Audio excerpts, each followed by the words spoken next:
the last day of the first event of the Pro Padel Tour here in Miami. The top 4 places in the men's and the women's tournament, all to be decided. 4 matches, intense drama, and we think some fantastic paddle for you all to enjoy. Take your seats, get your drinks by your side. It's going to be 6 hours of paddle, of brilliance, and of drama. With myself, Paul Giblin, and Mr. Eric McKee to talk you through it.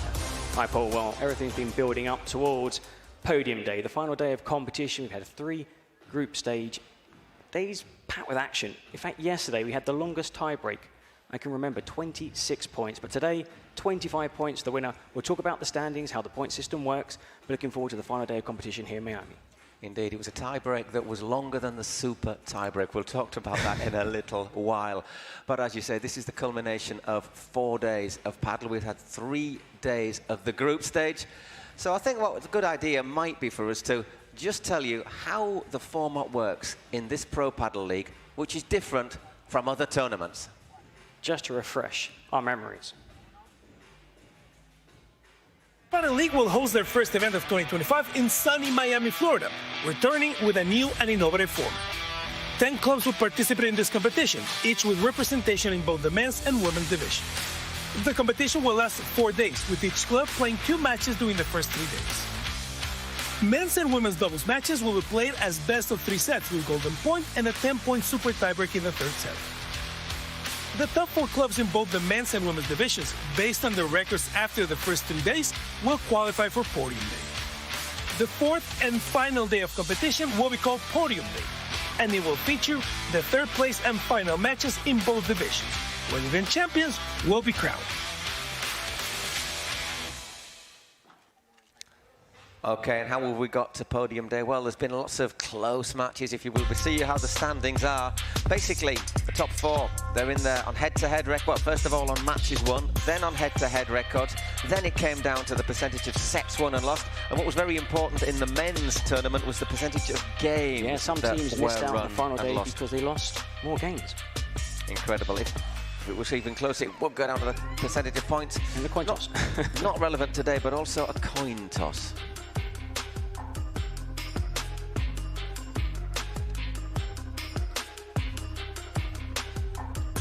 Some of the coin toss yesterday in that tiebreak. 26 points, 14-12. We'd have got home a lot earlier, wouldn't we, if there'd been a coin toss. Okay, and this is what happens, basically, how the points are divided.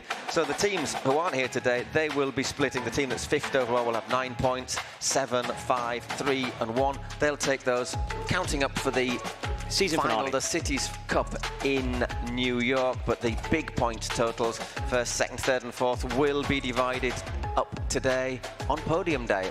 Really important to try and take whatever you can get as far as points are concerned, because there are 10 franchises, 10 clubs. Only 8 qualify for the season finale in Brooklyn, New York. So every point could be worth its weight in gold. Exactly. So I think it's a good moment now before we start our Podium Day. Let's have a look at the matches that took place on an absolutely packed Saturday here in the Wayfair Arena. Vaults and smash women's doubles. Yeah, we started off with the vaults against Las Vegas. Smash Sofia Araujo partnering Martita Ortega. A match with 4 Martas on court because they faced Marta Barrera and Marta Caparrós. That was a close game as well. 6-4, 7-5. Sofia Araujo, the best player out of Portugal. Martita Ortega, former world #1, the youngest ever world #1, and she was just 22. And the Marta and Sofia had to work hard, but in the end they triumphed. Really important as well, because it helped them through that victory in 2 sets. Today's 3rd, 4th playoff. Exactly, so they are with us again, Marta and Sofia Araujo, on Podium Day. Really happy for Martita, who returns to the team. She was the franchise player last year, also this season. They played pretty well, Barrera and Caparrós. Some big hitting from Marta Caparrós on the net. And the men, a turn of men's. This was a good day for the vaults, really, because we had a young partnership, Alberto Garcia Trabanca, who gave a good account of himself. Yeah, maybe got injured Friday. in his first game. Hit his hand, didn't he? His knuckles, they were swelling. It was his playing hand. But did really well along with Pepe Aliaga, two young talented players ranked number 128 and 228, just showing what they can do if they're given the opportunity on a world stage. Exactly, they were up against Gonzalo Alonso and Chisco Hill, and as Eric said, Alberto Garcia ranked 220 and Pepe Aliaga just outside the top 100, but producing one of possibly their best performances of the season, and I think showing that they have a lot to offer us, and really good, I think, vindication of the Houston Bolt strategy. I think brilliant, their team manager or sporting director or talent scout, because they opted a lot of change from last season. They looked for young, talented players with a very bright future, and they got it right, because I think, you know, their draft stock next season will be worth a lot more. Exactly, and I think going for the young players also showed the atmosphere that they had on the team bench. It was like a family. Everyone celebrating today. It was really good to say. Anyhow, second match of the session, San Diego Stingrays. They had a tough ask against the Flowrida Goats, and it has to be said, yeah, I mean, we don't like saying walk in the park, but this was the biggest win of the event so far. I mean, they didn't put a foot wrong. I mean, when you play paddle, you've got to try and iron out any unforced errors, and they did that. They cruised past their opponents, dropping just one game, Paul. Well, the thing is, you know, the rivals for San Diego Stingrays, Vero Verceda and Lucia Sainz, are good experienced players. And a high-ranked pairing as well, but they just did not. Former #1. They just did not get a sniff. Gemma and they were ruthless. They were ruthless. Yeah, exactly. Gemma and Delphi. Really effective hitting, and well, basically, thanks to that, they will be battling it out for 25 points. Yeah, 25 points. And the loser of that final will still take 19 points. Now, Paul and I were saying how important each point is. I think Paul was saying that you might need 15 to 20 to qualify for the final event of the season. Okay, and before this, we were bigging up the hitting of Pablo Cardona and Leo Ausberger for, rightly so, for the Flowrida Goats. But Maxi Sanchez and Jairo Bautista, even though they ended up on the losing side, showed perhaps how you play against them. It ended up 6-2, 3-6, 10-7 for Cardona and Ausberger. But they really, really had to work for it. They needed a super tiebreak. Yeah, because, I mean, they're big hitters. Probably Cardona, you'll see them later in action, and Leo are the biggest hitters we have at the PPL on the world circuit. And Maxi and Jairo Bautista had to mix their shots. A lot of ground shots, a lot of shots to feet. They avoided those lobs for as long as possible, and they took a set off these top seeds. So let's see how they play later on today. I'm looking forward to that game. It's going to be really interesting, the third and fourth place matches.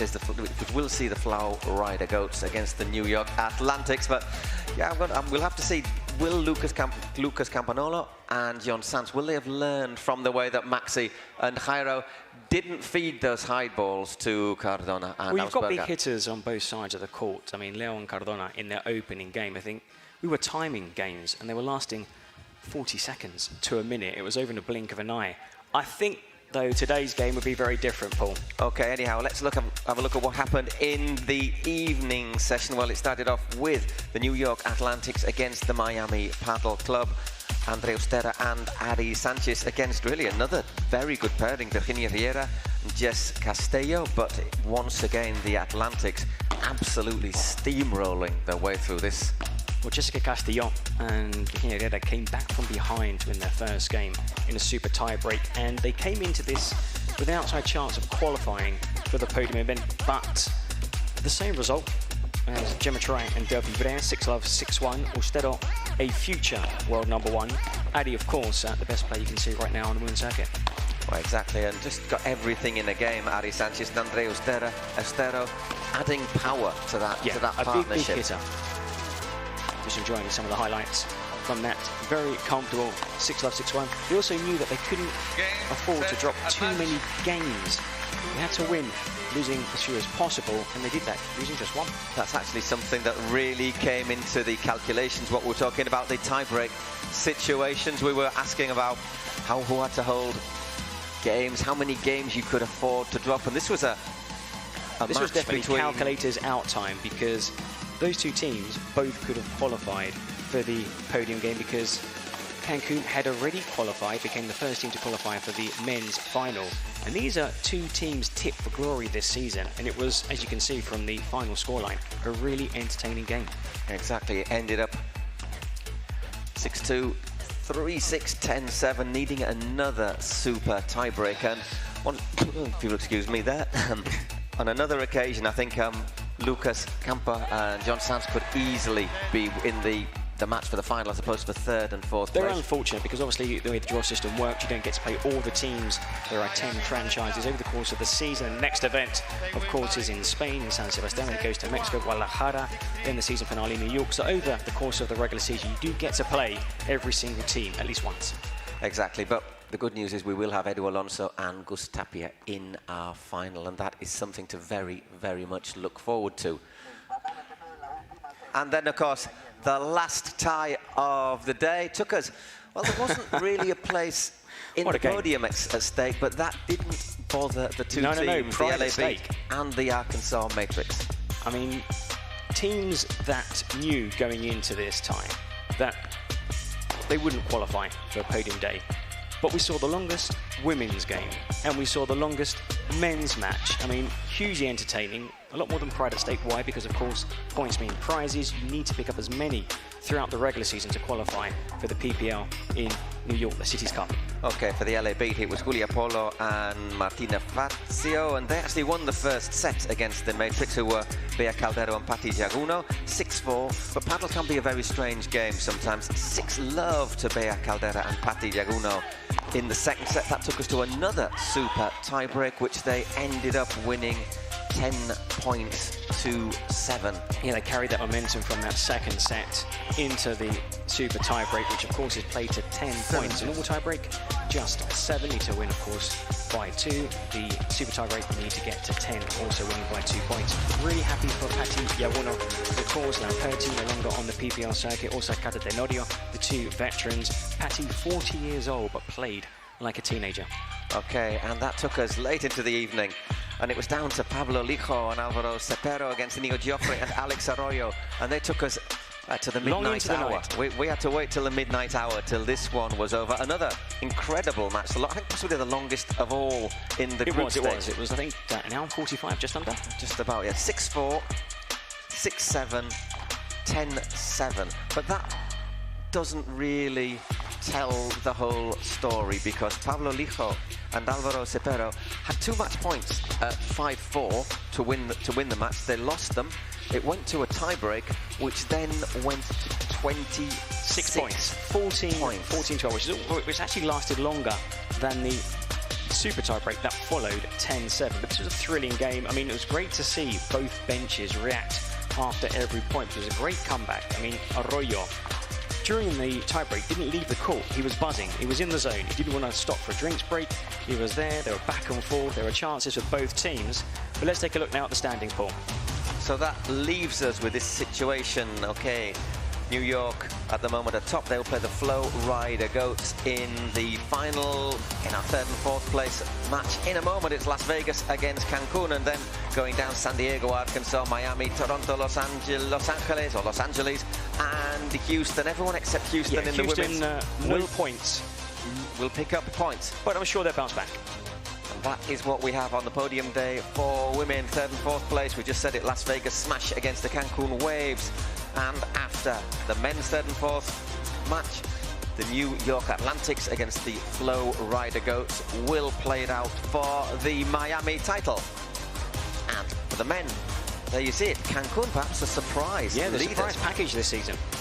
They're followed by Miami. They'll be in the final. Flowrida and New York. Flowrida missing out because they dropped a set yesterday. 63% games, 58% games. The same number of sets. Remarkable. And then going down for the minor placings, San Diego down to Houston, who once again in a little bit of trouble. And that leads us with the third and fourth place match, which is one to really look forward to. The New York Atlantics against the Flowrida Goats. That's going to be Sanz and Camnolo against Ausberger and Cardona. So let's have a look at what lies ahead for us today. First off, third and fourth place in the women's competition, Las Vegas smash against Cancun. And first of all, I think a big big shout for Cancun. Definitely. I mean, Cancun last season, one of the 2 clubs to miss out on the season finale, Cancun and Stingrays. But look at them. They brought in some new players, and they're doing very well. And here you've got your prediction. Who are you going for? Okay, I really like Marina Lobo and Sofia Sainz, especially their second match, but they're against Martita and Sofia Araujo. I'm going to go for Las Vegas. Yeah, Sofia Martita. I agree, Paul. Yeah, I think so, but great for Cancun. For me, they're the revelation of this opening tournament. No doubt, come the end of the season, they will do well. Okay, well, we're going to move on from the women's 3rd and 4th place. We're going to have a look at the men's, the Flowrida Goats, Cardona and Hausberger against the New York Atlantics, Camper and John Santh. Who are you going for? Quickly, I'll go first. Camp and Santh. I think it's going to be an upset. They played really well yesterday. I think that is a possibility. They're higher ranked than Hausberger and Cardona. I'm interested to see how they're going to work things out, Cardona and Hausberger. They had a few little tense moments yesterday on court when they were struggling. They weren't getting anything given away. I'm going to go Cardona Hausberger.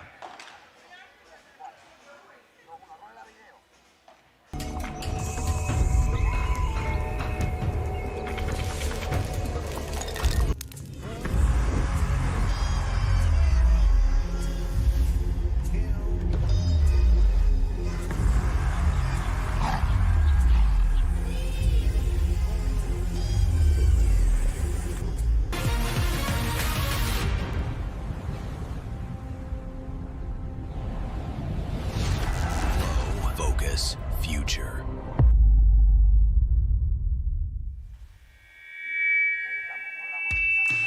Okay, well, the Cancun Waves with Franco De Bianco and Alex Reith is going to be playing. Stepping in for Maxi Arthur.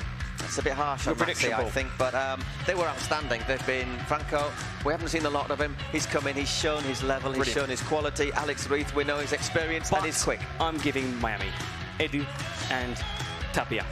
I think it's what we want to see. We want to see De Bianco against Tapia and Alonso, see their real level. So I think it's always hard to bet against Gus Tapia, isn't it? So I think, unlucky the Cancun Waves. It's an absolutely spectacular video. I loved it. I'm a bit worried about that Jaguar, but I'll be even more worried about Gus Tapia. We look forward to today's event. Enjoy it. Sit back and enjoy. Podium day here in Miami. Good luck, Paul.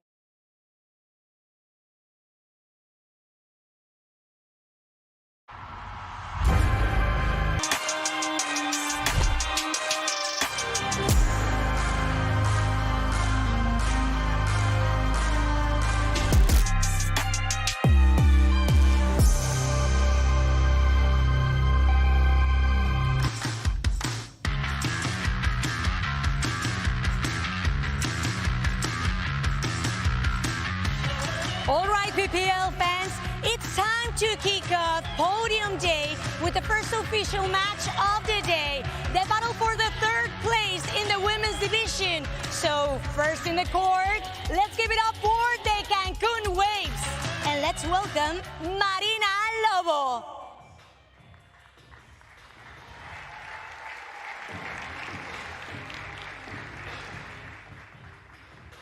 And Sofia Sainz.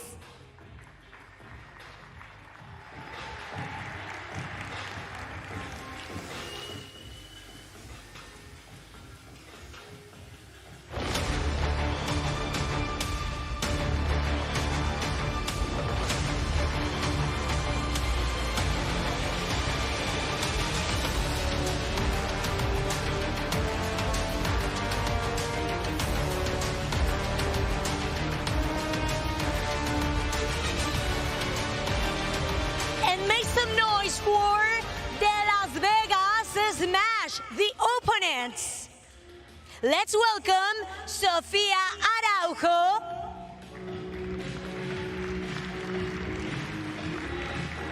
and Marta Ortega.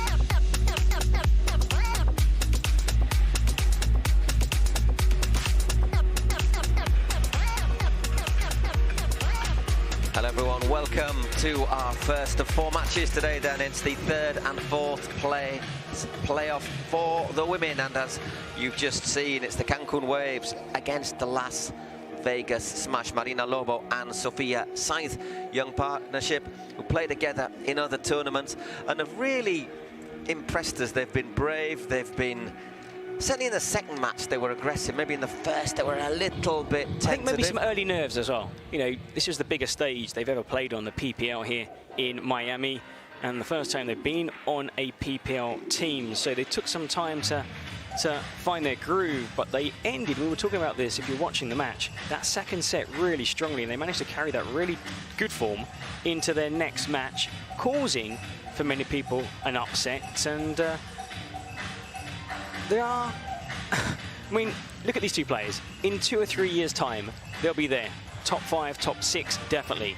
But right now, I have to say that I think their opponents are favourites. You've got Martita Ortega, former world #1, who has been in great form. The captain last year, the captain this season. They opted to retain Martita, easy decision. And she's teaming up with a player she has played with in the past. So there is an understanding between the Portugal #1, Sofia Araujo, and Martita Ortega. Yeah, exactly. And I think perhaps the big factor here might be just that Marta and Sofia are a little bit stronger. Just got a little more big ability. game experience also. And one thing we were talking about with our Spanish compatriots, Peter and Javier, is they've got a lot of personality, Marina and Sofia. Yeah. So Sofia, they were saying Sofia Definitely Sofia. wears More than her Lobo heart on her sleeve when things go well. Maybe when things aren't going quite as well. Very, I mean, visceral is the word that we'd use in Spanish, and is in passionate. When things are going well, she will string together point after point. As for Marina Lobo, who's from Spain, she is slightly has that pausa, more technical, more tactical. I mean, you need to complement well with your doubles partner. Normally you have a big hitter and a player who doesn't make mistakes. You've got to try and avoid those errors. Also gets the net, we're explaining, you know, how to play paddle if you've never played before during the course of our commentary. But these two young talented players combine really well. But if they start losing games early on, that would make Sofia and Martita massive favourites. Yeah, I think they're going to go out and really try and impose themselves on this from the start. Martita Ortega, she prefers Martita to Marta.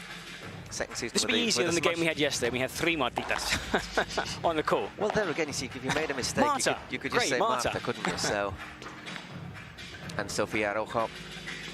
Sofia's one of those players who I sometimes look at her and I think, I don't think she's that good, but then she wins so many points, and I think it's because she's quite understated she's as a very, player. I mean, some players have like a smash, which say you rank 10 out of 10, or their ground shots 10 out of 10. And then maybe their volleys are half volleys or approach volleys are 6 or 7s. Sofia's kind of like an 8 in everything. Generally you good wouldn't at everything. say there's one shot that's outstanding. I would pick her ground shots, the shots from behind the service line, because she's a player who didn't start in paddle, unlike the 2 players on the opposite side of the court. Sofia actually started in tennis and became the best tennis player in Portugal before transitioning to paddle, which takes its time. You can't use the same shots in paddle as you do in tennis. There are plenty of similarities, starting with the scoring system. Of course, the racket and the ball can only bounce once on your side of the court, but you won't see too many topspin shots here.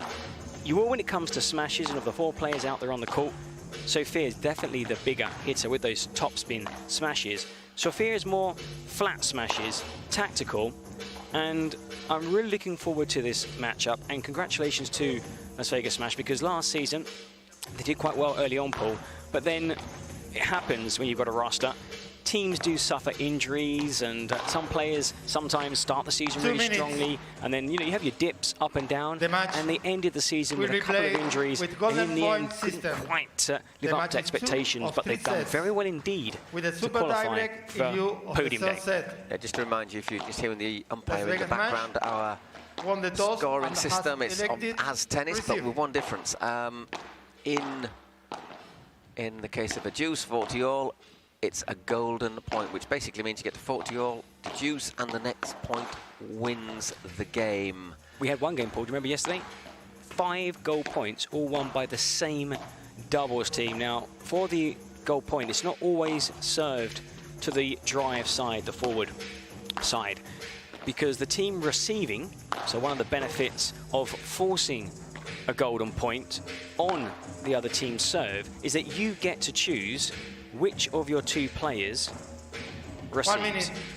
Exactly, and if it's tied at 1 set all, as we found out on a few occasions yesterday, it also speeds to help speed things up. We don't have a full third set, we have a super tiebreak, which is the first up to 10 points, with obviously with a 2-point advantage when you get to 10.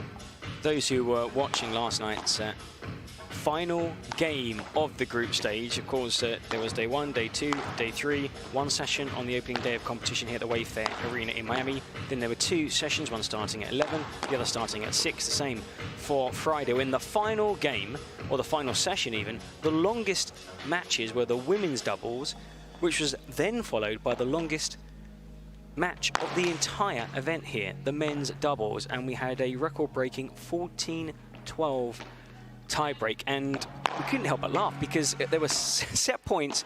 You know, it was back and forth. Every 3 points, it was basically a set point. It was really or a match entertaining, point. and that's something that the PPL has that other events don't have. I mean, there's camaraderie. You know, it's a team sport. All the other players on the roster, healthy scratches, coaches, even the owners are there cheering on their team. But it's very competitive. It's very competitive. To give a tennis analogy, which isn't always the best thing in paddle, it's like a combination of Davis Cup and Fed Cup, except it's not for countries. Better and dynamic. And we had a full house on the opening day of competition. Tickets have been sold out throughout the competition. Now, of course, you will see a few empty seats. That's because the hospitality here is superb, so people pop out for a refreshment. Now, do not do that, and if you're watching at home, do not do that when it's the turn of Pablo Cardona and Leo, because you go out for a drink, you're missing a full set. Prepare your beverages beforehand. Definitely. That's our advice. But if you're watching on YouTube, I suppose you can take the laptop, take the laptop you can with pause. you. Well, I hope you're watching this live. There's also a live Spanish feed. Our colleagues Pete Consuegra, a pro player, and Javi, they'll be doing the courtside interview afterwards. Of course, we get to hear from the protagonists, the winners of the respective matches. 4 games to look forward to on Podium Day, Paul.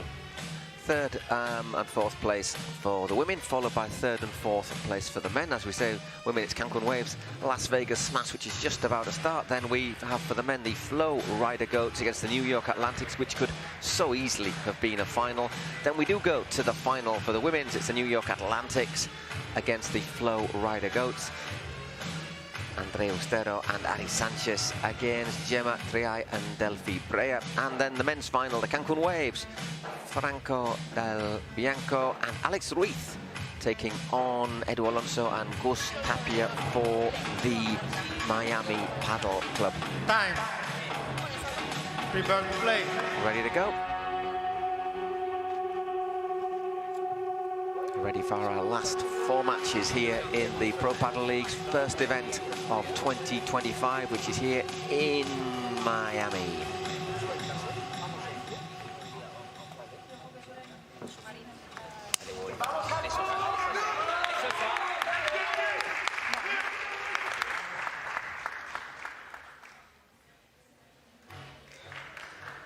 Looks like it's going to be Marina Lobo to get us underway.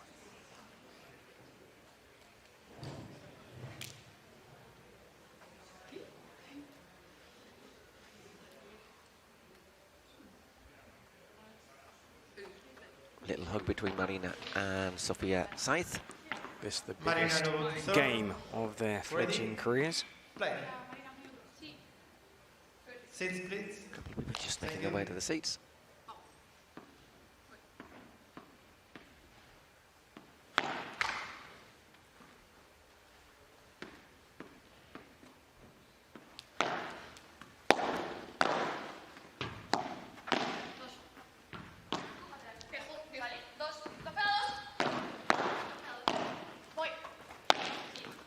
Straight away, just looking how Marta and Sofia Rojo looking to get themselves to dominate the net, which is the big the big factor Love 15. in winning points, especially in women's paddle. Maybe in the men's, the big hitters can hit smashes from behind the service line, but here you need to be a little bit closer in to dominate the court. Yeah, very difficult from beyond. Even a lot of pro players do struggle.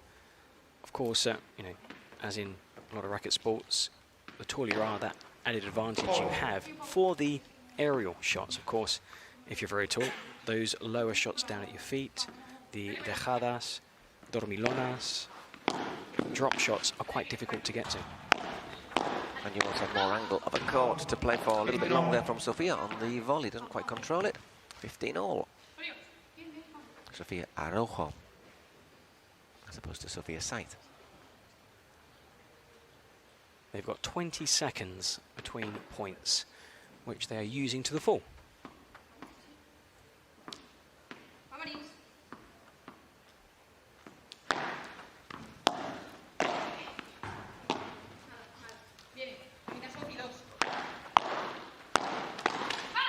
Well played, 30-15.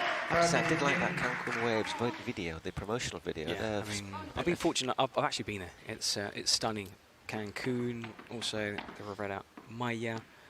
I mean, it's a beautiful part of the world. And the culture, tradition, history, food. I could go on. all I'm going to say is I could go on. Not sure I'd want a Jaguar on the other side of my window, but that apart from that, it was outstanding. I mean, honestly, it's a loom. Well, I could be here all day.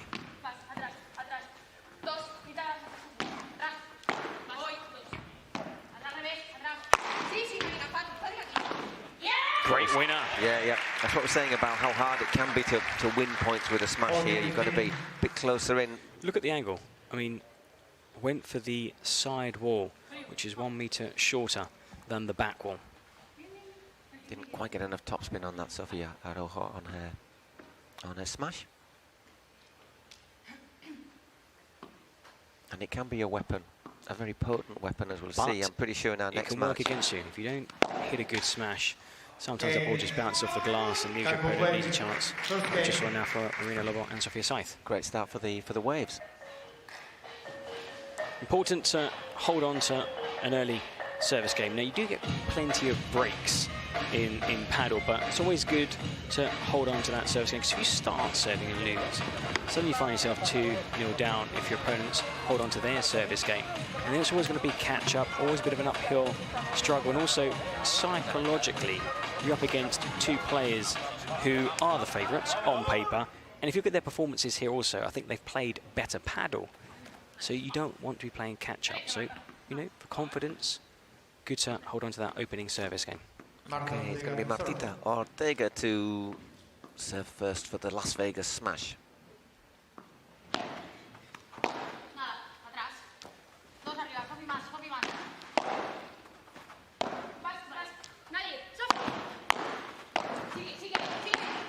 Yeah, in quickly there. Come out on top in that volley exchange. Martita, good load. Volley down at the body of her opponent. Doesn't give you much room to maneuver the racket head.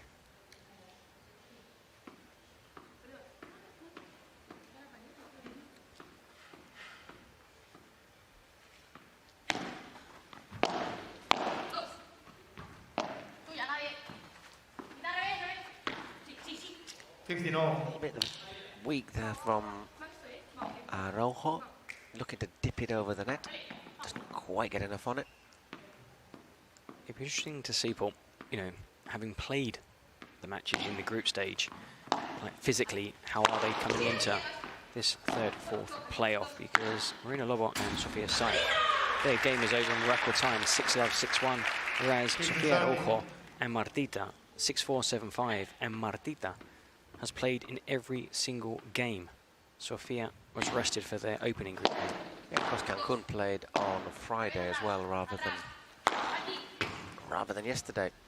Unlucky there, Sofia Saith, as she went for that outer court. Just to remind you, if you haven't seen paddle before, you can risk life and limb speeding out of that gap where the I wouldn't net is. try it at home. I mean, we've seen players bounce off the gateway, but yeah, you can kind of hurdle the net and duck through the gateway. Still have the racket in your hand if you're lucky, and you can still return that ball. Now, tap. We saw tap. I mean, we're going to see quite a few, definitely, throughout the course of Podium Day. Well blocked. Just really clever fake smash.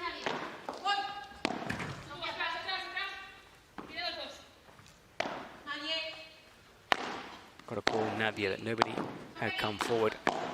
We go on and on about how important communication is in paddle, because when you're racing back, running back to pick out a globo, you need to know where your opponents are standing. 40-30 was just out. Yeah, it's hard. Those are really tough calls to make as well when if they bounce in first in it's the tough glass. for us. We get a replay. It's tough for the umpire, which is why in paddle, I think it's one of the few sports where the players can sometimes, you know, tell the referee, umpire, it's in, it's out, and the players have a little chat between them. If they don't agree, it's a net.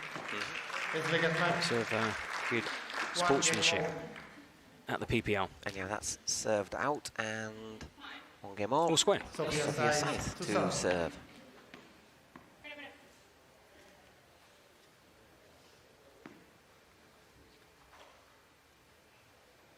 As soon as that gentleman who was walking past the umpire's stool sits down. Had a seat in the opposite end of the court. Long return from Marta, 15-love.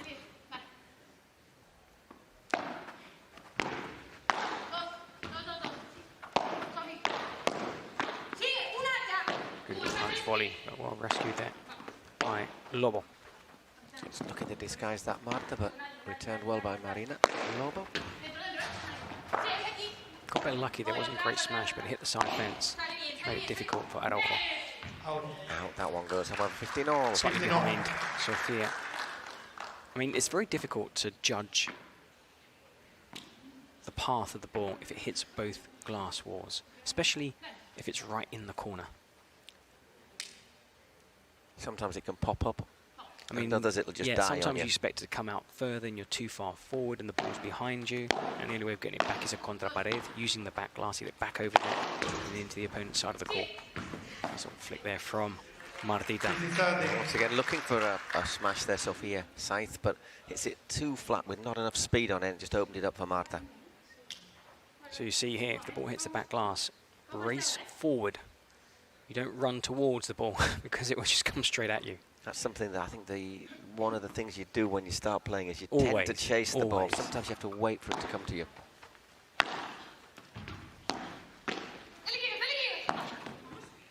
So quick, Martita. Again, look, races forward. They've gained the net.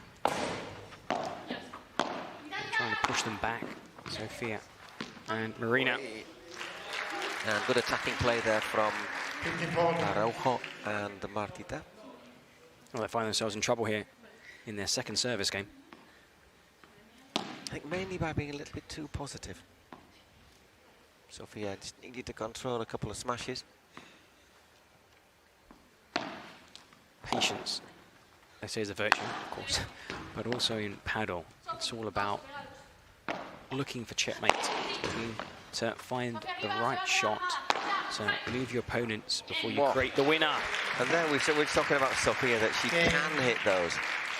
Really, really well. Caught the effect, top spin, out it goes. So that's a break serve in our third game of the match.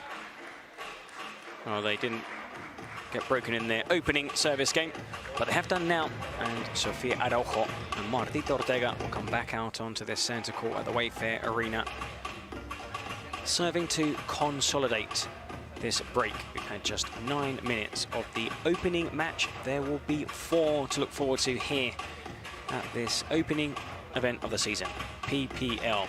We've been saying throughout our commentaries on day 1, day 2, day 3, and also here on day 4 that this PPL year will be extra special. It's going global, just like paddle, with the next event taking place in Spain, San Sebastian. If you need any advice on where to stay, where to eat, you can ask Paul. Spends a lot of summers up in the Basque country. Then it's in Mexico. Wonderful country. Guadalajara hosting the next event. Then there is a Pro-Am PPL festival, the Hamptons, just near New York. If you're not great at geography, like Paul myself.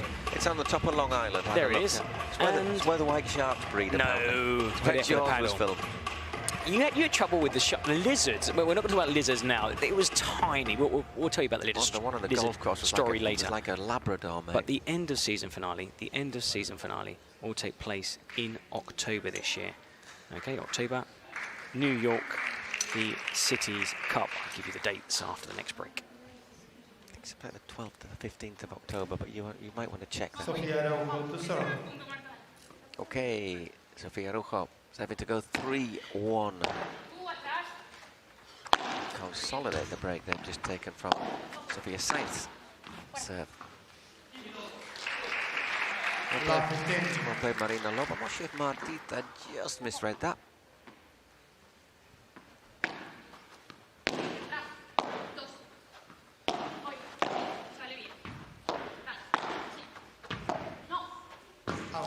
Well left. 59. Got the little call there, just saying no.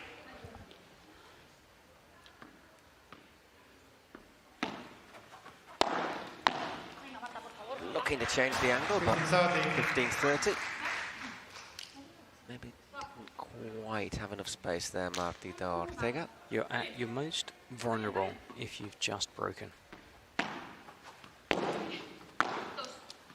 Trying to avoid a counter break here, Martita and Sofia.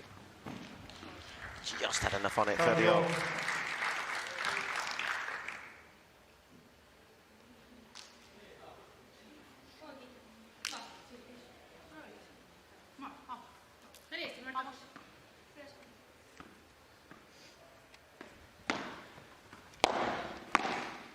So a big point here.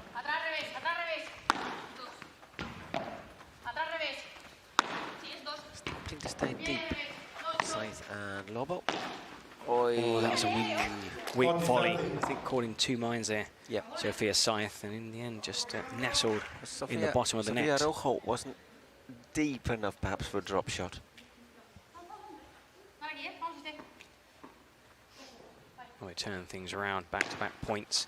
Now serving for a 3-1 lead. Well played. Got away with a smash that wasn't the best. Yep. Because she has excellent volleys. Look how low she gets with this forehand slice volley. Perfect. Sainz trying to anticipate that the ball's going out. But it ended up in a pretty good situation, but couldn't get enough power on it, obviously. So 3-1. Just drifts that lob over Martita. Allows them to get to the net. They struggle to stay there, though. And that's why. Really good lob from Sofia. We'll use this to get forward again, no doubt. Ooh. Yes, aye. So that tells you if it's in or out, doesn't it? It's out. Love 15. Just drifted wide. I mean, there was a gap there. Look at this. The court awareness. Marina was nowhere near that. Really, that would have been a winner. Wild slash at that volley. Dean All just needs to collect herself for a moment. Well, not a minute, because you only get 20 seconds.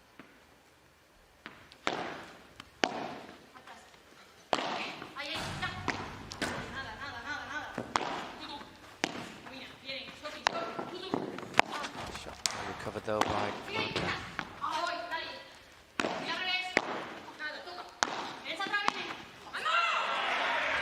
Big cheer from the bench. Cancun Waves making lots of noise.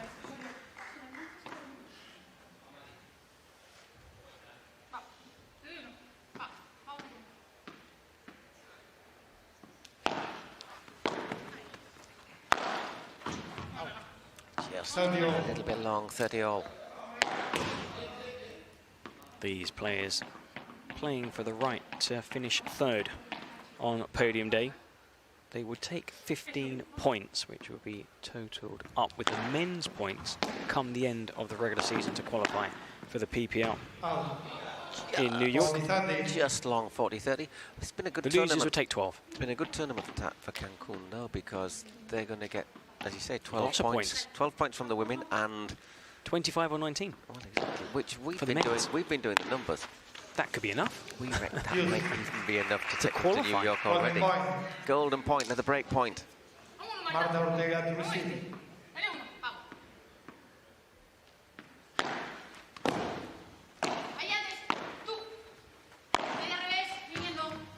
Viniendo. Moving forward. Clean hit from Sofia. There's a chance. It's there for the taking. And the por cuatro. Just set up nicely. And 4-1. 2 breaks to the good in this opening set.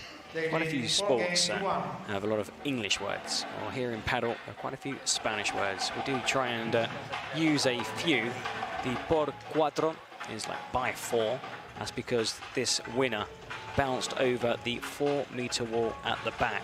Now earlier we saw a Marina Lobo smash, which was a por 3 because it went over the side wall, which is 3 meters. Just tall. looking at that point, it was that was difficult for Marina to dig out, and then Marta puts that run right down to feet, which is so hard to return, and that set it up for Sofia. They're very good at moving their opponents, slowly, you know, creating that opportunity. And of course, when you have somebody like Portugal #1 on your team, if that smash is there, she'll win it, and she has done. They've been ruthless. They lead 4-1, serving for 5-1, and we were just talking about the dates of the upcoming tournaments. PPL is going to be San Sebastian, Spain, from July the 10th to the 13th. Write this down, 10th to the 13th of July. Which is not far away at all, actually. No, 14th to the 17th of August, that PPL All-Star Festival at the Hamptons will commence on August the 30th, end on September the 1st, and the PPL Cities Cup, the event that 8 of the 10 teams will qualify for. 2 will miss out. 2 will miss out, like last season. It was Cancun and Stingrays. Good start for Cancun this season. 16th to the 19th of October. Okay, Marta Ortega, 4-1 to the good, and maybe just as important, 2 breaks to the good.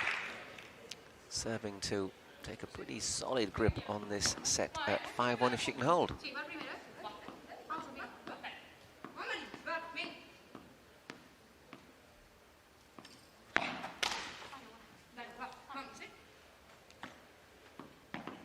Second serve.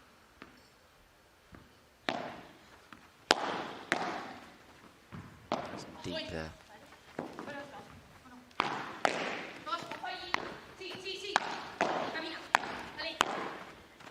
Yeah, well played. Great volley there from Sofia Araujo.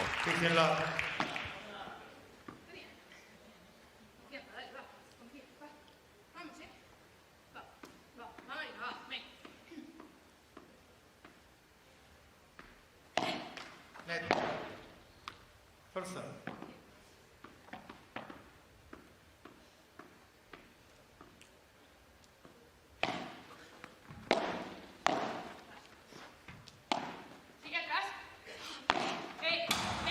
Just drifts wide. 15 all.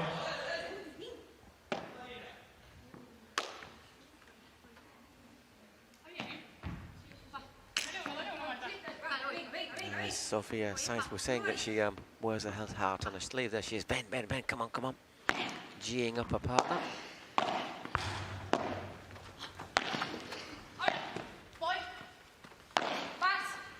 Puts it down the middle there, Marta. Percentage shot.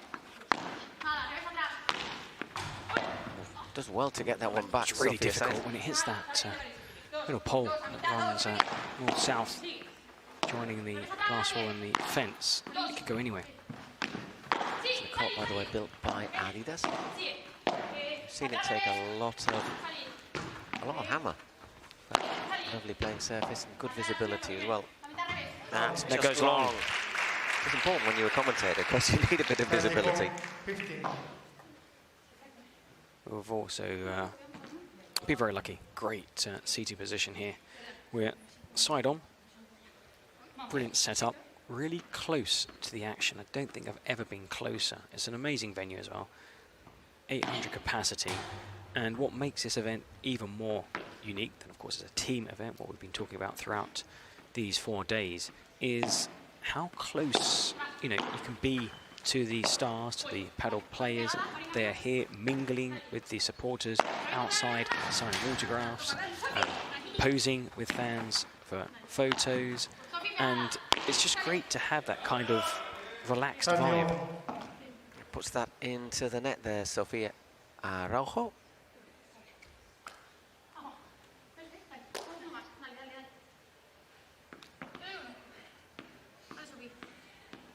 So it's 30-all, still work to do here. Just going along.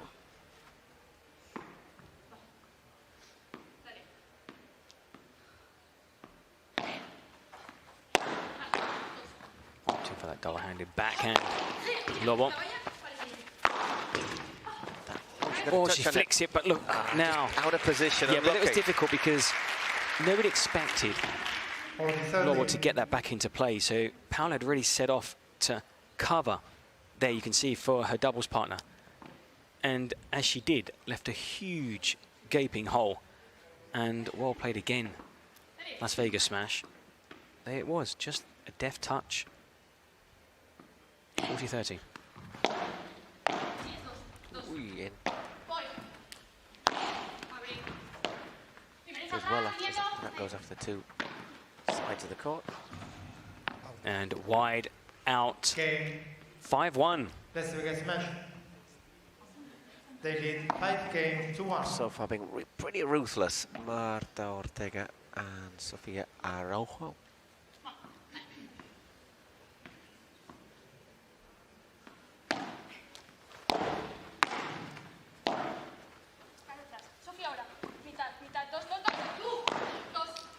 Well covered there, that shot down the middle. It is on the forehand side of Sofia Araujo, which is her stronger side. Normally the player on the backhand side is a player who takes over those shots down the middle. Lovely shot there from Marta, by the way. I think we're all expecting a powerful bajada. Won't get there. Oh, I could see that coming as well. Yeah, it was well played though. I mean, they moved Martita and Sofia really well. Had a lot of ground to cover.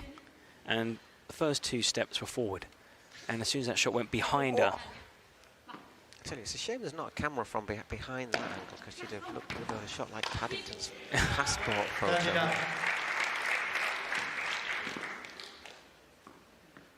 But tell you what, full commitment there as well.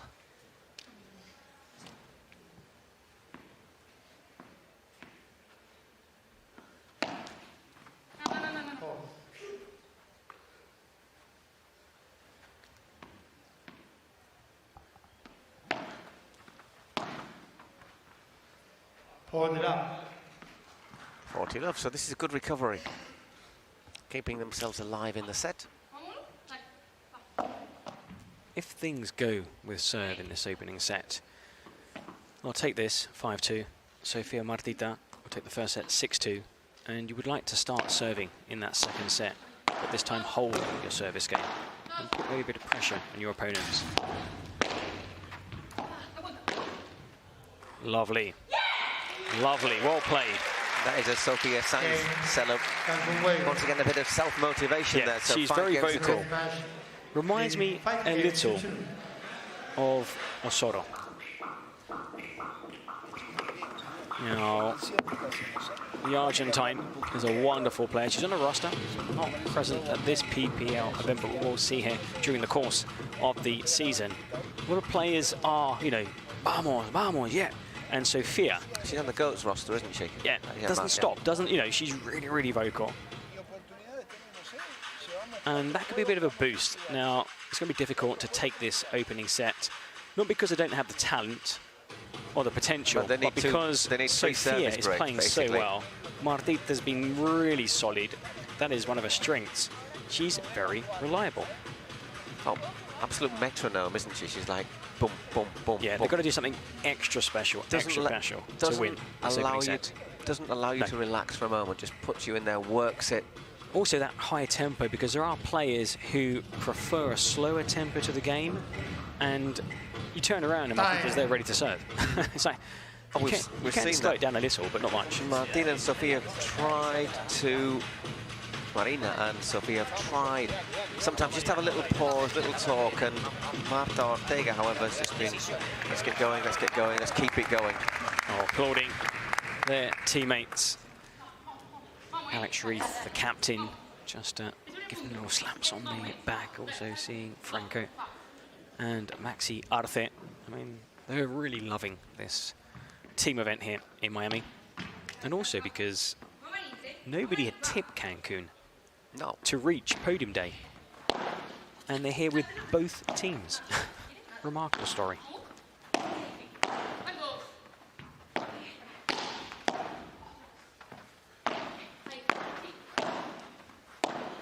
Trying to hold on to the net here, the Cancun pair. But they had to cede to Sofia Araujo and Marta Ortega, who rather surprisingly puts that into the net.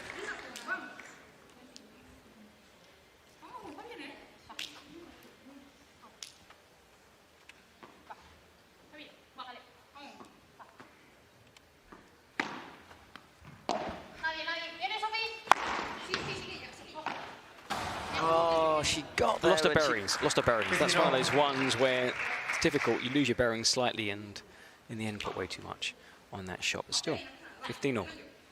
They're playing much better in the last 3 service games. Can they continue to do so against the favourites? They did that on the opening day as well. They against Miami, they maybe were in danger of being blown away in the first set, and then recovered. And okay, even though they lost it, I think it was 6-2, 6-4. But with definite signs of improvement, which they then consolidated in the second match. It's normal to suffer early nerves, and they have done at this event, but I'm sure it's a good learning curve for Sofia Slaith and Marina Lobo. It's not often they get to play against, you know, world-class players like Martita and Araujo.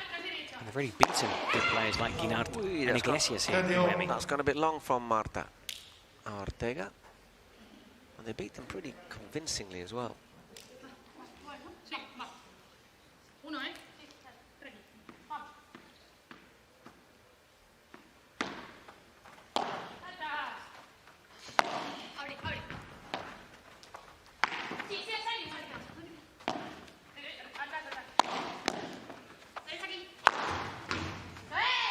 That's a good one.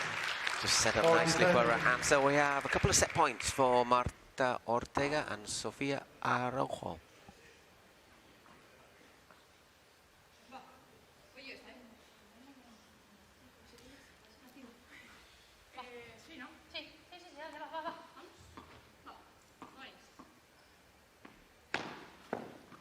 Ooh, it's very, very long. Yeah, a metre and a half long. As long as that, you could have fit feet, a lizard 5 in. feet, 4 feet. It wasn't as big as the lizard, Paul. In the space that had, it was behind the line.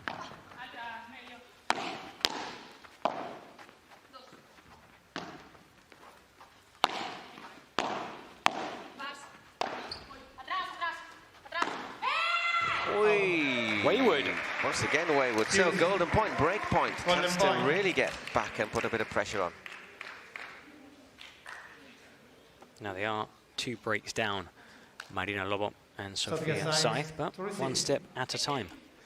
Golden point, also set point.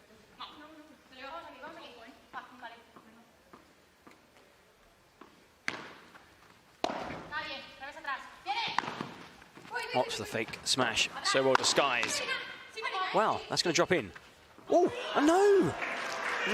Unbelievable. Sofia lost sight of the ball for a split second.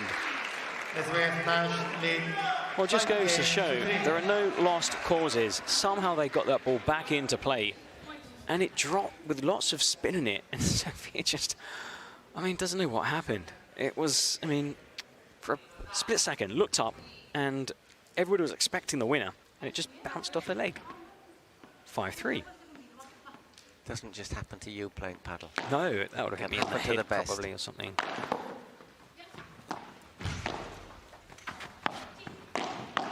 Now, could that be a turning point in this match? Will Marta and Sofia now say, okay, well, they've been given a second life.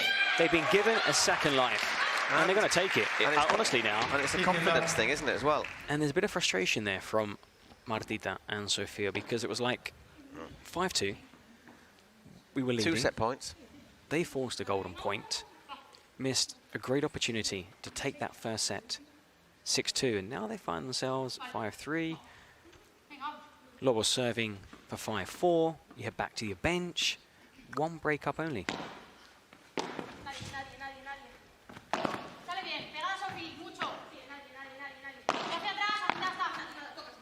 You can see now, it's Cancun dictating the pace of each and every rally.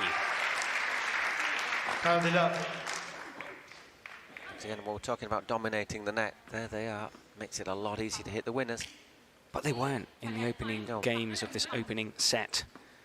3rd, 4th playoff podium day here at the Wayfair Arena in Miami.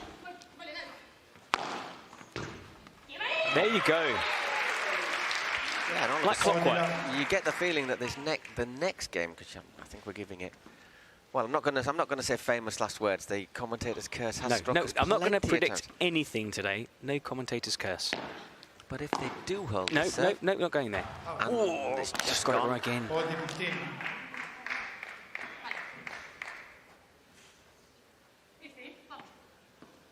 Still serving for the game, Marina Lobo.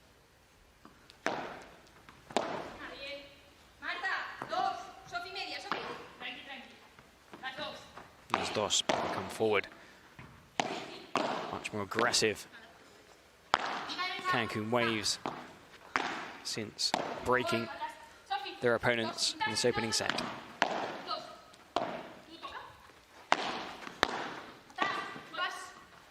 Just goes to show, Paul, the psychological aspect of any sport at any level. Oh, I mean, certainly the same four players, same set, same court, same venue, but a completely different game. Exactly. It will be Marta Ortega to serve with new balls when we come back, but it's all on that one shot, Yeah, that was it, wasn't it? That was the set. The game turned. The game turned. All of a sudden, 2 games down the line. Well, they've won back-to-back games. They were sat there trailing 5-2. They're now sat there again, trailing 5-4. It's a bit of a test of personality now for Marta and Sofia Rojo. We know they've got it, but obviously their rivals have got the wind in their sails.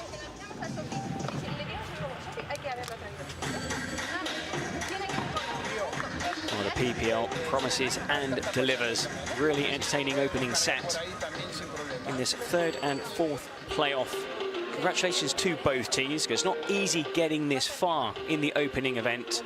Cancun Waves will be taking double-digit points, as will Las Vegas Smash.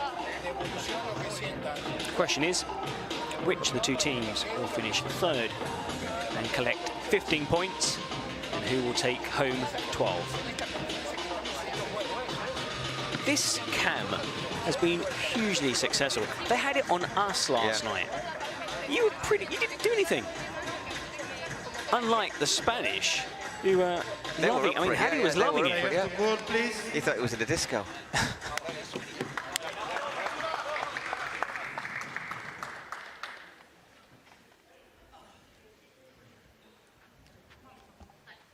Okay, big game, Marta Ortega. Serving for the set. The way things have gone in the last 2 games, who knows what might happen.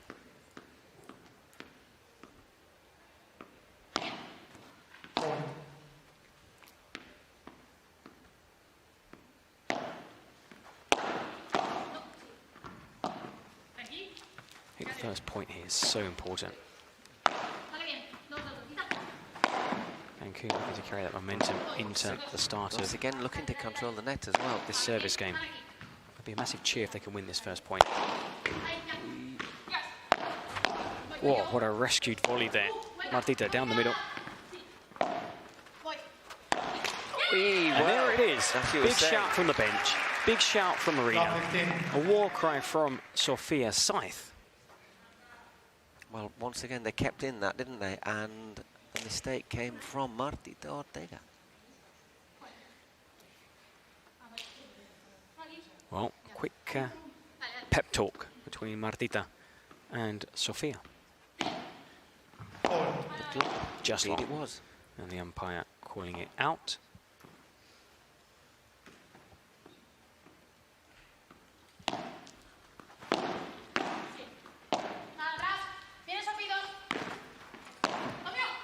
Read the fake smash. Just put too much on it. She read it, as you say, saw the space down the middle. Sometimes you kind of leave that space expecting the shot, and then you're ready there to pounce. Going too long. Sofia side, 15-all. Oh, that's what she It's needed. difficult. It's difficult though, because the shout from Marina Lobo was no sale. It wasn't going to leave the court. I don't think she'd have got it anyhow. It's very difficult though, because you've got a split second to see the kick off the wall, and is it leaving a court or not. And once you commit, there's no way back. You can't blame Marina for making that call. I think Araujo needed that as well. That smash.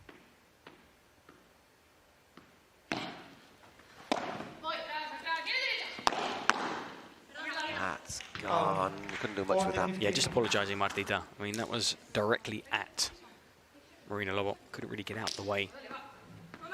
3 set points. Can they convert one of these?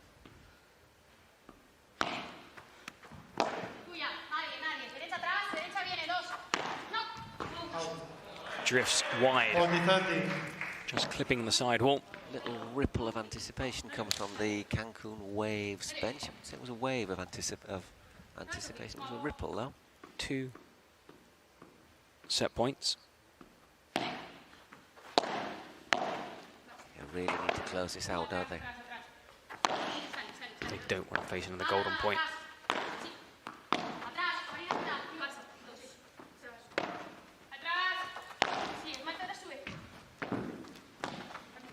They might have to. She keeps it alive. Surely. There it is. Set point. Golden point. Still a set point, but a break point. Sofia size to receive.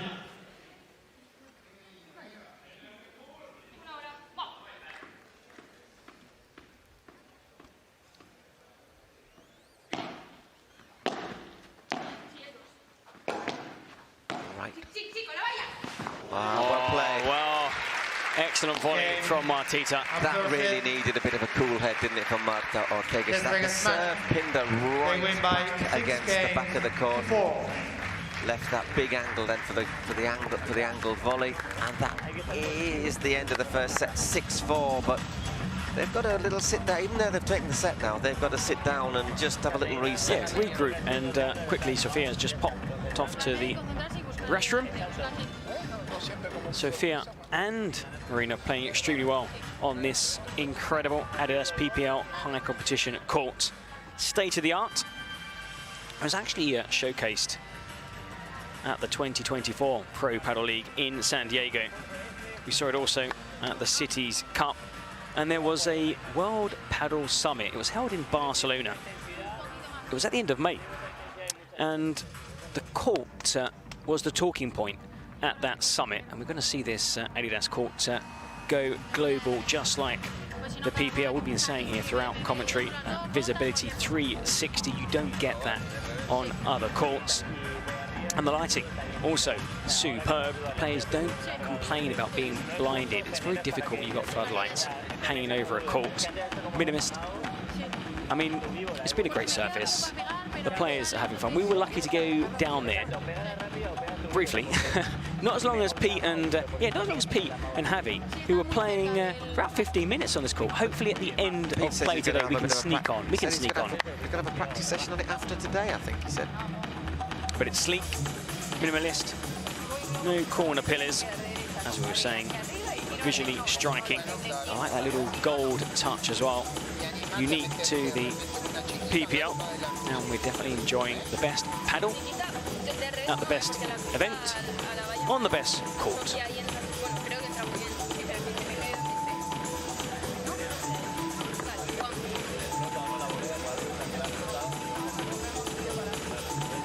They can see the the whole team involved in the chat there.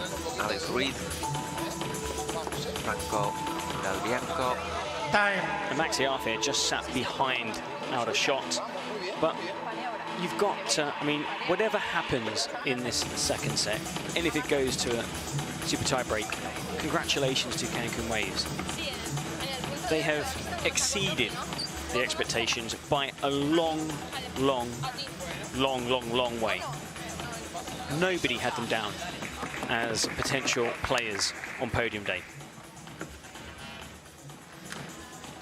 We talked about how good, or how well they moved in the off-season, or that transfer season. The players they brought into the club, excellent scouting. I mean, they've picked up some very talented players, and I think Alex Reith is a very good captain too. They've kept Alex as sort of as experienced and then just gone for youth, haven't they? And team is trying to project. Anyhow, it's Marina Lobo serving again, as she did at the start of the first set. Will we see, even though they lost that first set, we saw them improving as it continued. So will they keep that going and maybe force a super tiebreak?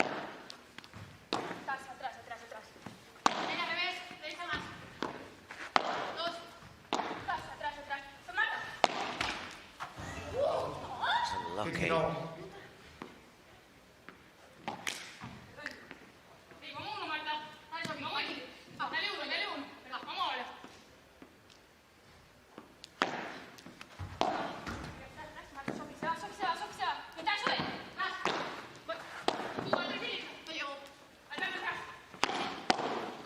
Well blocked, nice volley. Once again looking to get forward. And dropped. That was nasty. It's one of those ones where I would not get back, Paul.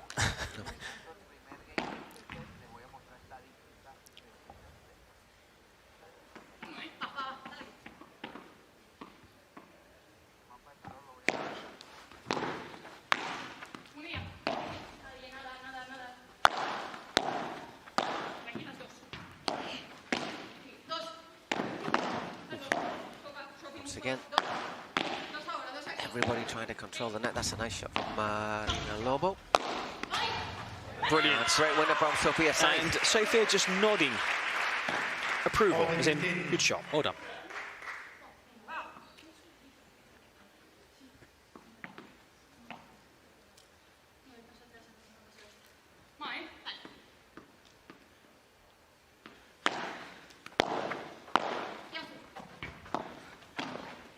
Oh, lovely Wonderful, shot. Domino. That is outstanding. That's the sort of shot you play when your confidence is on the rise. So brilliant start. And I would say it's going to put a bit of pressure on Sophia. I think it is who should serve. Definitely, first. yeah. That's a good smash. I wouldn't say fortunate to take the first set. They deserved to take the first set. But it was tight. There was that golden point. But there, that volley, I mean, the racket head, the slice, superb play once again by Well, we say Lobo that, but and Sainz. here are the numbers from that first set. Actually, as you can see there, Lobo and Sainz actually winning the same amount of points as Araujo and Ortega.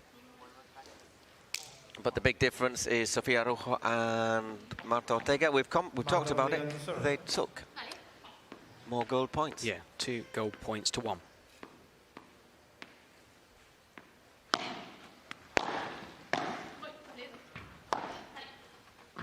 Oh, it's just in. Marta, who's serving. Power Great there. block. Could do much more. Lobo.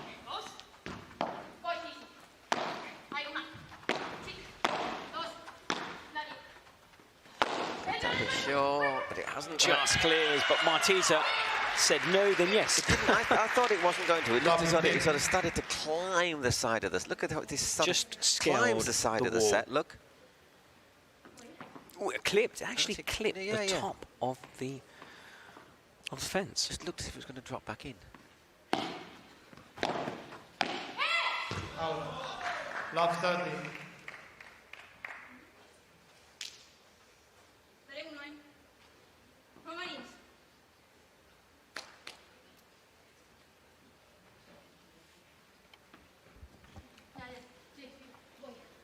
Well, love 30. Understandable, they just want to take a brief pause.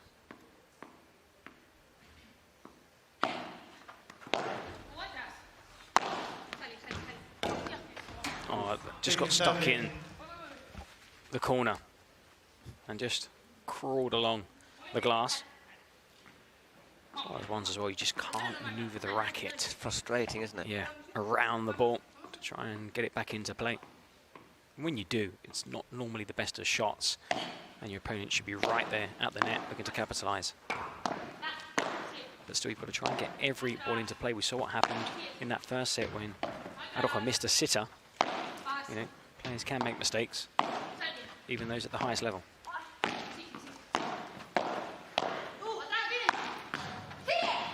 Well, there you go. Hooked back into play, but couldn't that time. That was clever again, Martita. Why? Because Lobo was completely off balance after that first return. So down at her feet.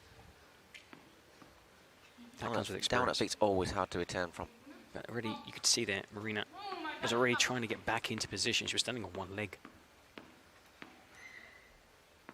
You can see the focus in Marta's face as she slashed in that Vibra, couldn't you? Oh, she got there. 40-30. 40-30. Quite a good fight back in this game. 3 straight points. All following that little pep talk when they were love 30 down.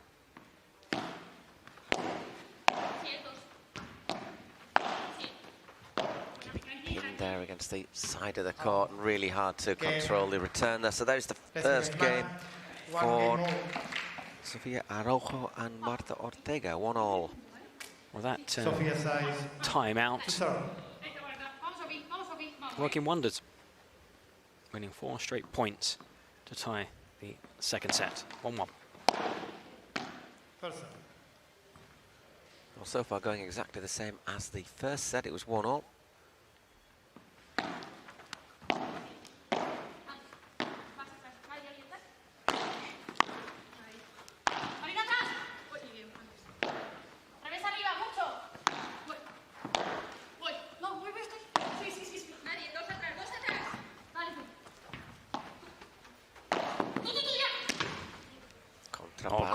Got the bearings wrong on that occasion, Martita. Out of the court, so 15 love. I was saying in the third game was when Sofia Saiz actually got broken.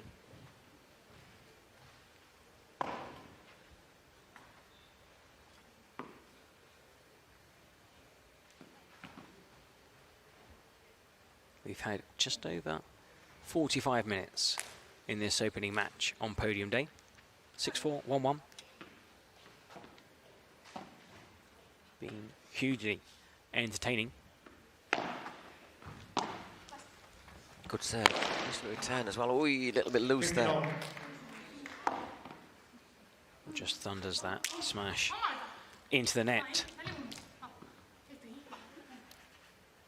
Now you look at the body language. It's not the same positive body language we saw from Saiz and Lobo towards the end of the first set.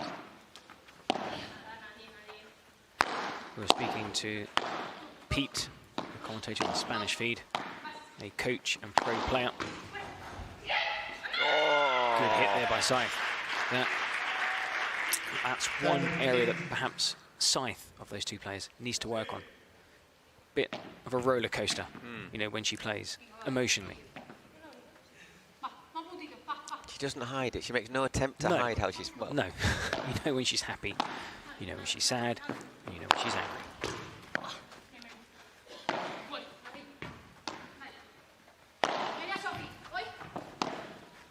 Calls for that mark there. That should have been Sofia Saiz on the forehand side, and they've lost control of the net because of that volley.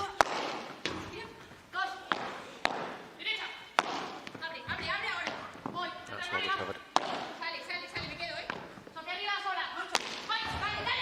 Yeah, staying unreturnable.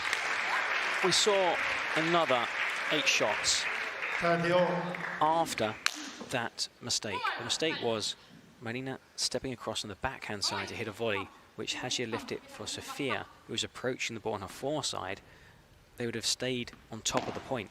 From that moment, they were playing defensive paddle. 30 all. She gets to it, but leaves it set up. Well done, Marta. And she might fancy her chances. No, she doesn't kill the point. Into play. So some great points at the start of this second set.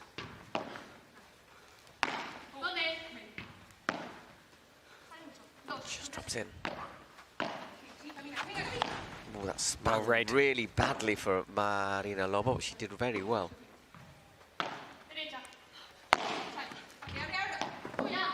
That's a good lob as well, because Marta Ortega's looking to get into the net. Longest rally of the match so far. You do not want to lose this rally. It's a huge point at 30 all.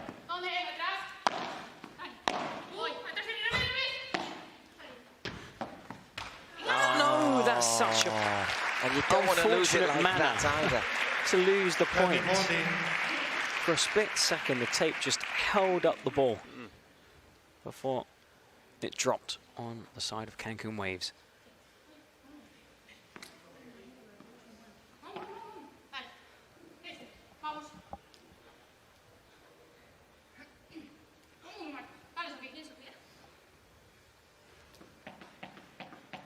So 2 break points.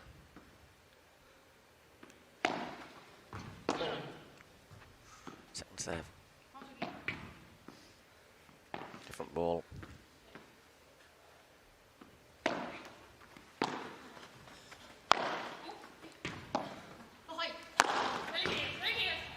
Ah, well played, well defended. Still one more to defend, but that was good, positive play from Marina Lobo. Travel too far for Martita Ortega. Golden point. They lost the last golden point at the end of the first set.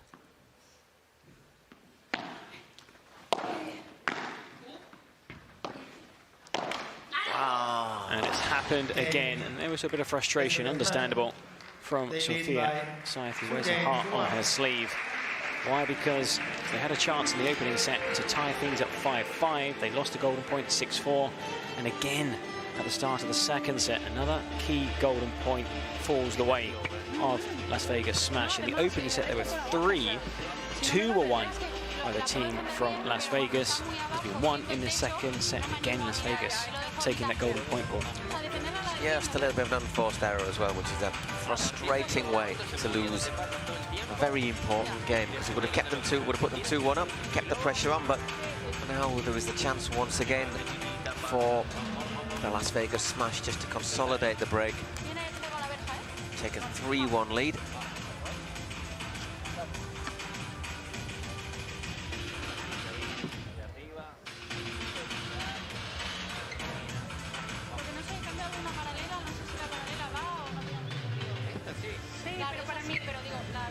Come on, be kind. Time. No, that's even worse. It's really quite frightening, that actually, that one.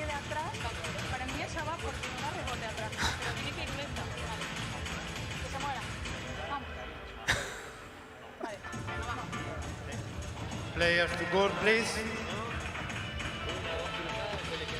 Don't look up at the screen. Well, Cepero. Yes, it's you! That one's over. I think the players have more fun than they sat in the crowd. You wouldn't get that at any other event. You would not get that at any other event worldwide. The players being able to laugh at themselves. You do that in a football match, and the lad's trying to get into the stands to have a go at the cameraman. That would not work.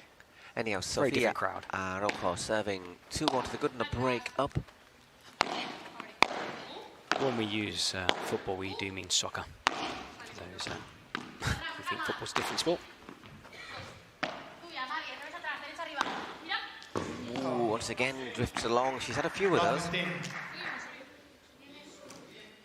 Well, she's been mixing some big winners at the net with a few Víboras that have gone long.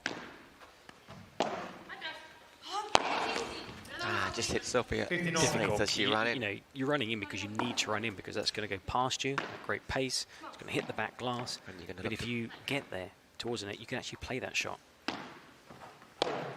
We saw that in the men's as well, players trying to hurdle balls that are coming straight at them. I think Luca Campagnolo got hit about 4 times. He's quite in the big, match yesterday. He's a big target as well. He's a big target as well. None intentionally, of course. 30-15. Volley there. Araujo.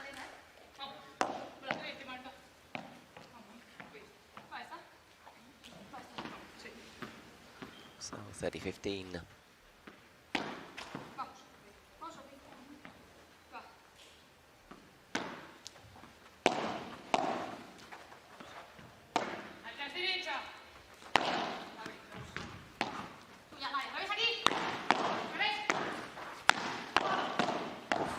Great stuff at the net. Oh, cleverly disguised that double-handed backhand. But gets it really well there, Martita. Little dynamo, Martita. Deceivingly quick.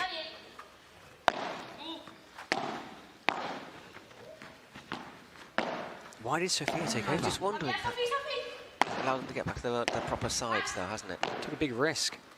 Did leave a bit of a wide open There was a space gap, there was a behind it, gap. didn't she? Oh, once again. And Sofia there just points at her doubles partner to say, well played. It's Sofia Sanz who's making the mistakes at the moment. Because it's quite up and down. When she's good, she's better than Marina when Marina's playing well. But when she's bad, she's worse than Marina when Marina's playing badly. 2 extremes. That will change, over the years. All the players who have started off playing young mature, as you do in any sport. You learn the tricks of the trade. You learn that patience, which is key when playing paddle. And that comes also with, playing against top players in the world. At PPL events, for example. You, me, you.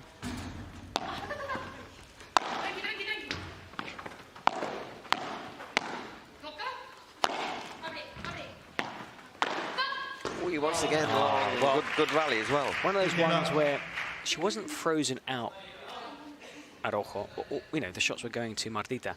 And when one shot comes like a goalkeeper, it doesn't have anything to do in a football match. You get one shot and just not warmed up. She wasn't ready. When you're in the point, it seems to be easier to keep returning. That's why sometimes it's quite good just to switch things. Even if you have a better player on the other side of the court, don't freeze them out completely, because when they do get the chance, they might try and hit a winner. And miss. 15 left on the level 7, just approaching the hour here in our first.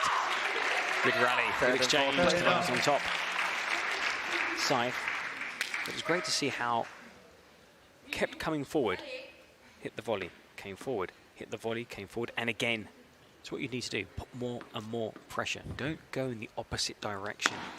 You will more often than not lose the point. Okay, 30 love.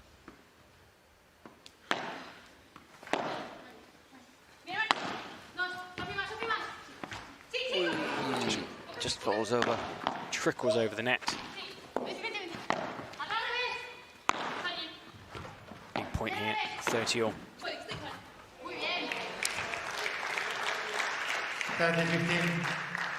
Las Vegas smash. Paul are playing very well. They had that hiccup, didn't they? Yep. In the first set. That break, I think, was a big morale boost for them. Here is 15 to the good stuff.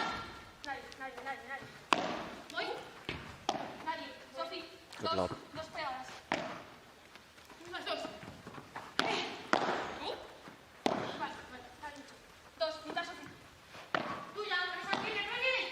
Not be in it.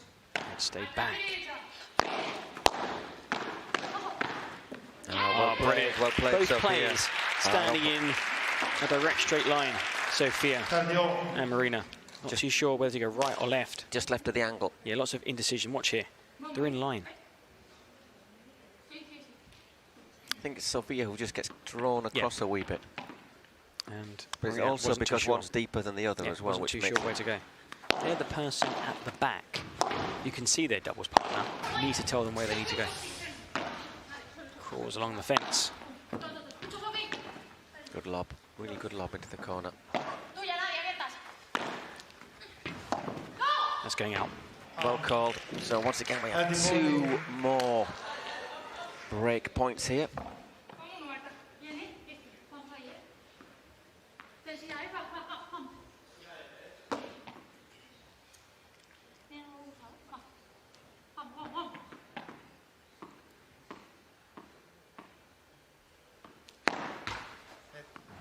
Hold.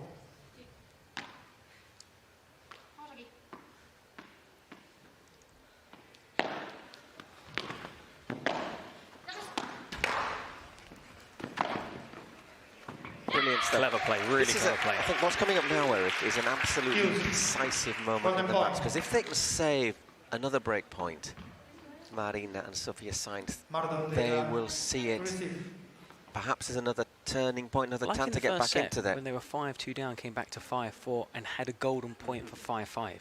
But I think if Sofia Rojo and Marta Ortega win this point, then they'll Yeah. probably see out They'll the be set. serving, won't they, for 5-1.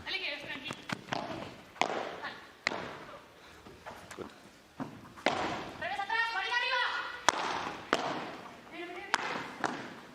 Oh, that was really good at the played. feet of Lobot. Let's go And they do again. take the opportunity. They lead 6-4, by 4-1. 4 games to 1. Playing really well here on this state-of-the-art Adidas court. We've been seeing its praises, not because we've been playing on it, but we've been told by the players. They But are that's what we were delighted. just saying about that point, wasn't it? We were saying that that could really be a moment that the game gets away from them.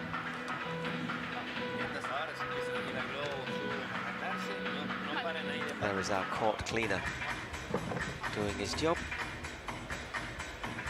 Marta to serve when play resumes here. Wayfair Arena filling up. It is filling up nicely, isn't it? 3 more matches to look forward to here on Podium Day. 10 teams started this inaugural event here in Miami 2025. 4 matches on this final day of competition.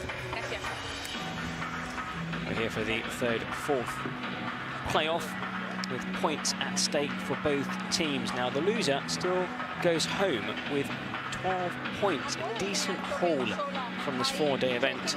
The winner of this match will take 15. And as for the final, which will be in the later session, we have the 2, 3rd, 4th playoff games first, then it will be the final, or the final will see the winners take 25 and the runners-up 19.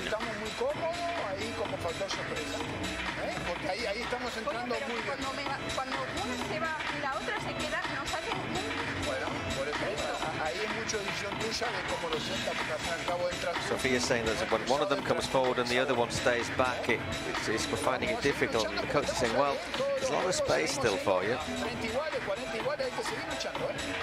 Seguir luchando. Keep fighting. Did it in the first set. Looked down and out. Body language wasn't positive. 5-2. Had that opportunity for 5-5. We can do it again. They did it in their previous match. They showed glimpses of it in their first game. We were saying, yes, they've lost, but they really impressed. And they can play like that again in their next game, which they did. They could perhaps scrape into Podium Day. They deserve to be here. They have come up against, though, 2 tough cookies in Araujo and Martita.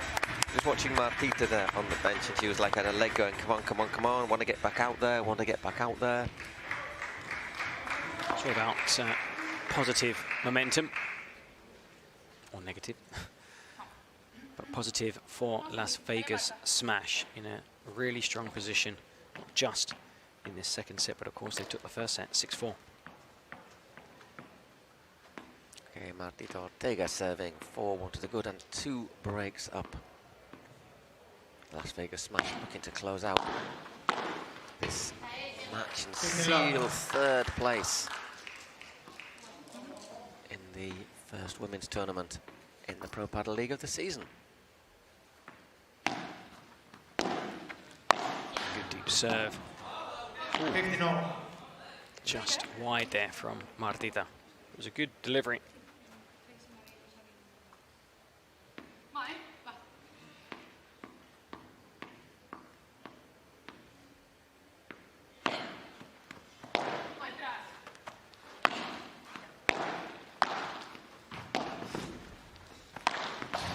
It goes a long way across there.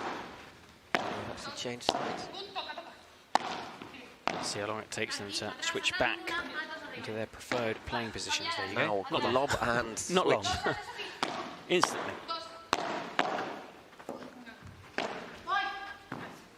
It's amazing how out of sorts some players can look when they play on the opposite side of the court. Great hit there I from... remember last year Delphi Brea was playing on the wrong side. Yeah, she struggled, didn't she? Really struggled. She's a great player. She was playing for New York Atlantics, and they lost that semi-final to Miami Paddle Club last season in New York, and she was playing on not her favoured side of the court. And in the final today, she will be playing against New York Atlantics. The ex-club? Flowrida Goats. Delightful. Yeah, you can see why Martita was keen to get back out on court. She was by far the best player on that Las Vegas Smash roster throughout last season. Present at all the events, and couldn't wait for the new season to start. Remember that interview she gave at the end of last season to say, yep, okay, it's been disappointing perhaps, you know, that PPL event, the Cities Cup, but we're confident that next season will be much better, and here they are. You had a on Podium Day. You had a sit-down chat with her, didn't you? Oh, she was great fun. By the way, speaks amazing English, and also Qualified doctor. qualified doctor. So if any of you are watching here on court, So if you're English and there's an Feeling a- emergency, feeling a bit indisposed, we'll get Martita to come out and help. there you go. Love 15. Sophia Sainz, I think Sophia's Yeah, I think gone a little you can bit see from the there, game, hasn't she? it just seems to be drifting mentally. You know, she was there just touching the back glass and She just didn't look happy in the need dugout. to focus. I know if they do drop this second set, it's, you know, a tough loss, but there are so many more positives and negatives to take from this experience in Miami. It's a debut to build on, isn't it? Very much so.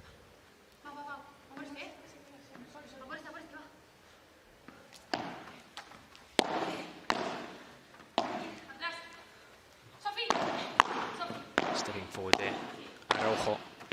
And that's good, a great better. shot there from Scythe. Tumbled Martita.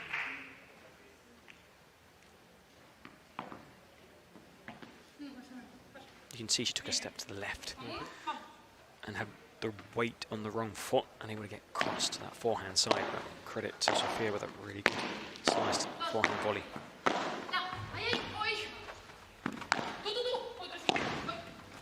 Contra pared. Araujo. Oh, the tweenie also from Araujo.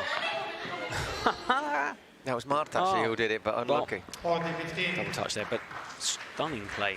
So resourceful. There you go. That is impressive, isn't it? And then she's like a dynamo. Always, you just look at her. Bouncing, bouncing, bouncing. So busy. Nervous energy. And you need to be on your toes. You need to be on your toes because paddle is an explosive sport. To be able to switch directions. 40-30. It's explosive at this level. Okay, at our level, There's a bit less exploding goes on. At any level, it's enjoyable. Any level. But that's I think that's the advantage of it. It is enjoyable at any level. It Tennis, is. at beginner's level, can be hard work. It's fun. can't it? I've got friends who've just started. And they're Golden loving point. it. Marco Marta is Vega, just absolutely addicted to it. Match point.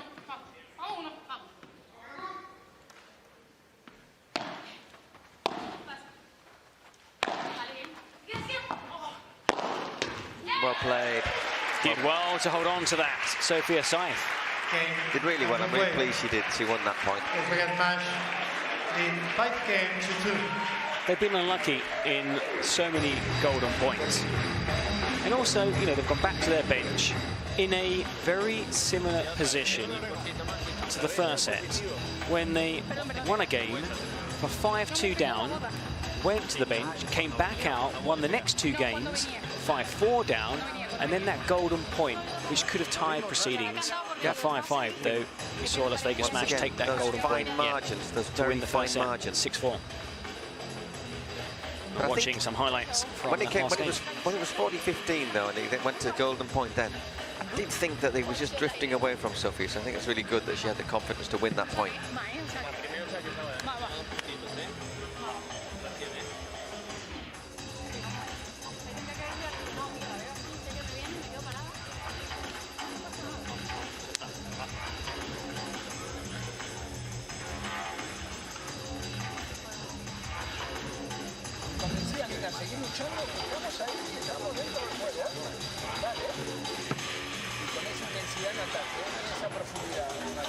Time. Oh, they've got to get back out there. They've got it in them. We saw that run of games where they had Las Vegas Smash rattled. They won 7 of 9 points. They were brilliant. They had this skip in their step. Of course, That was at this stage as well. there's no 5-2. safety net though. 5-2 down, and they need to break not once but twice, starting with the serve of Sofia Araujo.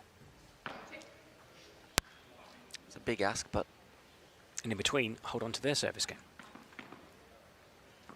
so Sofia Araujo serving for the match, serving to assure 3rd place in the Pro Padel League inaugural event here in Miami.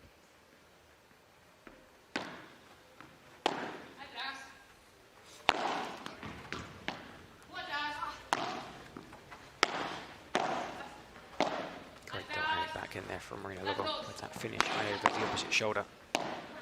Such incredible technique. There you go. I should have said that. shouldn't I? Mistake on the volley because they were getting the net as well. They had Araujo and Marta Ortega a little bit deep.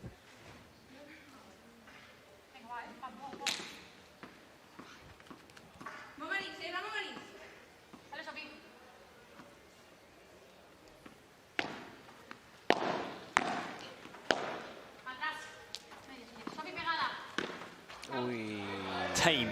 59. Just looking to little Chiquita get it over the net, down at the feet of our opponents. Clearing the net.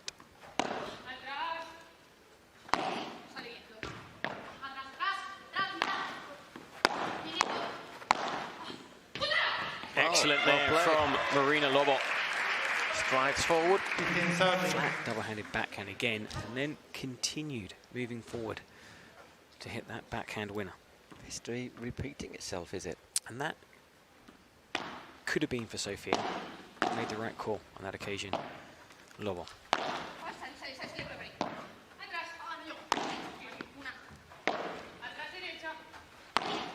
Marina Lobo doesn't make that many mistakes, does she?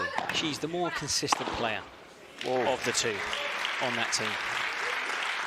30. Doesn't have the point-winning ability that Big Smash that Scythe has, but definitely a player with very few errors. 30-all.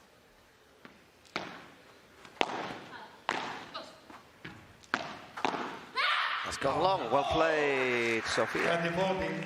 Sofia Scythe. 2 break points. Oh, there's a some Cancun supporters here in the crowd. Didn't understand a word of that. Vamos Cancun, vamos Cancun. Uy.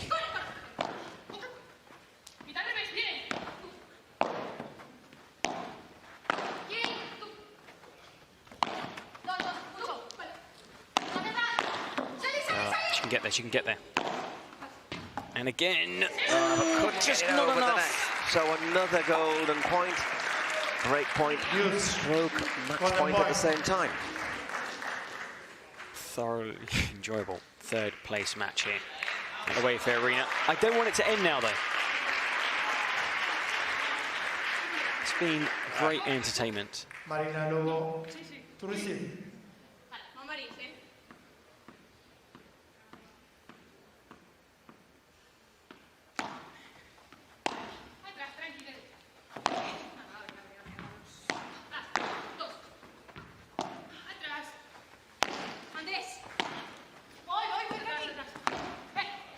drifts wide.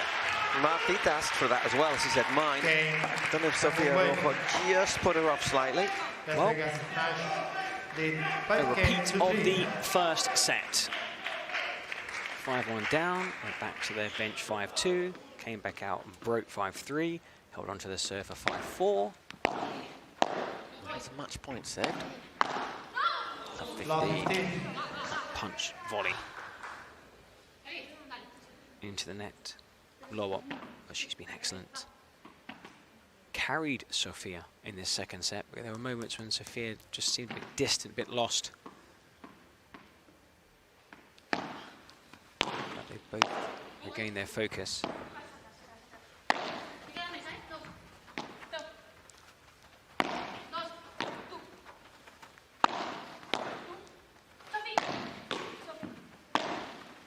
Well played, Sofia side. It won't be long before we're talking about those two players challenging the best in the game, week in, week out. Got so much potential. And the big game experience will come at events like the PPL.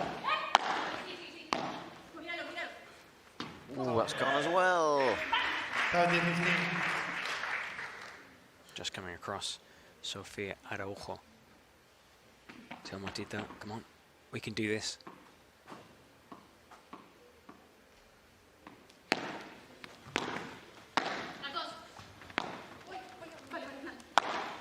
Once on the forehand side, Lobo.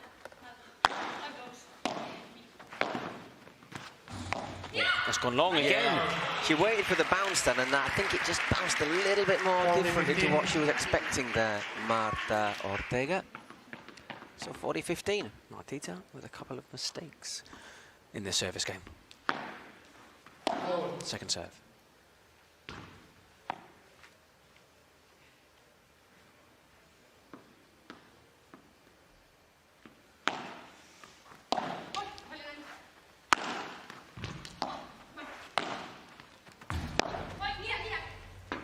Oh, there you go, 4-5-4. Cancun Waves. We were saying they did it in the first set, and they've gone and done it again in this second set now. Can they go one step further? They need to break the 5-5. They had a golden point in that first set, which unfortunately they lost. And in the end it finished 6-4 to Las Vegas smash, or can Las Vegas smash hold on to their serve and take this second set 6-4, 6-4, and third place here on podium day at the Wayfair Arena in Miami.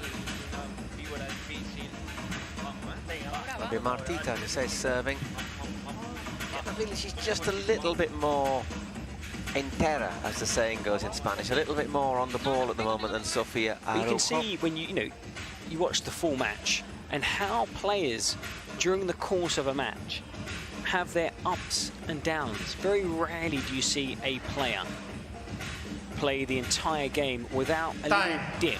And when that happens, you need your doubles partner to be there, giving you words of encouragement, not the opposite, words of encouragement. Because where your doubles partner is right now, you've either been there or you will be there during the course of the game. Yep.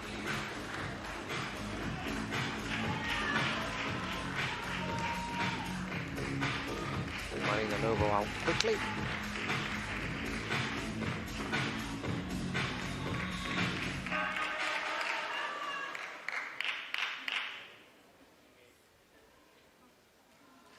So Martita to serve for the match. They've already had one match point, which escaped. Or they rue that missed opportunity.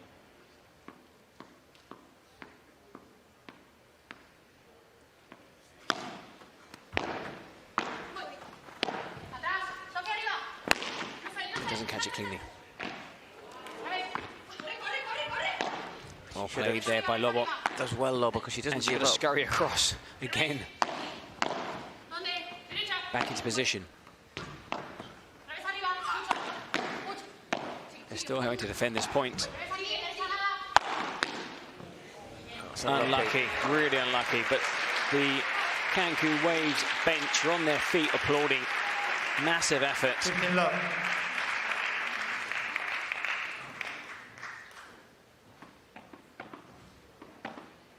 And Marina Lobo just pretending she's cleaning that back glass, but getting a few extra seconds of rest. Glass clean, please.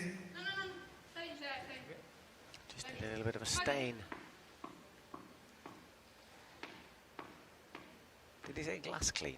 Yeah, but I think they were just buying time. Cancun Waves.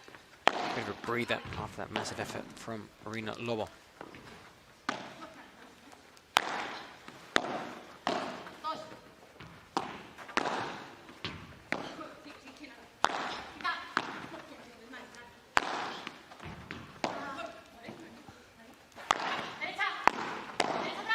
Well played again. They're keeping the nerves, aren't they? Great volley there from Araujo. Really well again, Marina, just to send her scurrying backwards. Just dropping in. Oh, my word! I mean, That was agonising. It was will it or won't it? It just scurried along the net. Let's have a look at this again. Unbelievable. They're getting a round of applause as well, because I think people recognise that that is really unlucky. Could have gone either side, let's be honest. Just stood still as it travelled along the net, opting to drop on their side of the court. That's the first time I think it's happened. So they've been really unlucky with those net calls.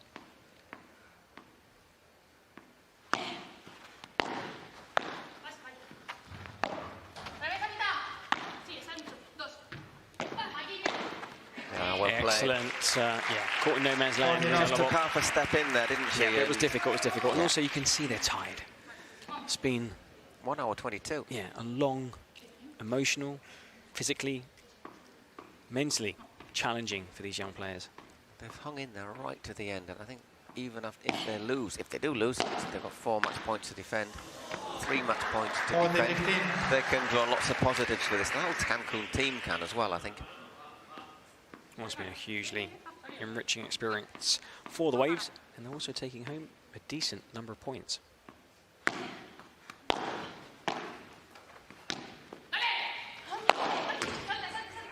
Should be it, and indeed it is. Sofia Araujo smashes home the winner. So we can confirm that the Las Vegas They win by 2 sets. 6-4.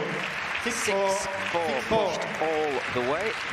They take third spot here on podium day. And third spot means 15 points for Las Vegas Smash. Congratulations also Cancun Waves, massive improvement on last season. Lobo and side taking 12 points for the Mexican side. They did really well against Toronto and put in very creditable performances in which they sort of went from Spain, as they say, from menos a más, they got better as they went along against the Flowrida Ghost, and today against the Las Vegas Smash. Top 2 players well comfortably inside the top 10. We've had our first game. We can see the team photo, the whole team posing together.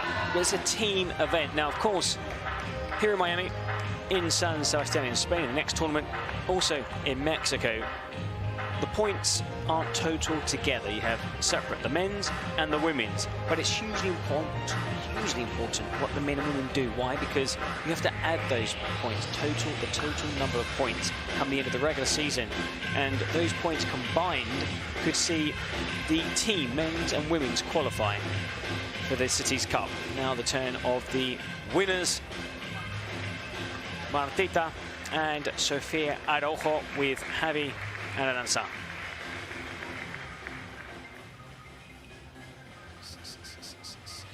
What a great way to start on this day, and there's no doubt we've started with the right foot. So congratulations, Las Vegas Smash, for this third place. Time to hear the words of the winners. Enhorabuena para las vencedoras de este partido. Tercer puesto, Martita Ortega, Sofía Araujo. Enhorabuena, chicas. Bueno, tercer puesto no está nada mal. Si no se puede conseguir el primero y el segundo y hay que luchar por el tercero y el cuarto, pues se lucha por el tercero. Enhorabuena, chicas. You were fighting for this third place, so how are you feeling about this? Bueno, muy contentas de haber llegado hasta el final. Ha sido una pena no habernos podido clasificar por los Juegos, pero lo intentaremos en la siguiente. En San Sebastián seguro que iremos a muerte a intentar luchar por el primero. Y nada, ha sido un placer volver a Miami, siempre divertido, siempre disfrutando, y nos vemos en San Sebastián. We always enjoy Miami, and there's no doubt that in San Sebastián we'll go for the first place because it's been a shame, but well, we got the third place. Bueno, Sofi, no estaba nada mal llegar al equipo y enseguida coger galones, el tercer puesto, jugar de nuevo con Martita. ¿Cómo te has sentido hoy? Has tenido esa pelota que la has tenido aquí, te has reído luego porque la has tenido, pero bueno, habéis conseguido la tercera plaza. Enhorabuena. Sophie, the smash, and pretty good that you just came to this team. You play once again with Marta, so how are you feeling about this? Bueno, gracias por acordarme de esa boda. No, o sea, son cosas que pasan al final, creo que puede pasar a todos, hay nervios, hay tensión en el partido y nada, o sea, puede pasar. Pero nada, muy contentas con el tercer puesto, como ha dicho Martita, no pudimos clasificar para la final por los Juegos, pero nada, en San Sebastián queremos revancha, así que vamos con todo. Just as Marta said, we couldn't qualify for the finals, but we're happy with the third place. And thank you for reminding me about that play. Pues enhorabuena para las chicas de Las Vegas, para Martita Ortega y para Sofía Araujo, que obtienen la tercera plaza en este puesto en el evento 1 de Miami 2025. Que no se mueva nadie porque seguimos con más acción. Enhorabuena, chicas.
Through ideas, imagination, effort, and enthusiasm, dreams are built.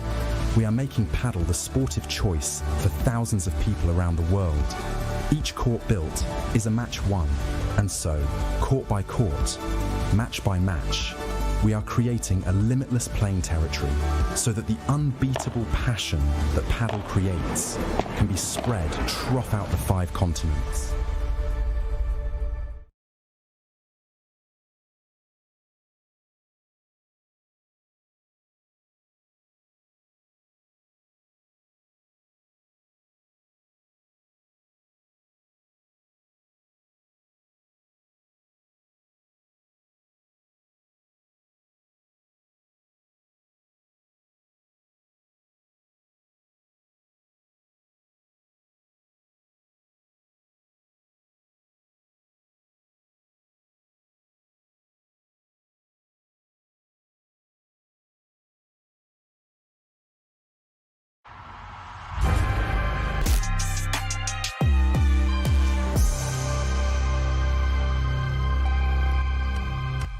amazing way to start with this podium day here at the Miami PPL, but now it's time for our second match, the battle for the third place in the men's division.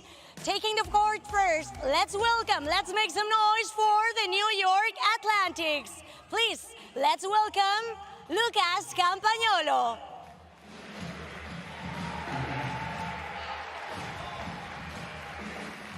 And John Sands.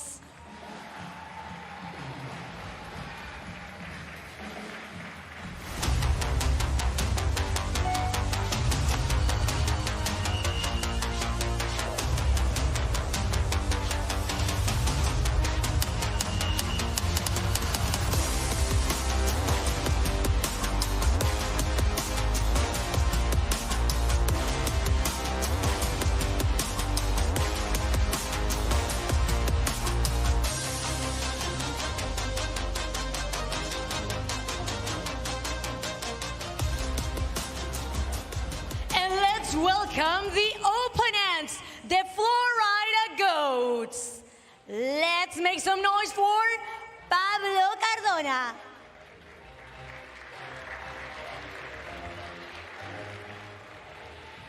And Leo Augsburger.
Hello everyone, welcome back for our third and fourth place match speed for the men's competition with the Flowrida Goats against the New York Atlantics. A game, a match that could easily have been the final and could well be a final in the future. John Sands and Luca Campagnolo for the New York Atlantics against Pablo Cardona and Leo Augsburger for the Flowrida Goats. Lots of people who can play subtle paddle and lots of people who can face as well, I'm going to say, Eric, as hitting the ball really hard. This is going to be an absolute thriller. We had a great match with Campa and Sanz yesterday against the Miami Paddle Club. And Cardona and Augsburger, they were involved in a really interesting tactical game as well against Maxi and Bautista. Yeah, it was brilliant. What a performance from Maxi and Bautista. They took the favoured Cardona and Augsburger the full distance. They lost in a super tie-break, but we expect another good game here. The bar is high. It was set high by the earlier game here. The other third playoff, which saw Las Vegas Smash defeat Cancun Waves 6-4, 6-4. Good win for Araujo and Marta Ortega against Marina Lobo and Sofia Scythe, but a really close game that lasted for over 90 minutes. We expect a very tight game here, entertaining, and we saw Cardona and Augsburg in action in their opening game, and it was the quickest game I've ever seen. Games lasted 30 to 1 minute 10 seconds. In that second game, we saw the tactics used by the opposing team work. Loads of ground shots, very few lobs, dink and charge. I'm not too sure though, because Kampa is a big hitter, but his doubles partner can play that style of game. John's a big hitter as well. I mean, that's the interesting thing, that there's that variety. Campo can hit the ball really hard. He's also got a good wrist play, hasn't he? He's subtle as well, but he does like to give it a bit of a heave-ho now and then. Cardona has also got that side to his game. Well, a bit more pausa. 3 minutes. I love that word in Spanish, that pause, that shot selection. He's got a bit of a pause in his game, as you say. And Leo, by the way, if you saw him walk on the court, he nearly went head over heels. There is just a little change in level there, a little half a centimetre. But hardly noticeable, as these players are playing on a cracking playing surface here in Miami. Now, we saw it last year. And last year was the first season Adidas and PPL teamed up, and it was a huge success. And it was so successful that in Spain, funny enough, where the next event is going to be held at San Sebastian, in Barcelona there was a Padel World Summit, and everyone was looking at this court manufactured by Adidas, and there was even a ribbon-cutting ceremony. Why? Because it was kind of the official launch worldwide, and we expect to see this court being used around the world in not just PPL events. State-of-the-art, great 360 visibility, and a joy to play on. Paul and I haven't played on it yet, so hopefully we get a chance, maybe when play ends today. I do very much like the colour contrast, the black and the gold. Very, very nice. That is a PPL touch. You can customize certain details of this Adidas court. PPL, of course, colours that striking gold and black. Just a minute or two left in our warm-up, and then we'll see who comes out on top between the New York Atlantics and the Flowrida Goats. Defending champions, the team from Florida. They won the title, winning what can be called a local derby. They defeated Miami Padel Club in the final 2-1 in a mixed doubles. Now, New York Atlantics made last year's semi-final, where they were knocked out by Miami. It was a really good semi, though, wasn't it? It was really entertaining. I remember a very close run, think. Obviously, John Sands joining the Atlantics from Miami, along with Adi Sanchez, who will be in action in our next match, which is the women's final. Both teams here have representation in the third, fourth, and also first, second playoff. You've got New York Atlantics with Ustero and Sanchez taking on Flowrida Goats, Gemma Triay and Delphi Perea. And then following that, Cancun Waves, the surprise package, surprise team in this inaugural 2025 event. Dalbianco and Alex Ruiz against Alonso and Tapia, who hail from Miami Padel Club. And I'm sure they're going to have a big home support here. I think we've talked about sort of the revelations of the tournament. I think Cancun, as possibly as a team, have been the big surprise package. They've done really well. I think we were talking before the event started, Paul, and we were talking about Podium. You know, which 3 teams we expect to do well again this season. The 3 teams to beat were Flowrida Goats, Miami, and New York Atlantics. I don't think, and we were speaking also to the Spanish commentators, nobody had Cancun Waves in that top 3. I would go as far to say top 5, top 6. So congratulations to the team from Mexico. An incredible achievement here in Miami. So, I mean, I think we're saying the Waves have been the revelation of this opening Pro Padel League tournament. I think Franco Del Bianco has been the, let's just say, the breakthrough player, hasn't he? And I'm so looking forward to seeing him. Obviously, it's pairs, but I'm obviously really looking forward to seeing him line up and face Gustapia, who's obviously the number one, the man to beat. We only saw Maxi Arce, his doubles partner, plays alongside Franco regularly, in action in one game. He was outstanding, but Alex Reith is the more experienced player. He's stepping in, the captain, to play alongside Franco. So I agree with you. I think he is the revelation, rising star. Although, you know, Aliaga, we also saw Alberto Garcia. I mean, there are quite a few players that have proven that they can play at the highest level at the biggest events around the world. As for the women's revelation player, do you have anybody you're waiting to see what happens at the end of play today? See, it's hard to say that really. You looking at the finalists, you know, would you say Andrea Austero, Ari Sanchez, Gemma Trea and Delphi Brett? We know them all. Yeah. Okay, so you'd go for Cancun Waves, I suppose. Andrea Austero is young, isn't she? Yeah, so but established. So, well, you'd have to look at the Waves players, definitely, wouldn't you? But 50-50, I think, both players. My vote is split. Half for Marina Lobot, the other half for Sophia Said. Two very different players with their strengths and weaknesses, but definitely, you would have said at the start of play on the opening day of competition on Thursday, and Marina Lobot and Scythe would not have been on anyone's list. So congratulations to those two players, and also to the two teams in action here. As Paul said, this could easily have been a final, and no doubt it will be during the course of the regular season.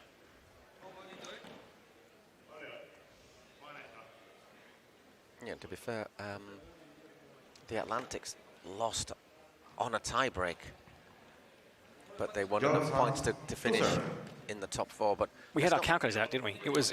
But let's not forget that the Flowrida Goats won both of their matches. It was just that they dropped a set, and that proved costly. That set they dropped yesterday.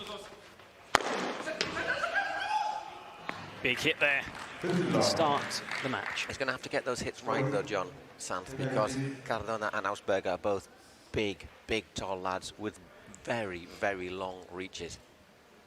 So if you underhit your smash at all, they're going to get there. You're in trouble. We're also talking about these two players, how we've been following them for some time, and how they've grown, because they were boys when they first started. And look at the size of the two players and the muscle they've put on, the power they can put in behind nearly every shot. And we're talking about Pepe Aliaga and Alberto Garcia earlier, who are like young, well, versions of these players maybe 2-3 years ago. Like a sapling.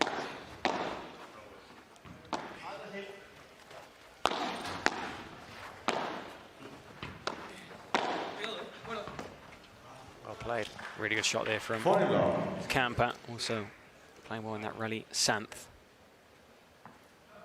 They were fun to watch yesterday.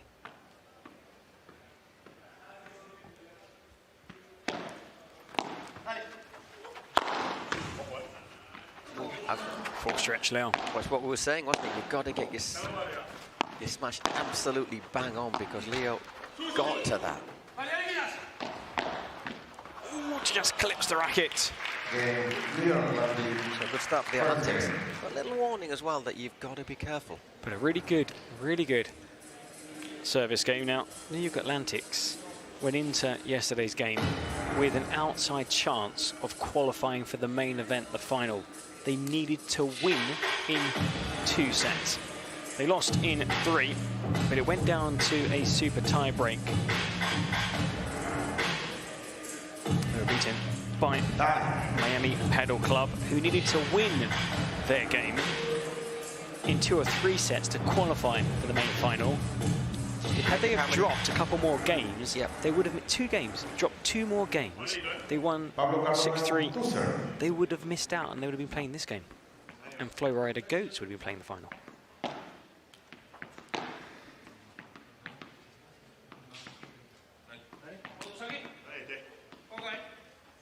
Okay, it's Pablo Cardona to serve first for the Goats.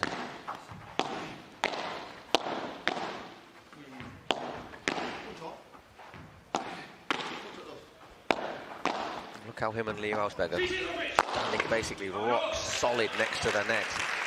And straight away brings the opportunity for Cardona. Yeah. We're going to see plenty of those during the course of this match, especially on their service game. And they can dictate points with a good serve and a good smash. You've got a stopwatch out, Paul. Not yet.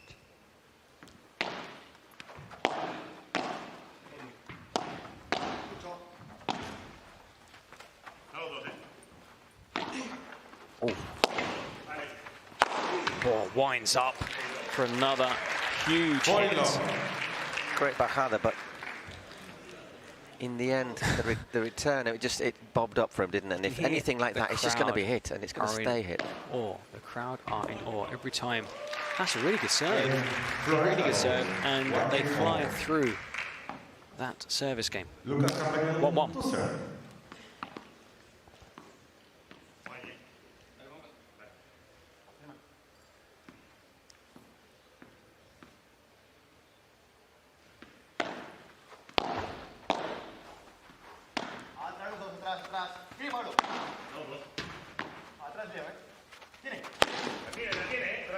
Not going to get. We did. He does. He doesn't hit the net, and he wins the point.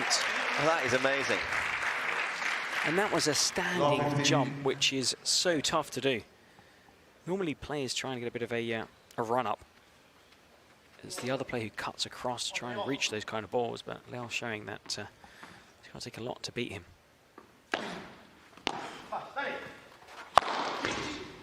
That's good. That's very good.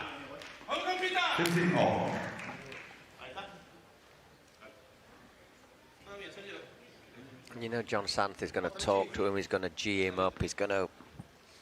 He's a very positive influence, Sant. I'm not going to say he's the best player, but he might be my favourite player. Just for the way he acts and he acts on court and everything. That was exactly where it needed to be, at the feet of Pablo Cardona.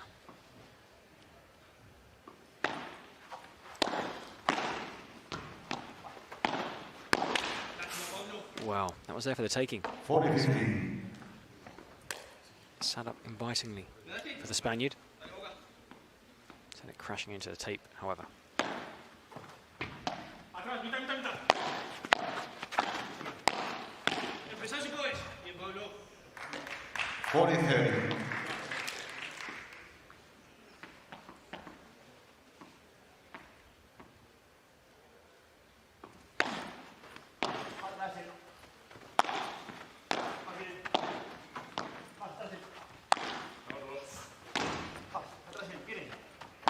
Fake smash. Oh, I think he was looking for a little bit of a gap there, wasn't he, to put it between the two, between Ausberger and Cardona.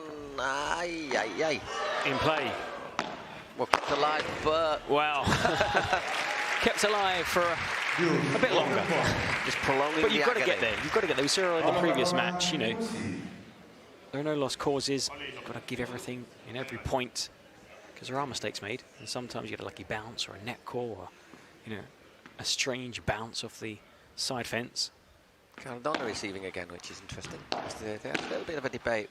Oh, it's gone. There's a break. Yep. There's a break. There was a good return from Pablo Cardona. Going wide with the volley, the Brazilian camper. There was a bit of a debate between them yesterday, wasn't there? Who should receive on the golden points? And it massive. It was a big debate.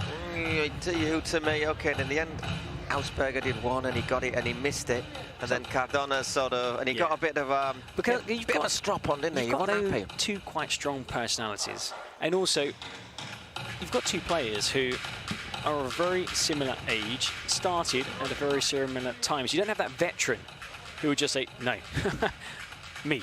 You can do it, or I'm doing it. I'm going to use the Kevin Costner film, Bull Durham. I'm going to use that analogy again.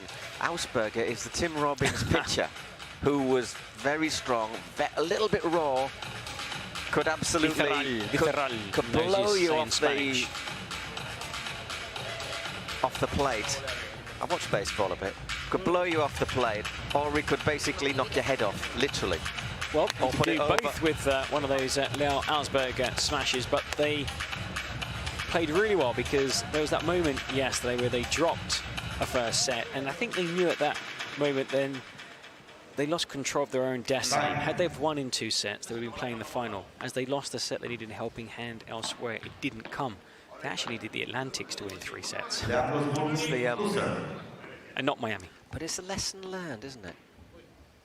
You can't take your foot off the gas at these PPL events because there are no dead rubbers. We saw that last night in the final game in Arkansas Matrix. No. Yes. Played the longest game here at the event with a tiebreak that went on for 26 points. And not the super tiebreak. Oh, the shorter one. The one that's to 7. Was shorter, to 7. You could see the cameraman after it was good. It was funny. When it was saved, it went to they went, oh no. 30-15. Looking to consolidate the break. Alsberger serving 30-15 up.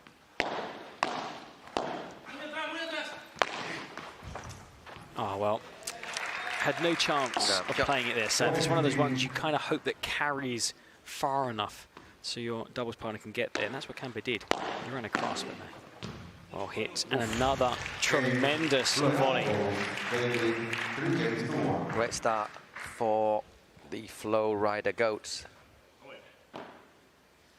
Now, playing as they are playing now, and they won their matches in the group stage, they could have been in the final, and maybe they are better than the team that have qualified, the Cancun Waves. Oh, wins it, Leo again. Unbelievable. But the way the system works here, which I think is excellent, is that, you know, you play different teams at different events, and yes, you might get a Miami, New York Atlantics in the group stage, but you won't get it again. You'll get a Flowrida Goats, Miami, for example. So you won't get the same 2 teams in the final at every event.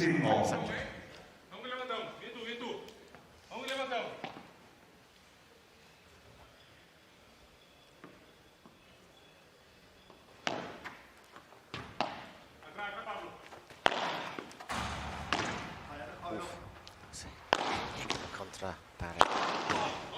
Big put away, Santh. 30-15. That's good of Leo, isn't it, to go and get the ball? Probably wants to burn it. Well, players love playing with the ball. They just won the point with. And the opposite happens if you've lost the point.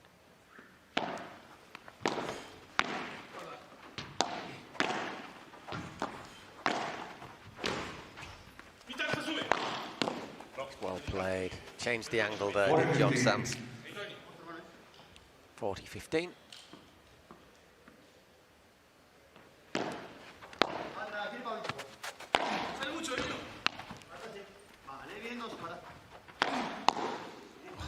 Brilliant, that was behind Leo. Donk over the rubber. Really just bend those arms. That's Goal. Head control and a really difficult volley, and they win the point again. 40-30.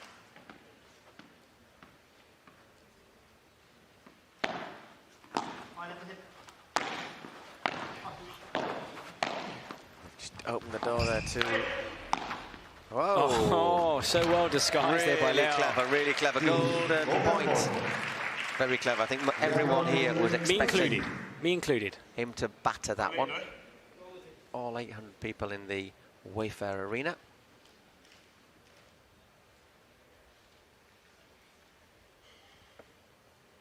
Time.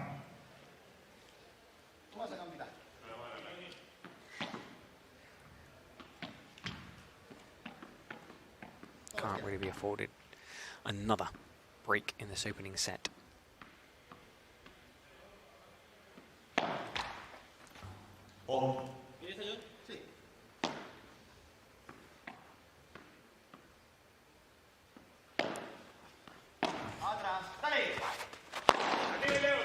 Well played. Never in doubt, really, was it? Well, they do well to hang on to their service game. Still one break down in this opening set. Chatting with Pete Consolidating, pro player who plays regularly. You're name dropping Pete a lot. Well, Pete's a great guy. He's a good lad. He actually, when he started playing, he played with Asperger. Yeah, he played with Leo, and Leo said, you know, that he has a great relationship with Pete because his first point on the Padel Pro circuit was won playing alongside Pete Consolidating. And it was down to Pete, wasn't it? Because he set him up. It was actually, Pete was a better player then. He said, look, what could have been of my career? No, but he always said, Leo was young, I was a bit older, and everyone knew that Leo would eventually get it, because what players do is they start off and then you start kind of like climbing your way up the player ladder. Yeah. And eventually you play with the best players in the world. And they know his dad as well, don't they? Yeah, he was sending him messages yesterday saying, oh, that's so frustrating, having dropped that set. I'd be quite worried, intimidated, commentating, because he's obviously listening in Spanish. Yeah, you imagine. Knowing that's that one of the players' fathers was actually listening to what I was saying. No, he said there's all positive reviews, all good stuff, all good stuff. On two players back out. Normally, this is what you see. The players leading are the ones who want to get this. And the others are the ones who want that team back underway. But there's a good bench there for the Atlantics as well. They all chip in, don't they? Because you've got Ari Sanchez there as well. Delphi, who's not short of an opinion. Oh, sorry, she's with the goats. She's on the other side. But she's not short of an opinion. She's not short of an opinion. You got that bit right. Cardona to serve.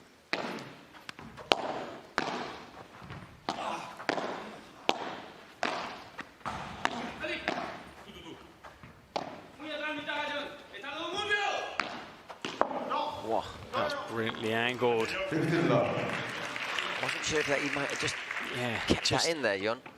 Off the edge of the frame.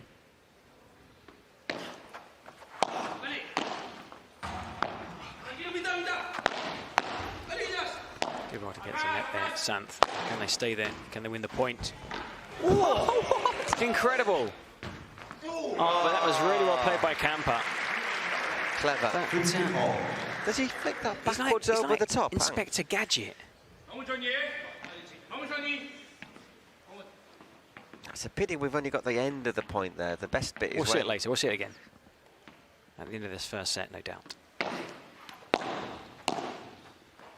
Just quickly, for those who don't know who Inspector Gadget is, he's not a police officer, it's a cartoon. And he can just like stretch his arms and legs. There was a live action film. Was there? Yeah, Matthew Broderick. Any good? Nah.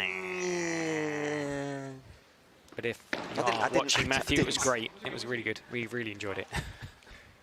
But we do like Ferris Bueller's Day Off. Yeah, that was a fun film. And was it Glory as well? Very good film indeed. It won an Oscar.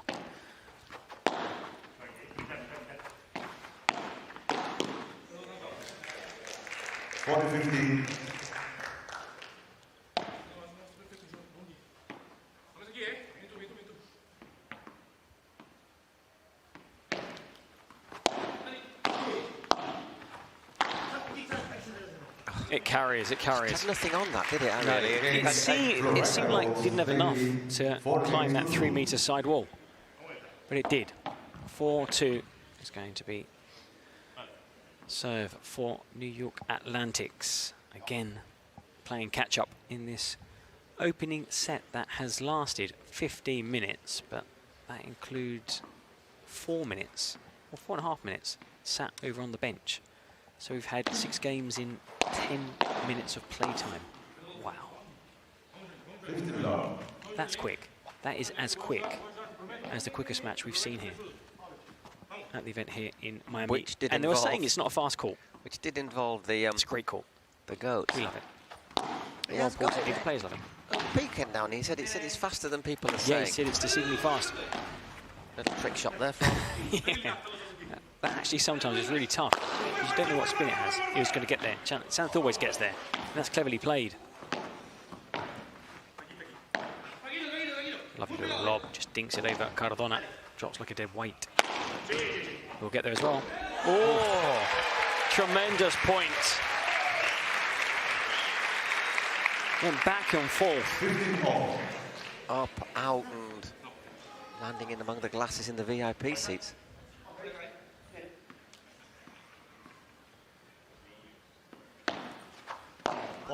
Just long.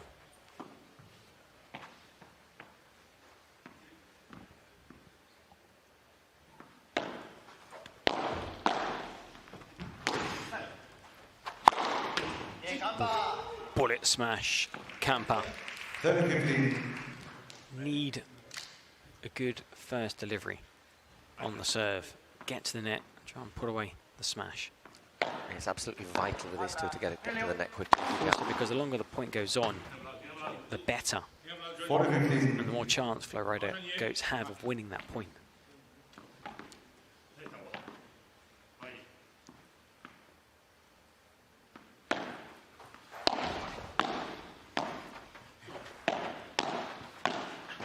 Nice change of angle, really well played. Subtlety as well as power. Good mix of elegance, grace, finesse, power, Santh. That's why he's your favourite player, isn't he? Yeah, but also because of his expressions on court, to be honest. And he's a good lad as well. From Pamplona. You wonder if he'll have a couple of times in with the Bulls before he pops up to San Sebastian, don't you, on the 10th of July, San Fermin in Pamplona. The very famous bull running tournament starts on the 7th of July. So if you wanted to go, who knows, you could go down there, put your life on the line, and then go and watch a bit of paddle. Don't. Don't. If you're thinking about doing it, just go the first day, stand the other side of the fence, and then decide if you want to be the, I would say, the wrong side of the fence. I would. Because I went and I thought, somebody said, no, first day one, just watch. I watched day one and said, thank you for telling me to watch. I'm not going to go there. They weigh 450 or 500 kilos. And the speed they run at, unbelievable. Well, Santh is from that city from Pamplona, which isn't too far in distance, a bit more inland, from San Sebastian, where the second event of the PPL regular season will take place from the 10th to the 13th, which is just after. In fact, it's actually during running the board because it's the 7th of July. 7th, exactly. 7th of the 7th. 7th of the 7th, 10th to the 13th. That's not a bad trip. Spend 2-3 days in Pamplona. If you're traveling across Europe to watch the PPL, you won't find a hotel. To San Sebastian. You won't find a hotel. No, you probably have to stay in San Sebastian and then travel down to Pamplona and maybe visit John Santh, who will be in San Sebastian playing paddle. Leo Ausberger serving. 15 left. I'm not going to say any more about that. It's just like 1-2, bang. We've seen so many, so many. But they've had a lot more chances to smash today than they did yesterday.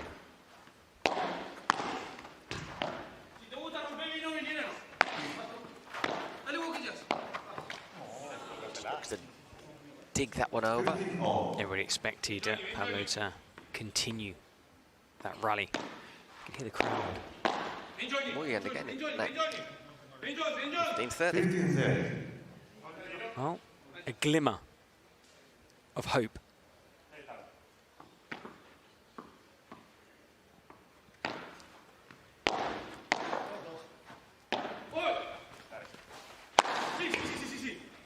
Gets there. For Rich Santh.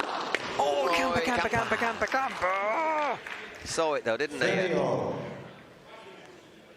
He's now going to dry his racket handle off. And it's one of those ones where everybody on that team will not say a word to Camper. It's like, I know I messed up. That was a wild strike from the Brazilian, and it would have been 15-40.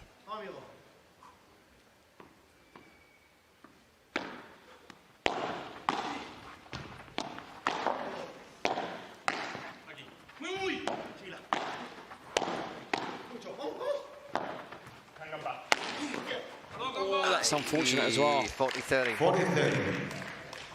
He's nimble, but couldn't quite dance out the way of that shot. By the way, he's a decent dancer.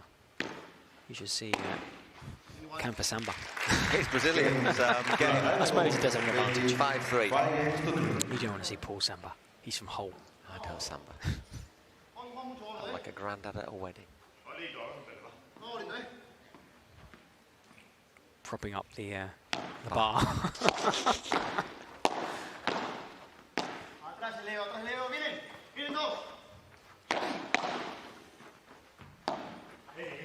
That's gone long. Yeah, that's going long. And Santh straight away was shaking his head. As soon as he let fly, he knew. Serving to save the set, by the way. They might look back at that point, 30-15 up. And that smash into that back glass, Camper. You don't get many opportunities against the likes of Pablo and Leo. 15 all. Comes better.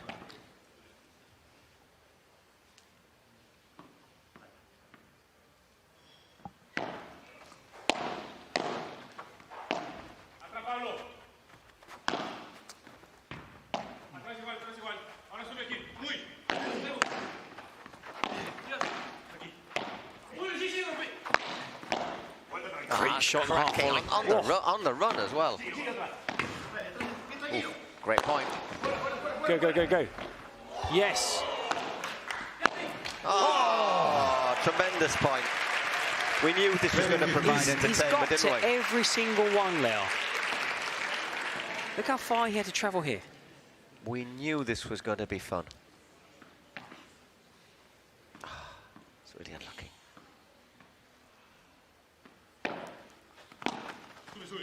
Chip and charge from Auersberger.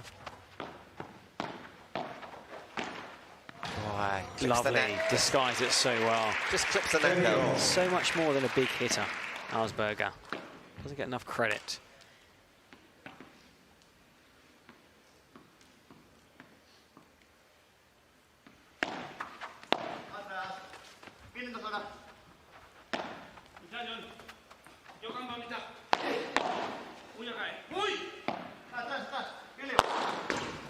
Well played. Better. Flatter that smash. Yeah. Didn't need to use any topspin. Arch the back. It was a good height for Camper. Just sheer power, taking it past Cardona.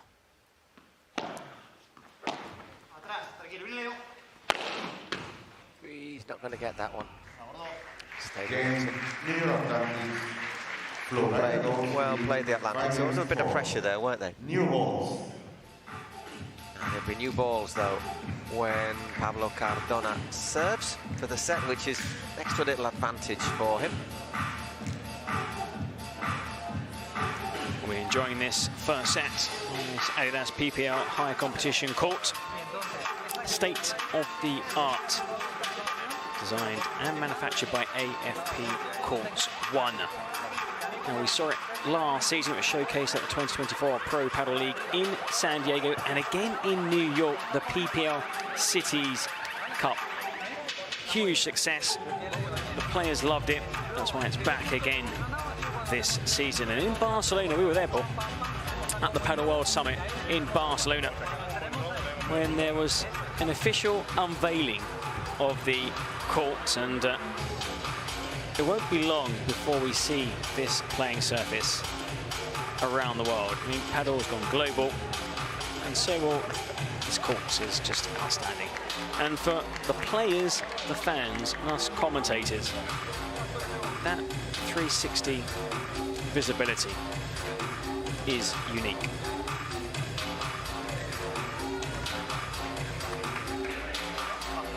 Auersberger and Cardona quickly back on court. They were ready to serve for the set.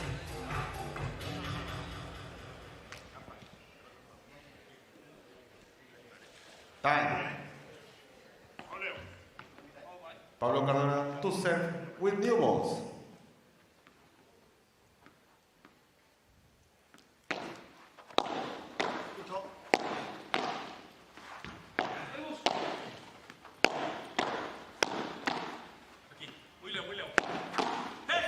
Well played. Aggressive stuff there from John and Camper.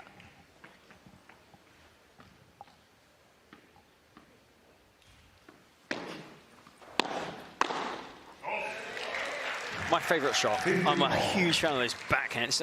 It's almost effortless. You know how hard it is to get that down and over that back 4-metre wall? Incredibly hard. I've got to use two hands and still we won't clear that back wall.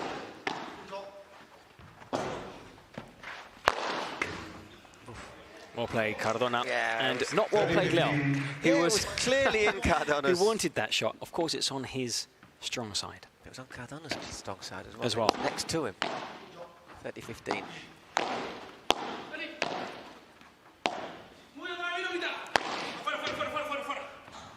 Oh, it's a bit unlucky, that. Little bit looked low. like it was, and then it just dipped.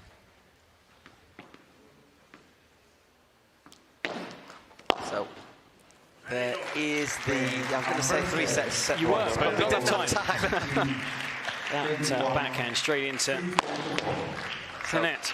6-4. I mean, 10 points in 28 minutes. More thoroughly enjoyable first set. Very quick. As Paul was saying, if you average the number of games, timeouts, I mean, each service game has taken about 2 minutes. Well, same moments ago, about that event in Barcelona that we attended. The first 2025 Padel World Summit in Barcelona. The PPL were there. And there was that announcement that they will be returning to Spain for the second event of the calendar year. Now, jot this down. July the 10th to the 13th, PPL San Sebastián, Donosti, Spain. It's on the north coast. If you are traveling, you can fly even to France, to Biarritz. You can fly to Bilbao, San Sebastián, via Pamplona, and watch, as you were saying, the running of the balls. Probably if you're flying into Spain from way away, you'll have the US, via Madrid. No, you can fly New York to Bilbao. There's a route they've opened up, New York, Bilbao. There you go, for New York Atlantics, flying direct to Bilbao. Then, of course, after San Sebastián, it's Guadalajara. And then the PPL All-Star Festival at the Hamptons. And the season finale, October 16th, 19th, the Cities Cup in New York. The final event of what will no doubt be a record-breaking season for the PPL.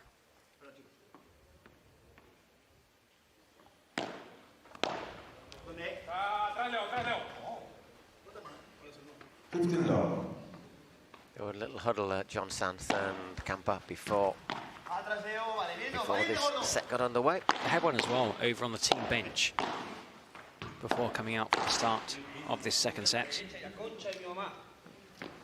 Very long. Now, in their previous game against Miami Padel Club, they were underdogs. And they lost the first set 6-3, but they came back to win the second set 6-3 and set up the super tiebreak, which they lost 10-6. 40 long.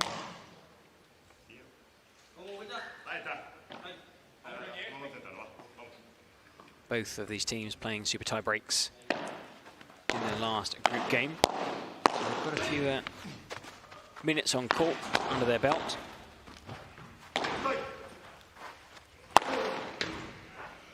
So lucky into the net.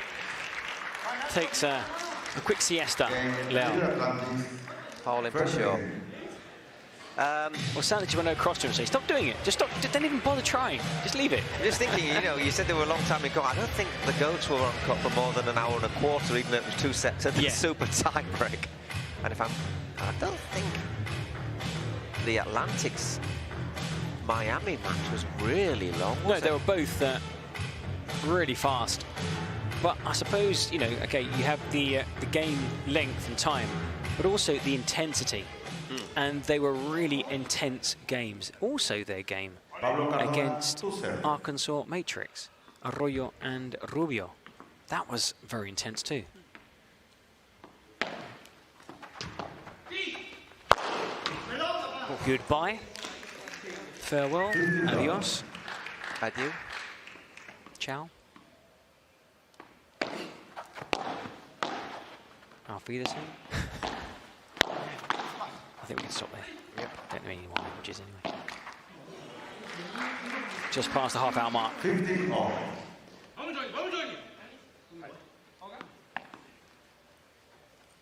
Was important for Campa and Santh, unlike the first set, to hold on to their service game. So they are leading. Okay, it's with serve, but they are leading. So look at the scoreboard. If they can take it to 30 or win the next point, psychologically, you know, 2-0, and they could do what they did yesterday. Get back into it. They did very well against Tapia and Edu Alonso. It's just got a bit long. 40-50. Very difficult. You know, when you're under that kind of pressure where you really have to push the limits. The lob, the ground shots, the volleys need to be as close to the back wall, the side fence. It's very difficult, a really fine line. Because if they're not perfect, near perfect isn't good enough. These two will snap it up.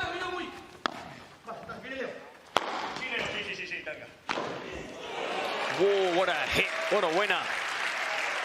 Big play. That basically bounced. I don't know if it hit the roof on the bounce, but it was very close. And because there's a full house here, there are quite a few supporters that have been ducking, diving out of the way. 800 people here in attendance at the Wayfair Arena in Miami. It's been, I mean, sold out throughout this 4-day event. Very much so. Oh, that's another high one. Yeah.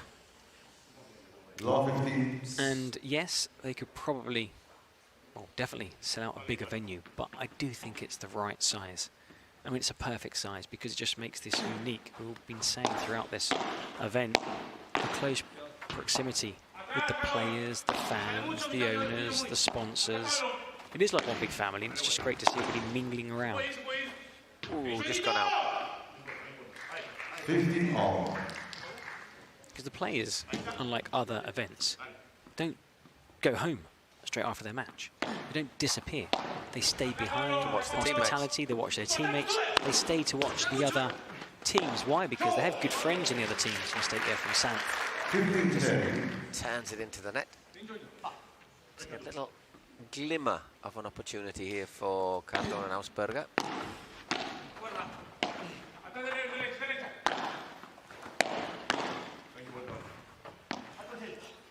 Good lob. Well disguised.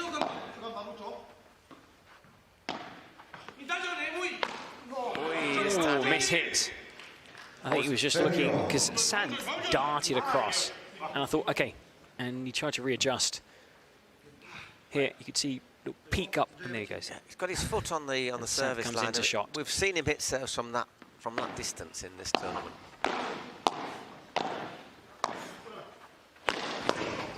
That's the second. I mean, the first mistake in the opening set was a lot worse. It was a golden point. But this here could easily have been a winner, and now they find themselves in a bit of bother.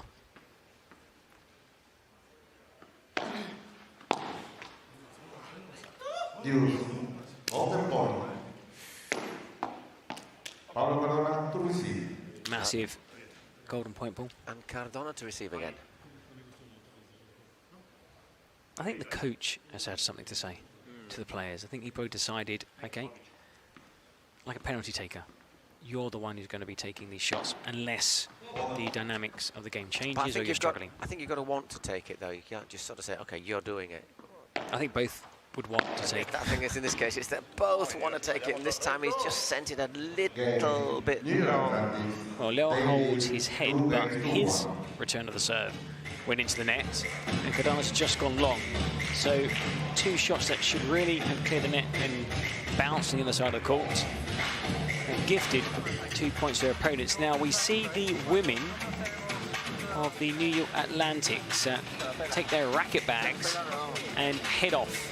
They are making their way to the practice courts, which are just behind this centre court here at the Wayfair Arena. Just so you know, there's not going to be much of a break between the 3rd and 4th place matches and the finals. We're going to go straight into it. There's the numbers from the first set. Just about tell the story at the 53% of the points for Cardona and Ausberger. Cam Nolan and Santh winning more of the longer rallies, but the problem is, of course, that there weren't that many long rallies, and they didn't manage to force a break point. Longer rallies, 67%, 33%. I've counted 3 long rallies. So they won 2. The other ones won 1. And Ausberger won 1. Important also, points won on serve. 78% Flowrida goats. That's 10% more than their opponents. They are winning their service games. I wouldn't say comfortably, but they've been in control. And it's going to be very difficult for Santh and Campo to break Pablo and Leo.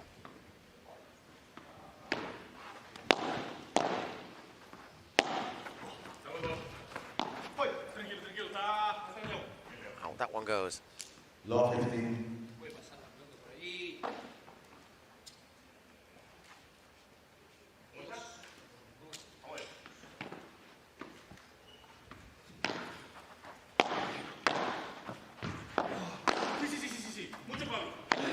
Get it backhand over the back fence. Couldn't. Well played, John Sandstone.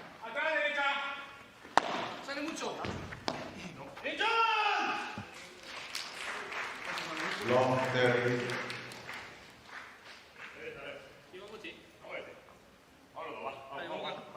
A bit of work here to do for Leo.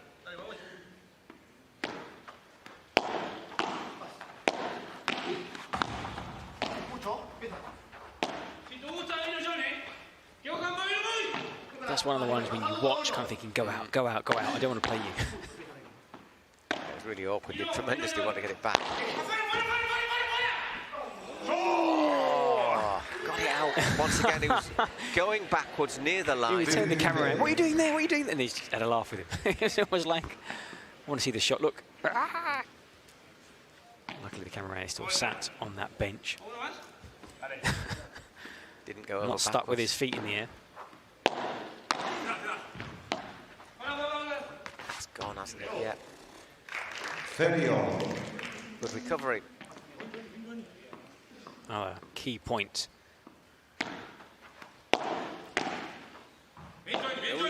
He slips away. Well, a ray of hope. Great point.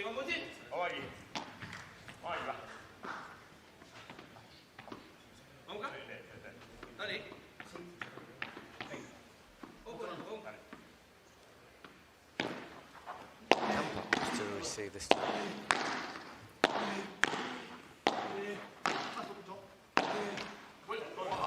Gets the benefit of the net and should put this away. He does indeed. Oh, good catch, sir. Well played. 3-1, so they get the break. I thought I would test our commentator's curse, Paul, by saying they're going to really, really struggle to break the serve of Leo and Pablo. Well, they hadn't really had any options until there, had they? So just gone and done it, and now serving for 4-1.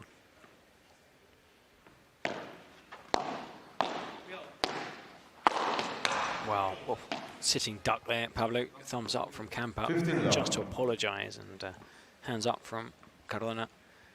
No harm done. oh, once again, I think Cardono's having a few little issues at the moment, isn't it? A bit long. Just making sure Santh wasn't going to hit it.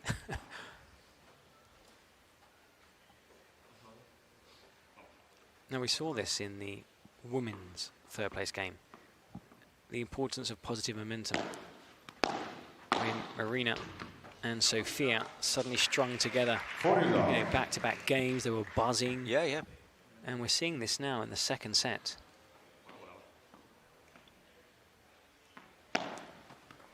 This is another pairing that you can tell when things are going well, can't you? Because they are very vocal, very buzzy. 40-15. I wasn't sure about that one. Yeah, it was just agonisingly close. Dropping on the right side if you are Flowrida Goats fan.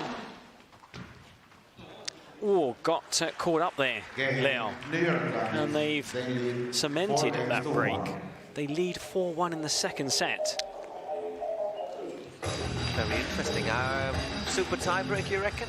I think we said I'd super love a super tiebreak. I would love a super tiebreak. I want one every one of these matches, to be honest. This is the final day of competition, Paul. I think we said super tiebreak in our previews, actually. It's been a thoroughly enjoyable event here. Delighted to be here with PPL in Miami. Enjoying every single match, even a match that we thought, to be honest, the last game yesterday, okay, these two teams playing for points, but not much at stake. It was an incredible, incredible game, back and forth, nobody rolling over, nobody throwing in the towel, giving it their all, and the combined length of the two games was about 4 hours. It was, you know, that long, with a golden point. Can you imagine without a golden point? We're still being now commentating that tiebreak. Yes. 14-12. I prefer not to think about it. Actually, a golden point wouldn't be a factor in a tiebreak. Yep. Aha. Caught you out there. Need more coffee. Need more coffee. Where's coffee? Need some coffee. No. If anybody's listening, they are, of course. They're watching the live feed in Spanish and in English. Anybody's listening in one of the lounges, coffee would be really appreciated up here. With a bit of sugar. No sugar, please. And a bit of almond milk. None of that. For asking, 45 minutes just under gone in this third place match. Oh, mi chancletazo. My shot using a flip-flop. I suppose I've got to explain what chancletazo is, because there are people watching for the first time. I'll wait till this point's over. I'll be quick, promise. You have to be.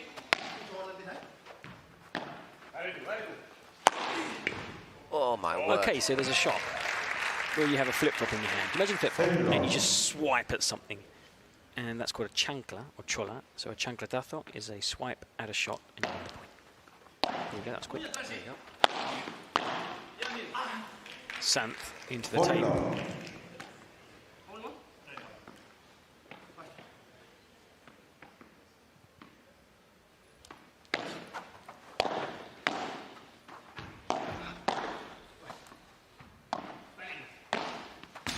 Surprised Paolo wasn't standing over the net to put that one away. He was a bit further back, and maybe he should have been. Oh, that's but then you've got Leo. shot. Just pulls that one out from nowhere. Good service game. He came off the back. Look at this. Waits, lets it bounce, then produces that. He does have a deft touch on him. And that's something we never saw in his first 2 years of competition. He would whack everything. Okay, Cancun serving. Forward. Good, just the break up. Travels far, but not far enough. That would have got over nearly everybody else, I think. Oh, I think there is a call there.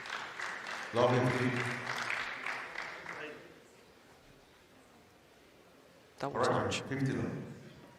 A double touch on the racket, and I mean, none of us saw it. Which is why it's so great that the players straight away admit to a mistake. If there's a mistake, ball's in or out, if it means them losing a point. Vamos, vamos, vamos, you can see John going. Come on, come on, come on.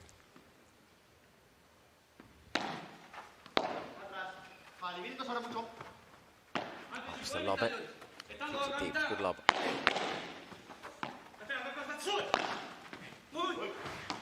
Scoot it back into play, but not much really. No chance there. Oh, done there. Well played. And the good communication as well between them helping.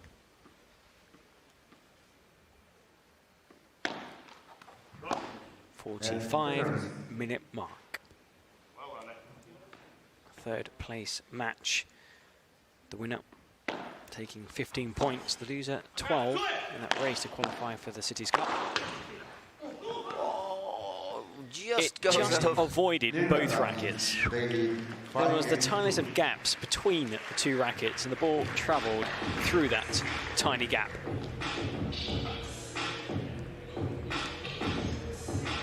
So just a game off, taking the second set, John Sanz. And Cancun.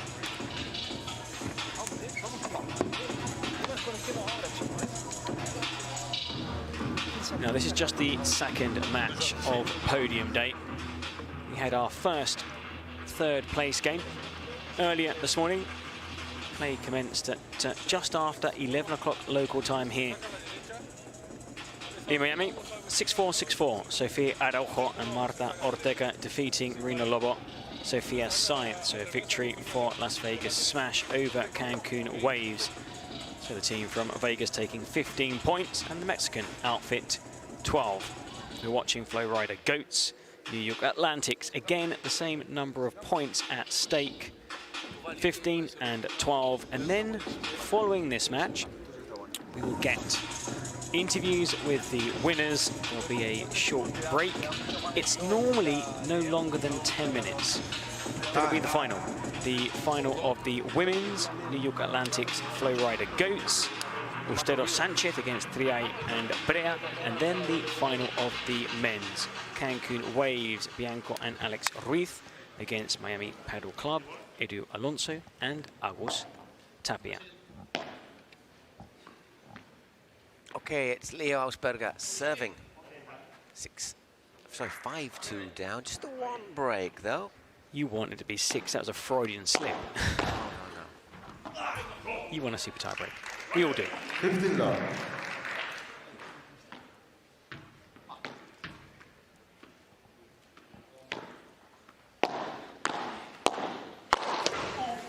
That's the first really wild smash we've seen from Pablo Cardona. And I'm not too sure if that return was going long. But again, if you're in doubt, you've got to take it first time. Hasn't affected his confidence, Well, there's no way. And luckily for the umpire, there was no way that Sant was going to get there because he would have taken off the umpire's legs. Didn't think twice about doing it the next shot, though, did he? Well, not short on confidence. 40 love. It's just lasted about one of those. I don't know. I've just looked down at a piece of paper, looked up, and it's 40 love. One of those minute-long matches or games.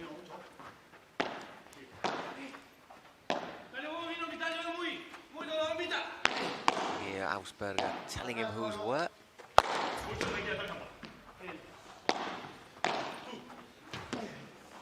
Wow. One of the longer rallies. This is the longest rally now, Paul. It doesn't quite carry there from Campa. Flowrida goes. Okay, 5-3. Correction. 40-15.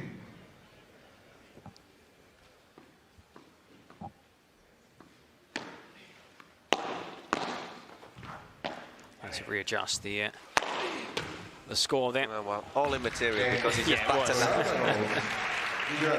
Left me for a moment going, what? Anyhow, 5-3. Just one break down, but serving. Okay, New York's serving for the set. And it's been we want a super tie break. It's been very reliable serving, we do. which is, of course, the commentator's curse once again. We shall see.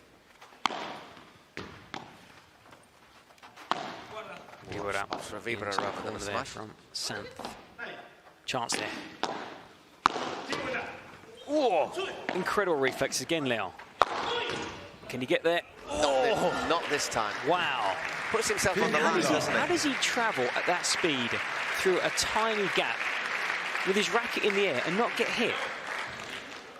Look at that. Somebody has been listening to us in the lounge, and they bring us coffee. God bless you, sir. Unbelievable. We have a listener. Thank you very much.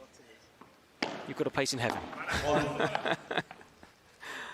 He's even brought you sugar, Paul. I asked for sugar. Thank you very much.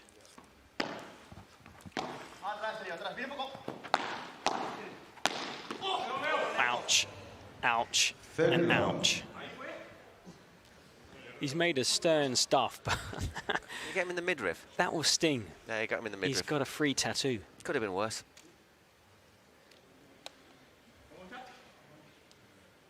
It tells you how hard he hit the ball, didn't it? You don't realise how hard it is until you get hit, or how fast that ball travels until you're down courtside. It's lightning quick. Whoa. Lovely.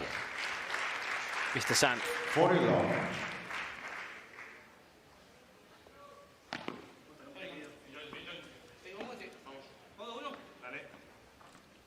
Set point.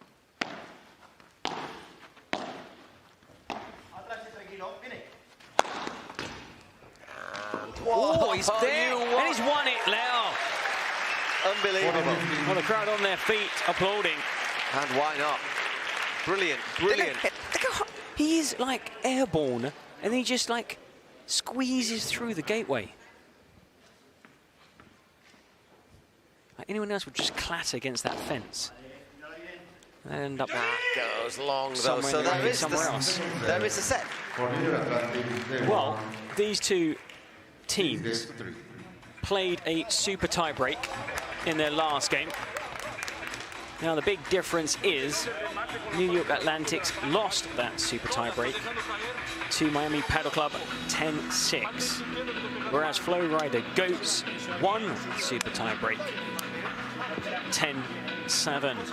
So we're in for our first super tiebreak of Podium Day. What we're seeing, though, Eric, is just how competitive both of these teams are. You know, the Atlantics going to 3 points against Edu Alonso and Gus Tapia, and 3 sets right now against Ausberger and Cardona. Well, credit to both teams. Different styles of play, but you can see you don't have to be big hitters or out-hit a team. You can out-fox, out-maneuver. And this is really, really hard to call, isn't it? It's just, I think, who hits the best form in these. I think Pablo and Leo playing their best paddle would beat Santh and Luca playing their best paddle. It'll be tight, but I do think that they've got the bigger shots than their opponents, and in paddle, people want to play alongside players that can win points from impossible positions, and you've got 2 of those players playing together for Flowrida Goat, so that would be my tip in this super tiebreak, Paul. Anyhow, fitting end to this. What's been a quick-fire, thrilling 3rd and 4th place match in the Miami Pro Padel League.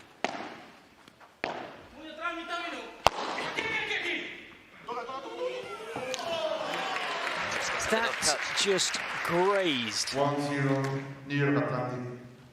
the racket. Which is probably the best thing, because if he got more on it, it would have stood up and been returnable. A mini break in this super tiebreak to 10 points. Need to win by 2.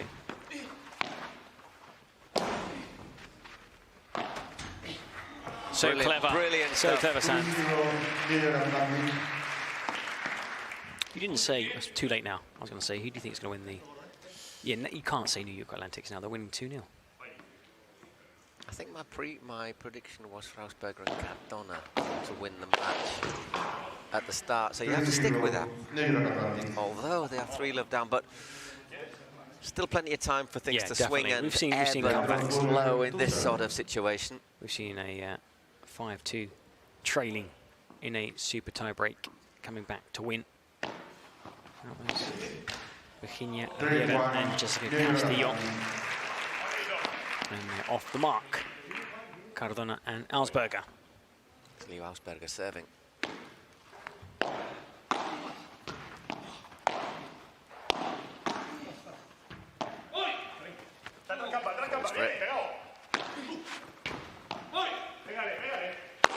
Pegale, hit it, he says. And there, Paolo's just saying, smack it. And he did. Well, these players playing not just for pride, also bragging rights in the locker room, but also 15 or 12 points in that race for the Cities Cup.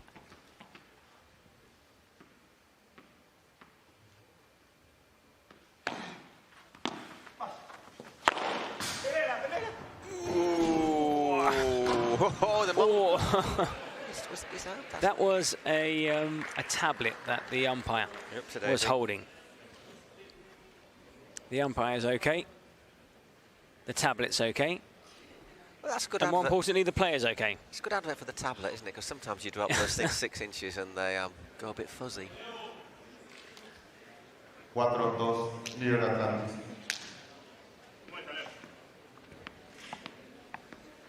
Shaken, but he's okay. And just checking Leo that he's okay too. Been in the wars, hasn't he? Got that in the midriff. He got that in the whoops-a-daisy, in the camera, in the elbow. Tablet falls on top of him.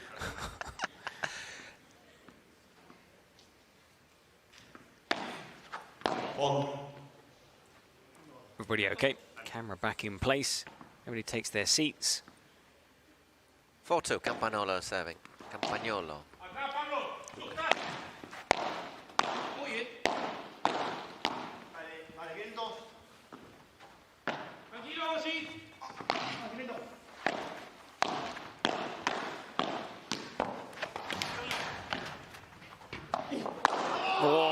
Had to get down really low there, Pablo, to get it back into play. There with John Sant towering over the net. First time, second time, third time he bangs it out. But just look where he gets. Look here, you need to be over the net, and that was the right shot to play.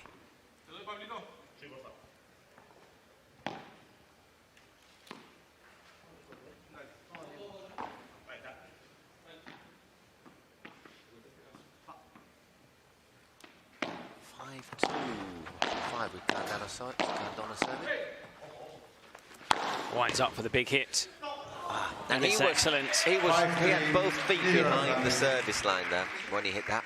Didn't have that run up, Sant, otherwise he would have got there.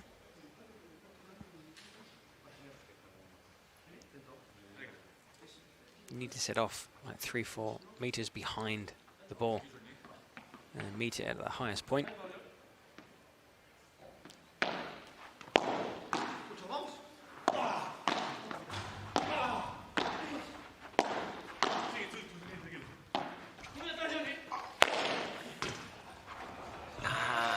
I tell you what, they're going to have to move the umpire's chair.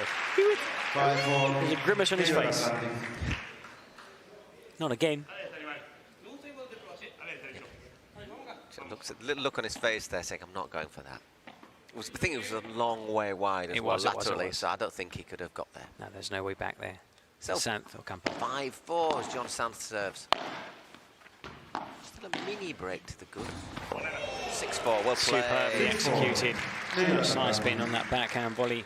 Just sends it flying into the fence and drops dead.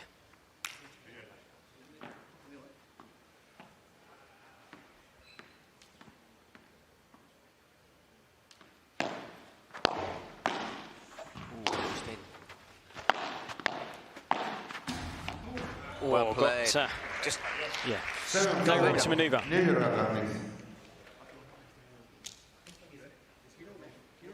7-4, Leo Ausberger to serve. 3 more points to take third place, New York Atlantics, as we approach the hour mark. One more point, then we'll get change of ends, don't we?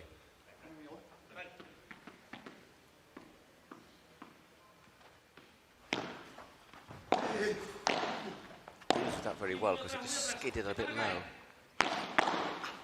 Oh, lovely shot there from Cancun. All of a sudden, you're in sniffing distance now, aren't you, of a match point? Looking very good. Now, we saw yesterday in a super tie break, some of the players opting not to head to the team bench. Now it's the coach who's actually coming over to the court to try and draw his players' attention. And the players just want to get things back underway.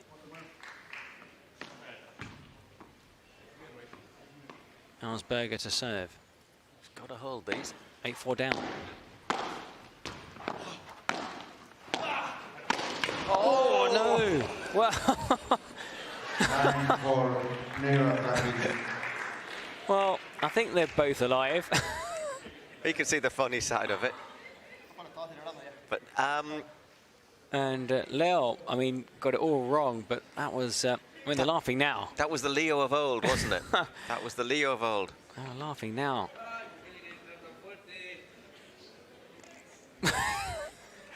That's a great snapshot, that, isn't it? Like, great meme. Those two there. Take cover. Anyhow, match points. There and it is. It's over. Well done, the Atlantics. Really fascinating, thrilling, entertaining match. 4-6, 6-3, 4-6, 6-3, 10-4 on the super tiebreaker. So the New York Atlantics showing their potential. I think the Goats as well, but the Atlantics showing that they are a force. And on another day... Yeah, to be reckoned with, definitely. Absolutely. Well coached by Seba. And a first defeat for the Flowrida Goats. They'd won all their games but failed to qualify for the main event because they dropped a set in their previous outing. Now, of course, you Atlantics lost in the super tiebreak to Miami Paddle Club, will be in action in the final later on today. But they won a super tiebreak, coming back from behind to defeat the favourites. I think if we look at how they've been playing throughout this event here in Miami, Pablo Cardona and Leo Ausberger. Now, don't go too far away. We're going to hear the players, the winners. Campa, he's a great lad. He's so funny. I mean, always plays with a smile on his face. And also John Santh, Paul's favourite player. They'll be speaking to our colleagues courtside. And then give it 5-10 minutes, no more. We'll be underway with the final of the women's. We will indeed. Andrea Ostedo, Eliana Sanchez, New Galantics, Flowrida Goats, Gemma Triay and Delphi Brea. Just to quickly let you know, it's not going to be obviously that long because the benches are still have the same teams on them, so it's not as if we'll have to change everyone on the benches. But yeah, tremendous stuff. Really, really enjoyed that match. Just energised the whole afternoon, hasn't it? It was thrilling, entertaining, and quite fitting. And we had a super tie-break to decide this third playoff game, and we do expect both teams to be challenging for silverware this season. So let's hear what our winners have to say.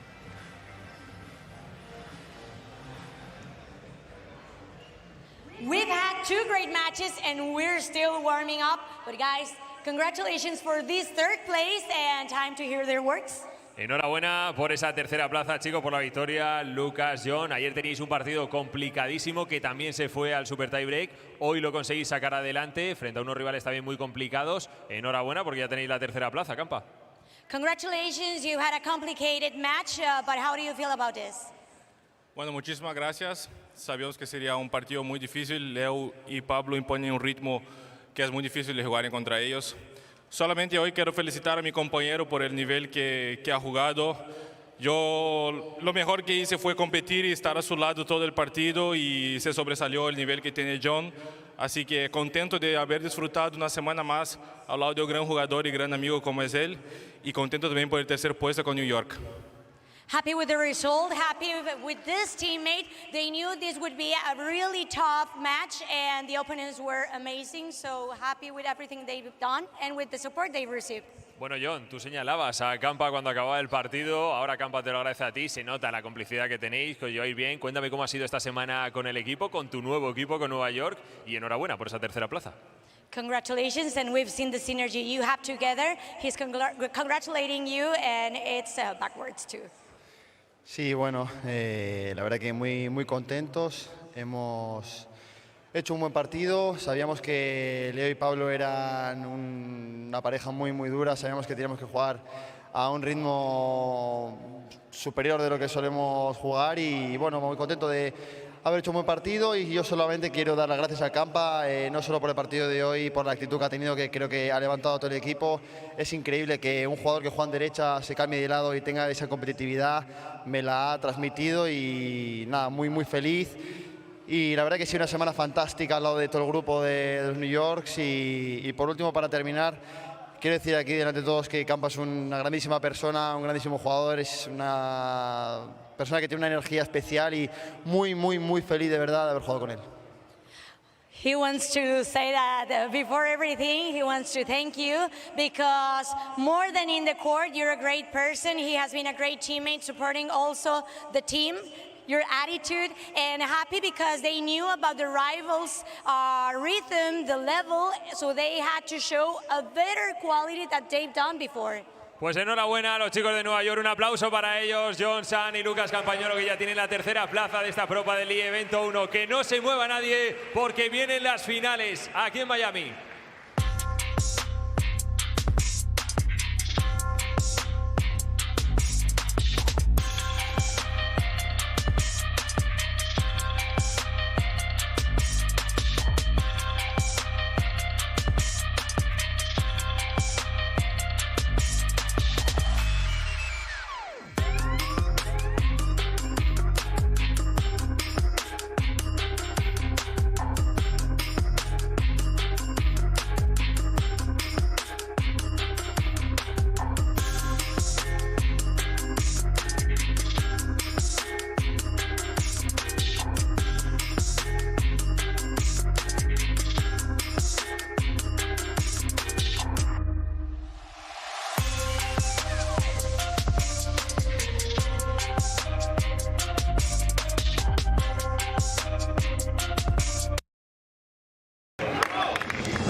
Through ideas, imagination, effort, and enthusiasm, dreams are built. We are making paddle the sport of choice for thousands of people around the world. Each court built is a match won, and so, court by court, match by match, we are creating a limitless playing territory so that the unbeatable passion that paddle creates can be spread throughout the 5 continents.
as we find out who's taking home the women's division crown here at the Miami PPL. So let's give it up for the first ones on the court. Let's give it up for the Flowrida Goats. Please, let's welcome Delphi Brea.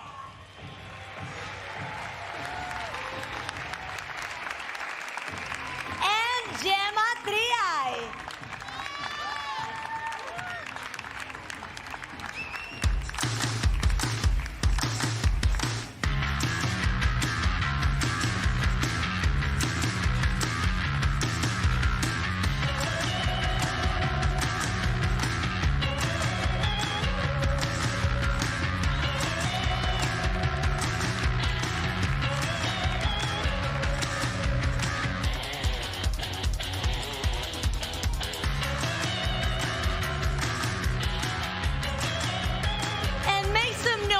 For the New York Atlantics, let's welcome Andrea Ustero.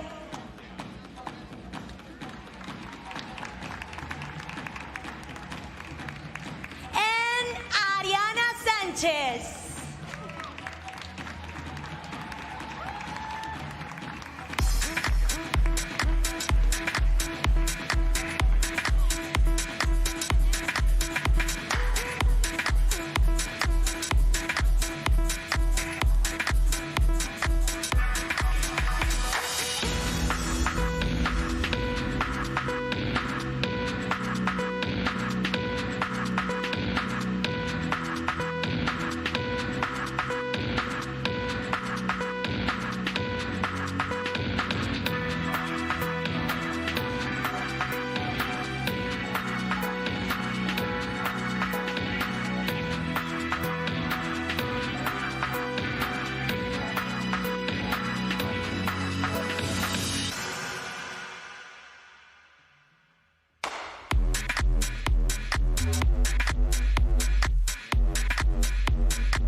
Hello everyone, well, as Arancha says, welcome to our first final of the season. It's our women's final here in Miami in the Pro Padel League, and it is the New York Atlantics, Andrea Ustero and Ariana Sanchez, taking on the Flowrida Goats, Gemma Triay and Delphi Brea.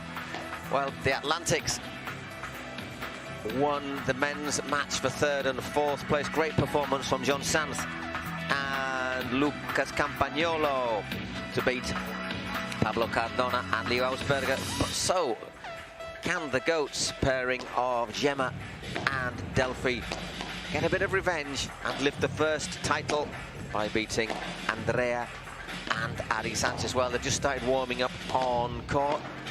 Promises to be a really close match. Four players who know each other inside out. Yeah, no secrets. No secrets. I mean, we're seeing Delphi Brea, who of course used to play for New York Atlantics, so she's lining up against her former club in this main event. A very good four-day event for these two teams. It was entertaining earlier. What a game in that third place men's match. We just saw 4-6, 6-3, 10-4 super tiebreak, a victory for New York Atlantics. Congratulations, Lucas Campagnolo and John Sant. And prior to that game, 6-4, 6-4, Sofia Rojo, Marta Ortega for Las Vegas Smash, defeating Cancun Waves. We have another game coming up after this final.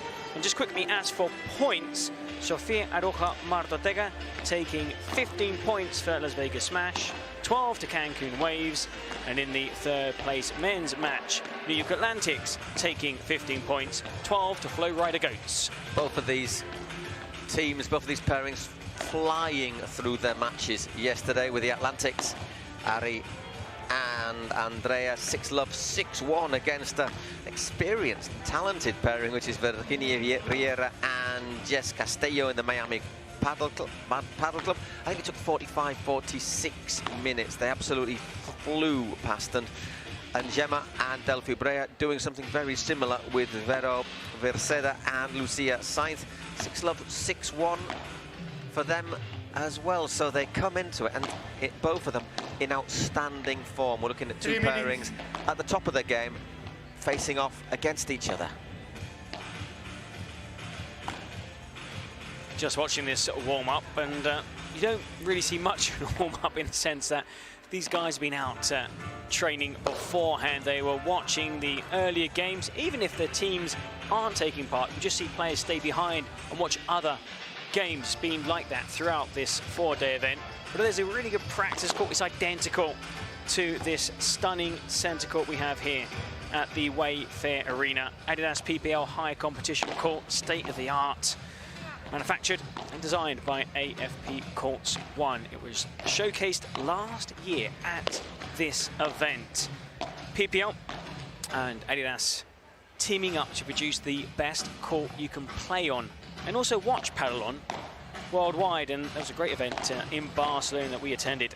You really enjoyed yourself there, didn't you? I did. It was really good. It was really interesting. It was really fun. And this is and what there we're seeing the trophy and offer. Well, that's what they're playing for here in Miami. It looks quite similar to Wimbledon. Tray. Oh, yes, there you go. 2 minutes. Beautiful tray. Obviously, that's the trophy for each individual event, but when we go to New York in October for the Cities Cup, it is indeed a cup for the whole team. There's the men's and the women's titles and trophies here in Miami. And what we'll have this first final, then we'll have the ceremony for this final, and then the next, then the men's final, then the ceremony for the men's. Just quickly going back to that summit, the talking point, PPL and its global expansion. Of course, an event in Spain coming up in San Sebastian, 10th to the 13th of July, and then Guadalajara in Mexico, 14th to the 17th of August. So going global PPL, and then the All-Star Festival, the Hamptons, August the 30th to September the 1st, and then the Cities Cup, New York, again the venue for the season finale. Last year it was in November, it's been brought forward. So, do you remember? It's now in October, 16th to the 19th, and I do expect these two teams to be there. Two teams won't though.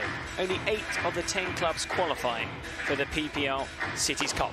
At the end of the day, we'll bring you a roundup of who's got what points, how the standings are after this first event in the Pro Padel League, which, to be honest, we're only 2.5 weeks away, 3 weeks just about from the next event where we cross the Atlantic from west to east to Donostia, San Sebastian in the Basque region of Spain. Stunning venue prepared for us there, next to the La Concha beach. But that is all to come. This is what we're with now. The Flowrida Goats against the New York Atlantics for the first trophy of the season in the Pro Padel League.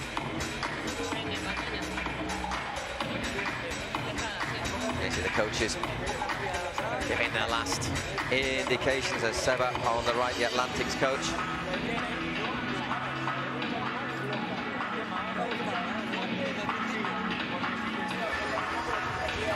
Pretty soon after a while, I'm pretty sure we'll see Campa and John Santos rejoin them there after they've had their showers, etc., etc., a bit of food.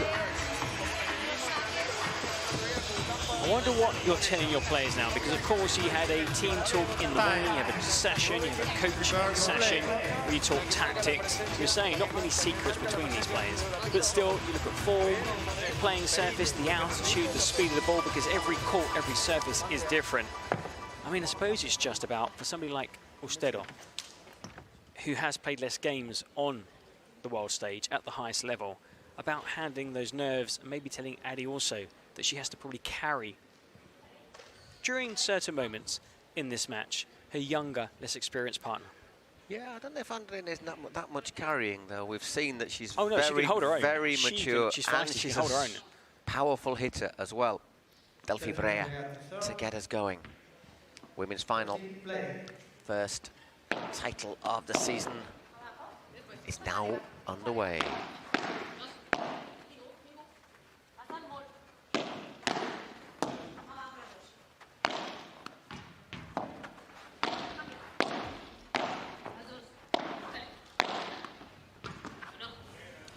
just gone, I think in our predictions, I said the goats, because for one simple reason, so the absolute top level players, Andrea Ostedo, I think she's ranked 9th, around in the top 10, 9th, or 8th or 9th.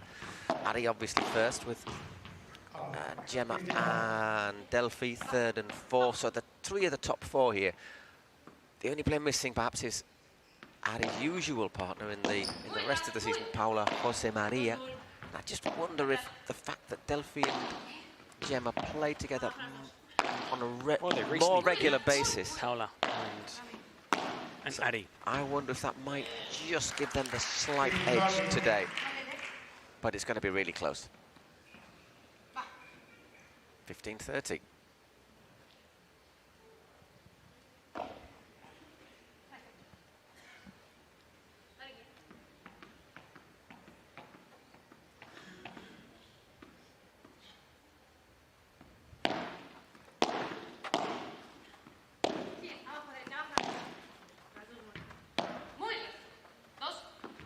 Have a look behind her there, Gemma. And we said Andrea can hit it hard. She did hit that hard, but she hit it a little bit high as well. You do get some early nerves, even from the biggest players in the world, when it comes to a final. I think everyone wants to get this first game out of the way, don't they? If you're serving, you don't want to be broken at the start of the set. Well played, Gemma. Rio.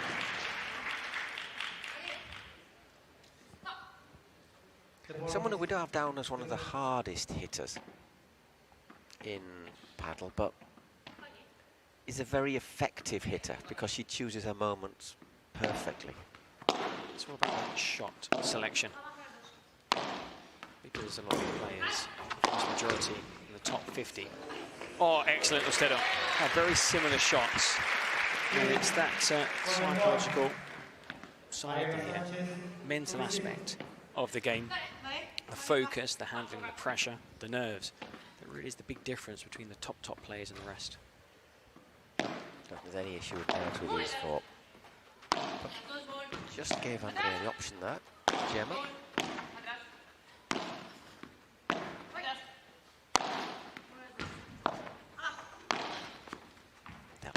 Swaps the angle there. Well blocked, brilliant block from Andrea Ostedo. Oh, unlucky. Unlucky she was there, just on the way up and over, it just clips it. So they held their serve, but not without a few moments.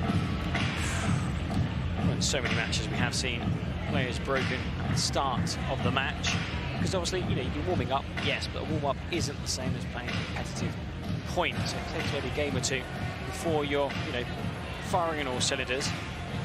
So they hold on to their service game. 1-love to Flowrida goats, who, of course, are the defending champions. As a team, they are the defending champions. As a team from last season, New York Atlantics fell at the semi-final hurdle.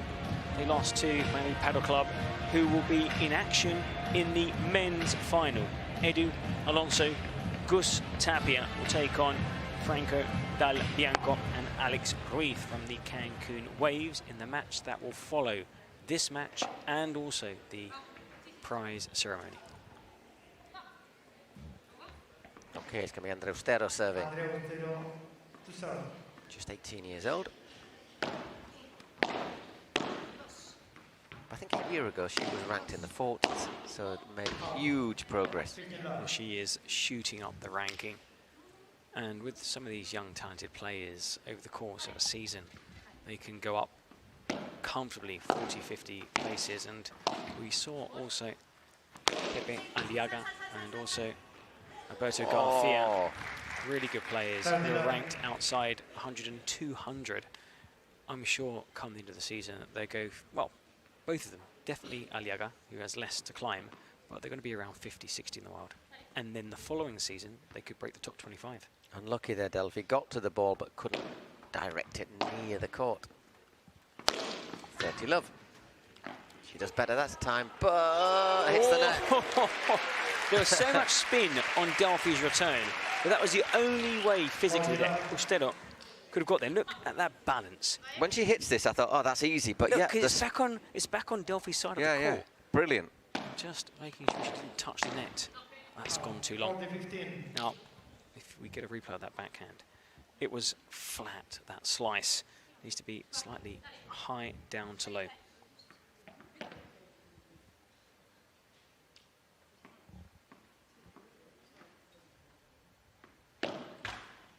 Second serve.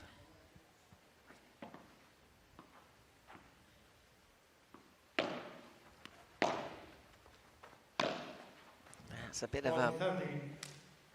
just misjudging that one, 40-30.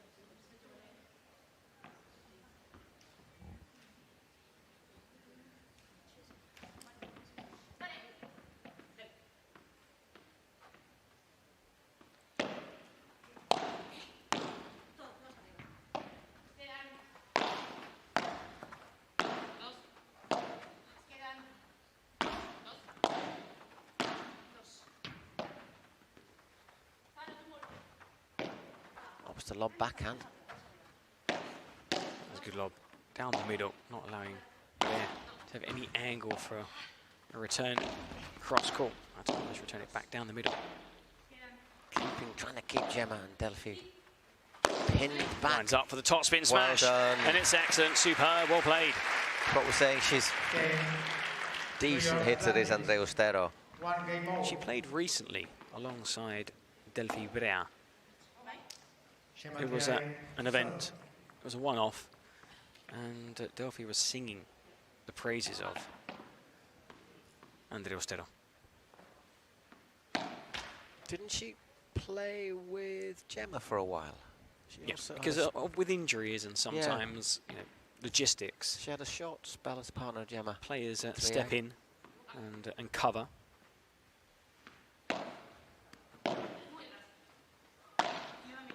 It's unlikely that the top 3 pairings in the world would swap partners unless there's an injury, which we saw with Gemma Triay and Alejandra Salazar. Yep.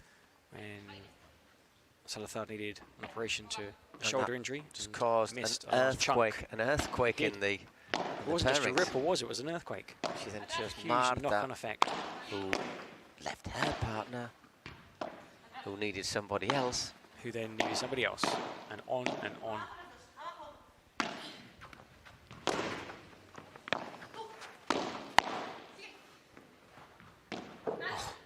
wrist there, flicking the power and couldn't scoop it back into play. Couldn't get enough round it there. Difficult shots.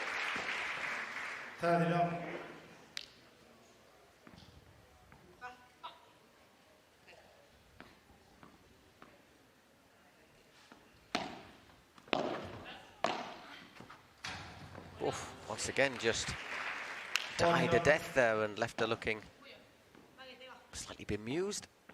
40 love.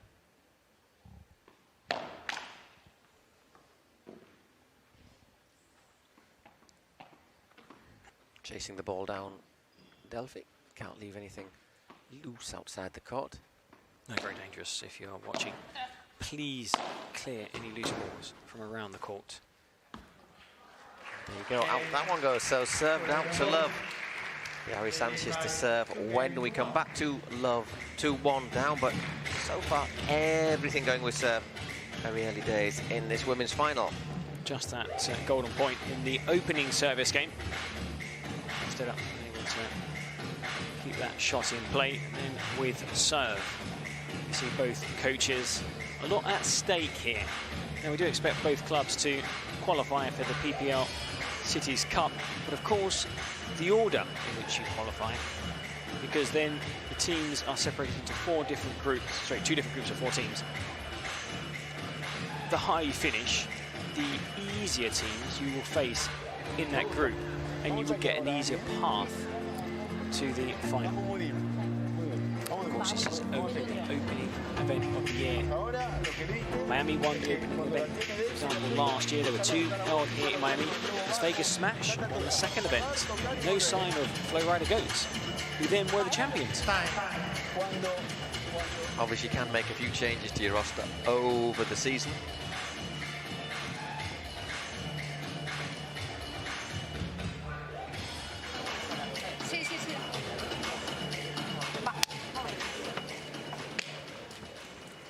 Okay, off we go.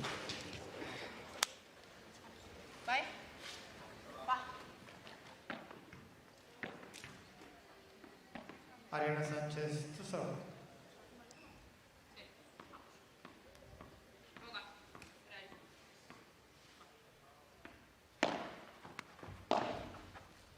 Straight away putting Delphi on the back foot with that serve. Really good delivery. So important, the serve. You can see aces. I've not seen one so far here. And you won't see many, if any, if you watch paddle at this level. Of course, further down, you do get lots of at our level. You get a few more. that's like right at the bottom. That's rock bottom. A long way down. But saying you don't get many double faults. We have had one. One double fault, and we've had 4 days of competition. 15 all. Just got a little bit backwards off balance. And the vast majority of serves are forehand, but there are a few players who do like to serve with their backhand. Gonzalo Rubio does it now and then. I think Pincho Fernandez as well. Pincho does as well. No, when he's on the backhand side, with the backhand, looking to slice it into the opposite glass wall. It's a very different effect than if you serve with the forehand and hit the same wall. That's a very similar shot to the one that she missed in the opening service game at the Golden Point. 15-30.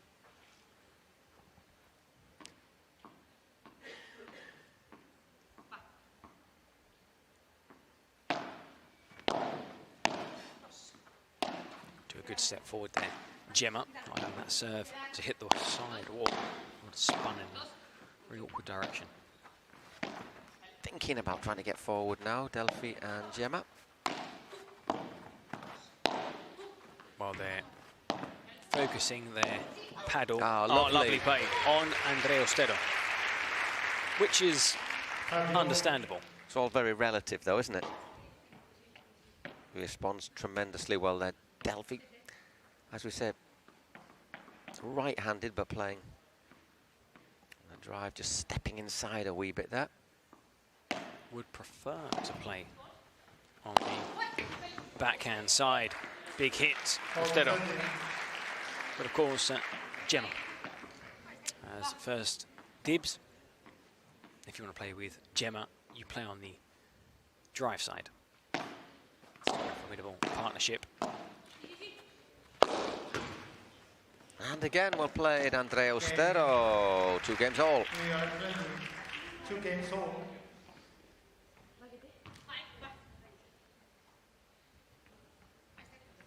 I think we're seeing how very closely matched these 2 pairs are. I think it's what we're expecting. And it's what you expect in a final, let's be honest. It's got to be the best. The 2 third-place games were very close. 6-4, 6-4, and a match that went to a super tiebreak.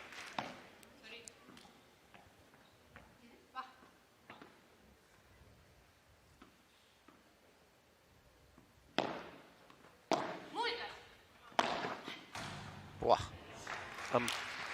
One of those that hits the stanchion and makes you look silly, but there's nothing you can do about it. 30 love. Wonderful. Double contra pared.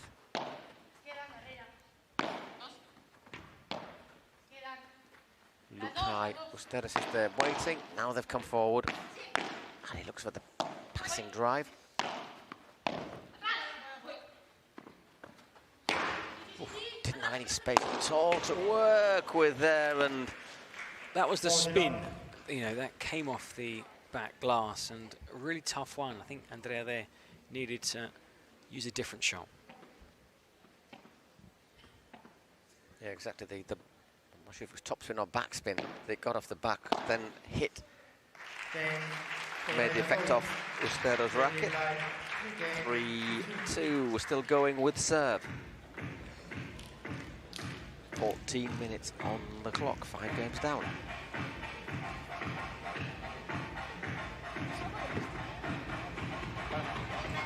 Me falta, para al ritmo tuyo me falta un poco de altura, pero no más. Llévatela bien atrás, porque por ahora estás queriendo tirarle el globo bajo que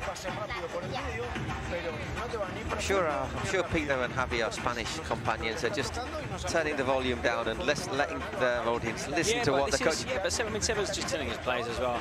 I mean, Andrea, yes, you know, when you're hitting that smash, you're winning those points, but there are times when what you need to do is a different shot. The smash will come. You will get the opportunity to smash in the rally, but wait, that power set we'll be talking about throughout this tournament.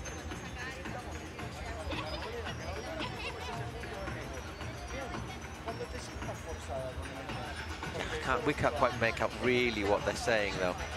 Our DJ, by the way, is doing a really good job. We'll give him a shout out later on. Time.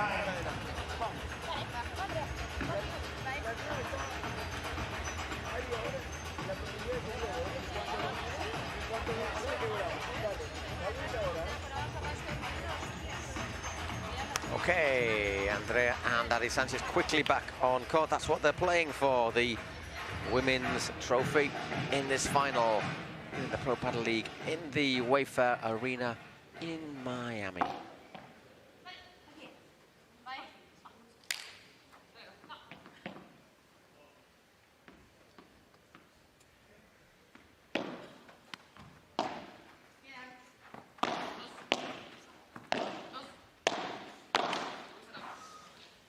Snatches at that volley, Ari Sanchez.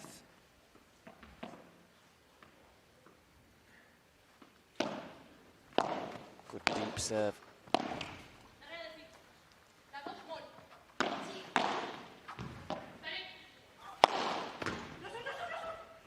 Well played. Yeah, very difficult to track the flight of the ball. Yeah, started off with Delphi putting her under pressure, and then Gemma finishing off the point. That put her under pressure.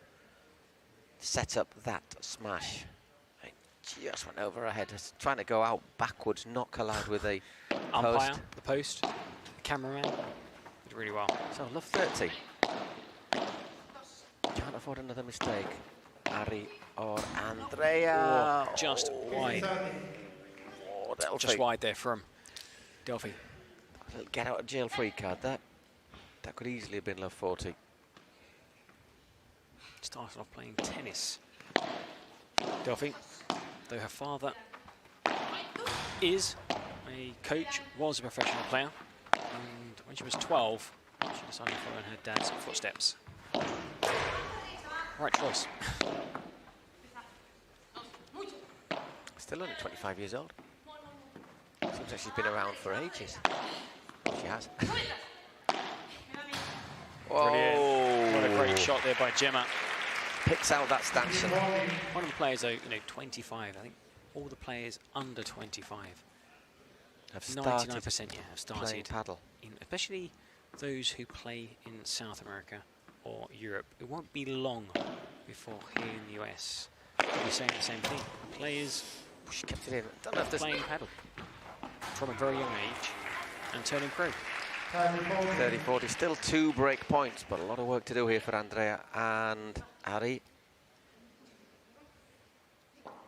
Did well there to get out of the way, Gemma.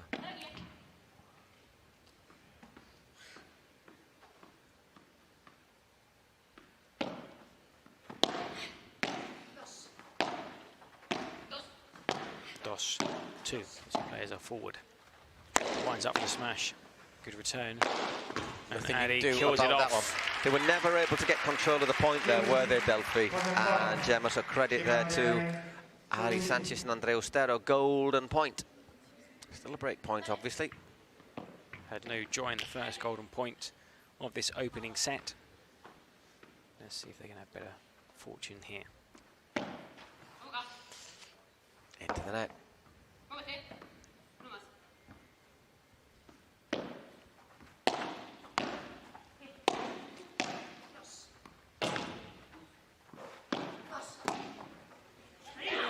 Well saved. 3 games all, everything still going with serve. Credit to Andrea Ostero and also Ari, who's been a spectator in quite a few of the points. They play well as a team, and they're giving Gemma and Delphi a really tough first set. Really little mistake there from Gemma. In both of these teams came into this match on the back of 6-love, 6-1 thrashings. Of their rivals? Yes. Where they played really well, and obviously to get that kind of result, because both knew that they needed to win by the bigger, of course, the bigger margin, the more chance of qualifying for the final. Identical results in their final group games. Andrea waves that one out. And two teams unbeaten, so one of those two records is going to go. And Love 30. All of a sudden the balance swings the other way. Can they make it count? Love 30, by the way, is no way definitive in a game of paddle.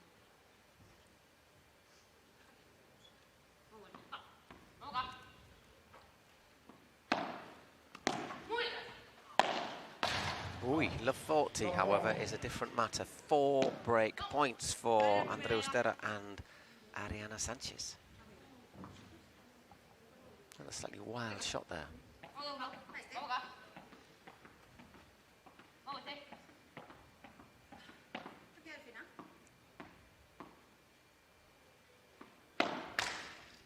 Second serve.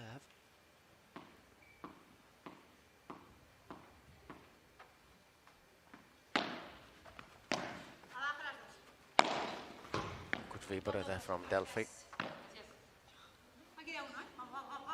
She hits the ball twice there, Andrea Ustero.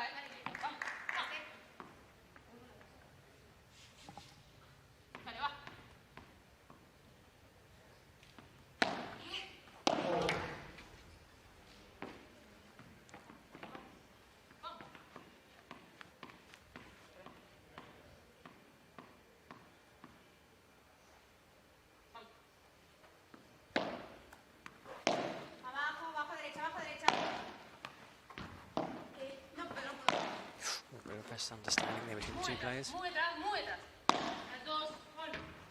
Oh, that was wicked. The effect there. Kissed the glass and just spun down wickedly. And just wanting that back glass to be cleaned. Where's our cleaner man? He's kind of laid back dude, isn't he? We've seen him around. He's a good lad. Because but what happens is... I don't think it's his specialist job. If it's humid... Here he is. Or wet, then the ball drops dead. The ball drops dead. Picks up the moisture as well. It just drops dead. I mean, it's very different. If it's really dry, then it pings out. If it's wet, humid, and of course, when the players go into the wall, they leave sweat. So... if it's wet, the ball does drop dead, and that's exactly what happened to Ari. I think he said he was from South Carolina, didn't he? Gas cleaner.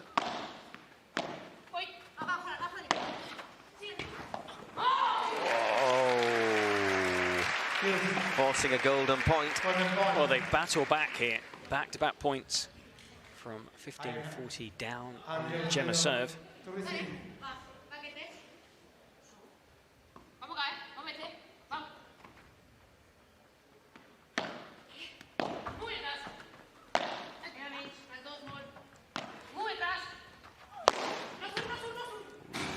He helps it on, but that's no into play. Definitive, is it? Delphi recovers. That might be. That's a huge point, huge point. And Ari trots happily off court there, jogs there, doesn't she, with a, I'm pretty sure, with a big smile on her face after that. They looked as if they were in danger, but they have a break. 4-3 they lead, and they will serve when we come back.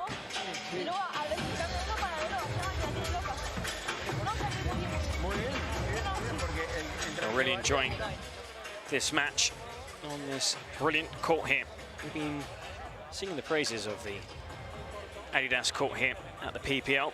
It's not just us, because at that World Padel Summit held in Barcelona, got rave reviews. There was a ribbon cutting ceremony.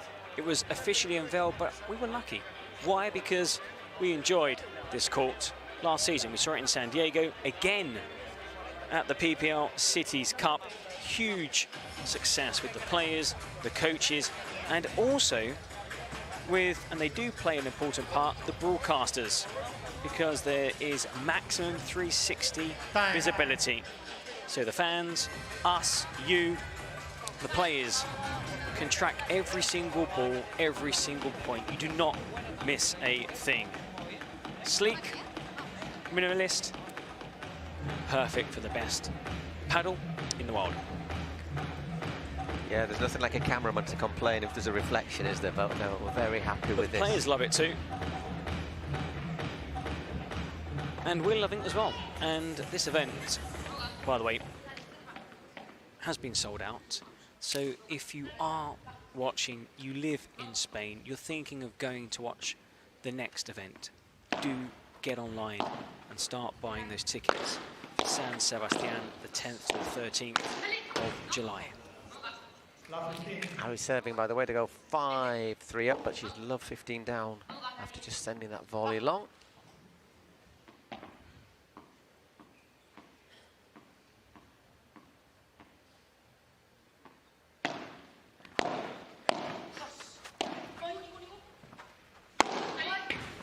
Ooh, it's going to be love 30, isn't it? That was stood up and said, Gemma, put me out the court, which she did.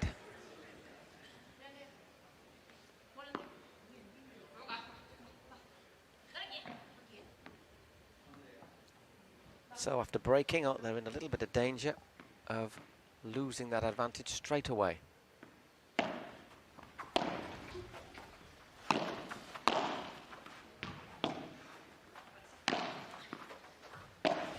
Does well there, Harry. Close up against the glass.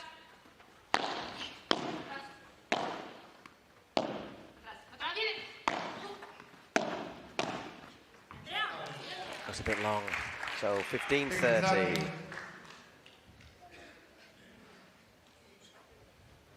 That was a massive missed opportunity. That love 30.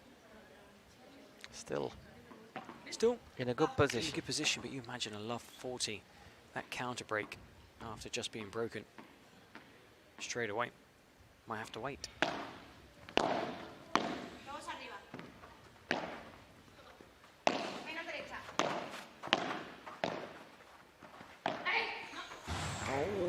That shot just not coming off. Just long again, wasn't it? If it goes in, it's a winner.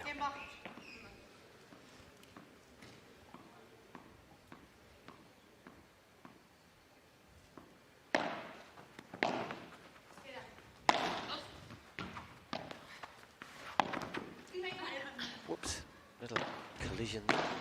They were both watching the ball rather than each other. That's brilliant how she brought that down the centre.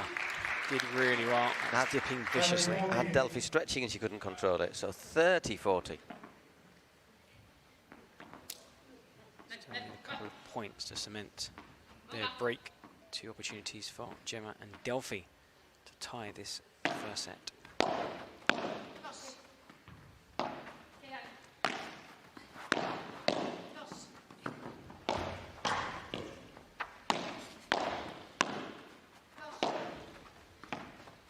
Sits up too high. And that one, oh, it's just long.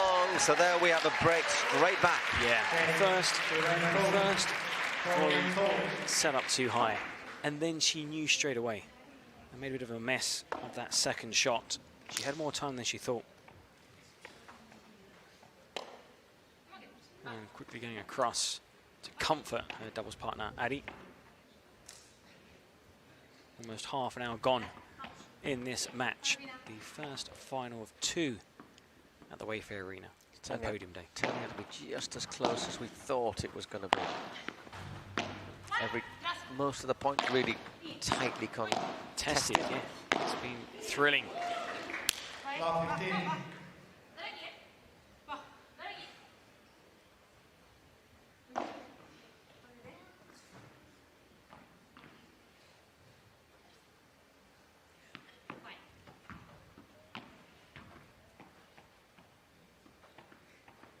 Taking a time, Delphi.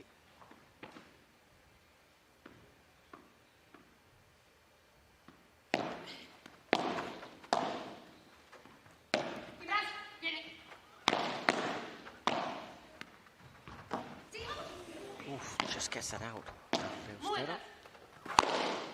Gemma didn't quite get enough on that. Ari can't finish the point, but Andre Ustera can. So all of a sudden, love 30 again. Serves not particularly dominant in the last few minutes. And this is a bad moment to be broken as well, because obviously then, well, we'll cross that bridge when we get to it. Let's get a little chat between Gemma and Delphi. They're allowed 20 seconds. You get a warning, and then you've got a few more seconds before you get that second warning and you're docked point. You wouldn't want to be docked a point now. No, not in such a tight game.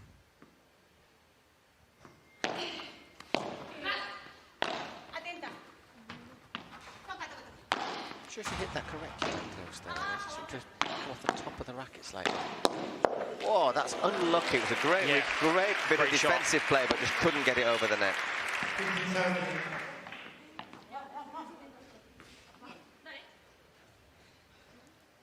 Whips it across there, Delphi Brea.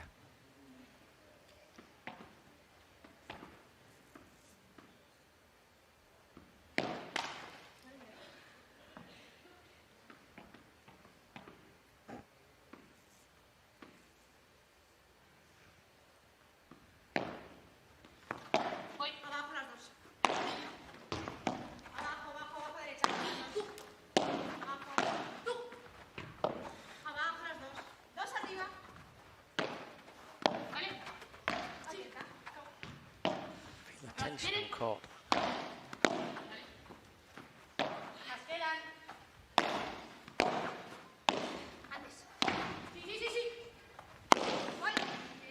Oh, great racket head control there from Delphi to bring that back into play. She's going to hit the bajada here, isn't she? Oh, cross was Adi. She was into the net. She was there for it as well, wasn't she?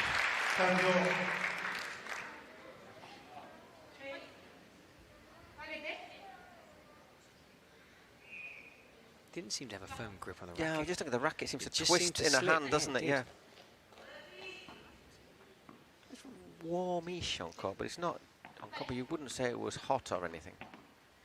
Air conditioning, just about right, I would say, for me at the moment.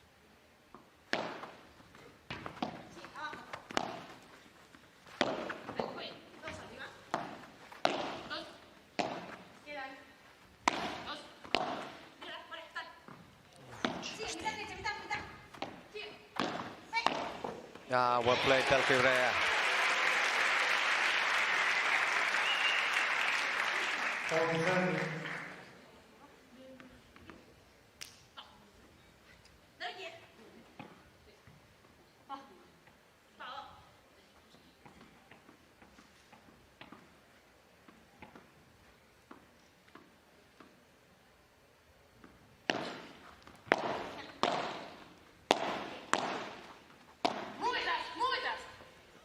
Very deep, says Delphi to her companion.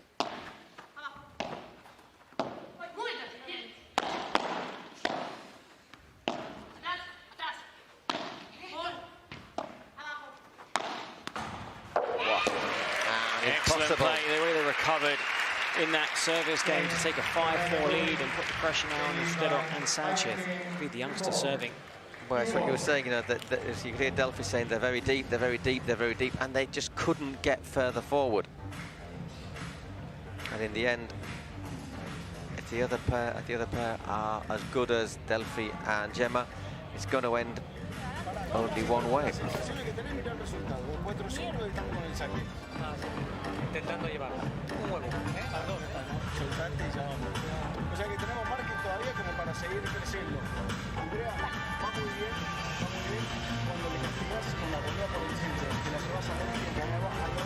So again, this is all about encouragement. He works with Andrea. He's also worked with Ari. He's done a good job with his team as well. They've done very well at this PPL event being held here in Miami. Also the Flowrida Goats, of course, they are building on a very successful 2024. So the pressure's on. They are the team to beat. But they're here proving once again they are going to be contenders for the title this season too.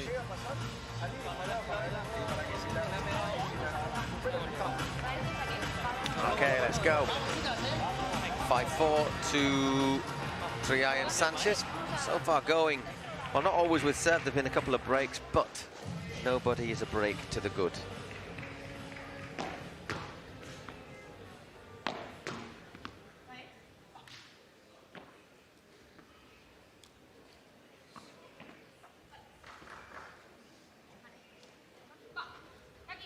Posterior to serve with new balls.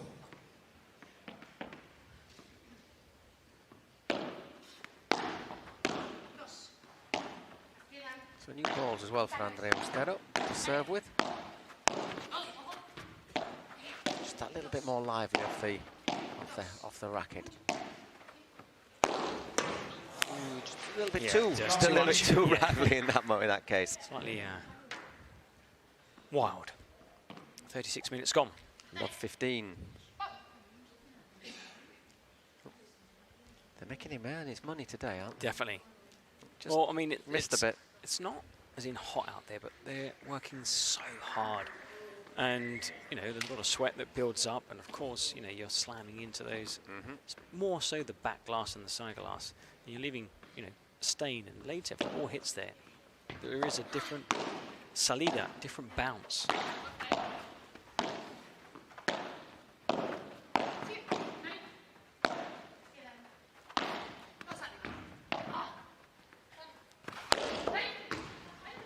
Hits it, doesn't do enough with it. Oh, got away with it. Played by Addy, and again.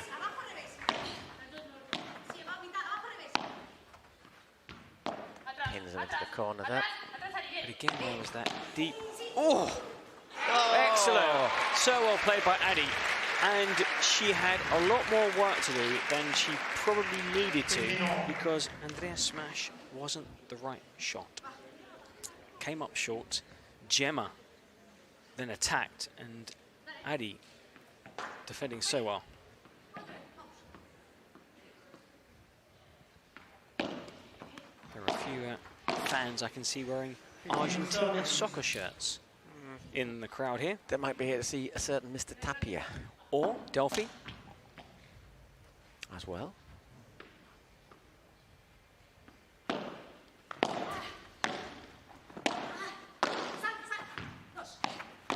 Or both. Gemma. Great backhand there from Delphi.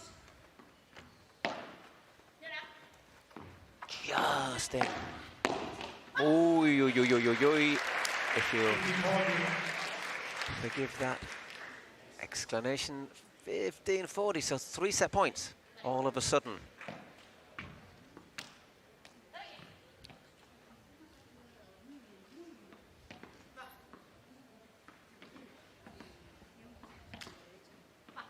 Takes her time, Andrea Ostero.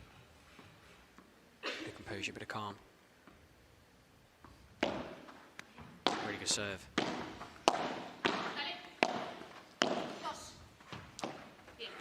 That was an excellent backhand, Bonnie. It was also outwards, inwards, bit of a side spin, which as soon as that comes off the glass, goes in the opposite direction. Yeah, you could tell it just fooled Delphi that. I mean, it literally just tunnels towards you. Excellent. Good serve was well down the middle. Good backhand. To force a golden point. This time gets it right. She's tried that a couple of times. They've not come off, but on this occasion, perfectly executed. Another golden point, still a set point. Are we going to see some more brilliant defensive play? By which I mean coming back from a long way down in the game to save the serve. We had a golden point at 5-4 in the first women's game on this centre court.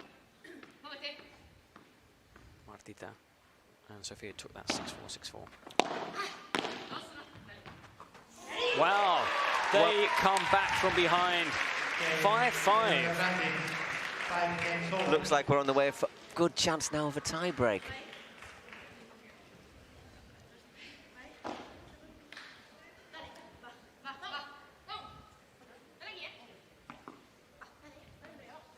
We all knew this would be close. It was tough to pick a winner.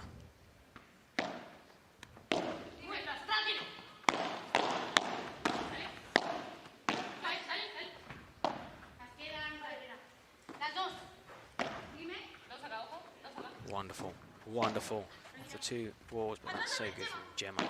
And then covering that middle. Well played. Now, Delphi did well because she took the gamble, she took the middle ground, but wasn't really ready for the shot. Watch here. Couldn't quite control it. Watch it. She goes into the center.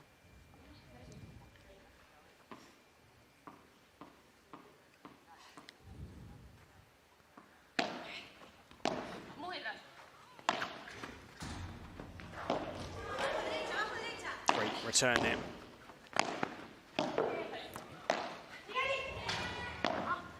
Up in the air. Still in. To get forward. Goes for the big hit. Doesn't. And not right. Oh, no. Delphi puts it out. No, again, it's... She's like a younger version of Leo Arsberger. I mean, when that ball goes up, we've not seen one fake smash yet. Nope. Mix it up. Use a Bibura. That smash, save it for the next shot or the one after that. That's where you're gaining experience. 15 all. Oh. Didn't quite get it over the net. And again, they're good to see Addy after every Ustero. Not even a mistake. When they lose a point, she goes across, comforts her doubles partner. Just hitting the line. That was a really good serve. Really deep, wasn't it? And they've turned this game around, dropped the first point, and now serving for 6-5. The worst that can happen to them is a tiebreak if they hold this serve. Which they will do. Or not. Just clipped Addy's racket instead of. Working them over, but good defense from Ari and Andrea Stero. The back glass really left for Addy to do, but they could perhaps gain the net. Oh, tough one for Addy. Oh, and again, great stuff. That's the shot, see? That's the shot. That is the shot that Andrea needs to learn. The shot we just saw there from Addy. It wasn't about the power, it was about the placement. Look at this. She was watching Gemma, and as soon as she made a move, sent it the other way. Yeah, she's just got the balance the other way, hasn't she, Gemma Treai, as you say. But it's how she just seems to hang in the air during those, 2 seconds that makes that move. There you go, the winner. Oh, I think that was a bit long. It was indeed. Called out.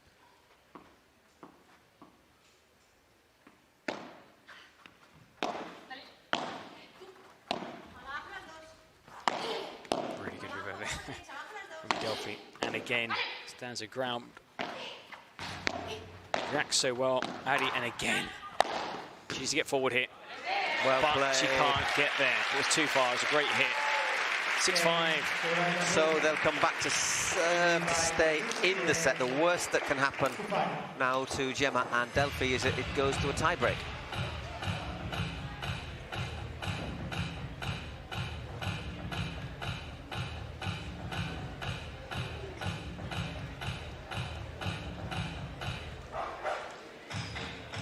Oh, this team talk is massive.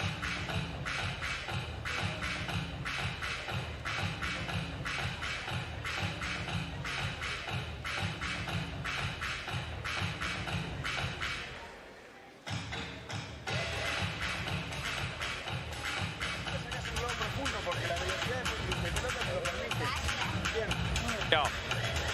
Here we are.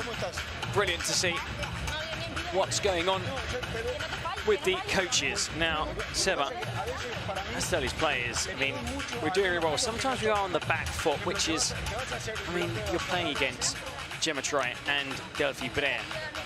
But they've stood their ground. Only a couple of shots where perhaps, and there needs to be a bit more patient. But that is rizando el rizo, as they say in Spanish.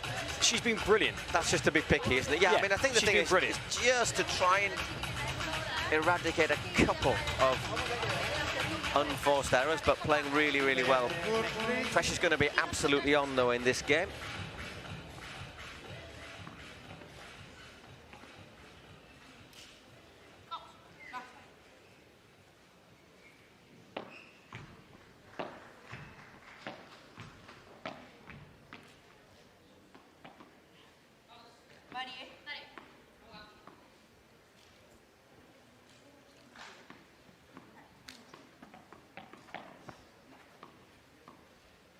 Okay, Ari Sanchez to serve.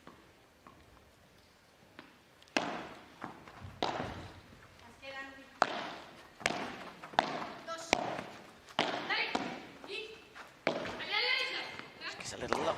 Oh, he gets quite a lot of luck. A lot of luck into the fence. Just looking for the fence.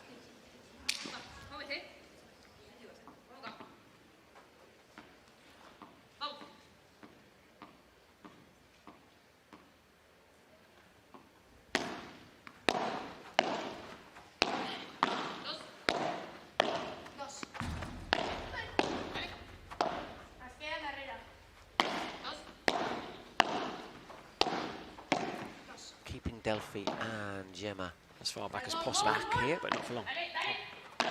Stretches. She's tall and Gemma's got a really long reach as well. Is it over? No, it isn't. No, it doesn't carry. Oh, brilliant stuff from Excellent Delphi. from Delphi Lovely. there.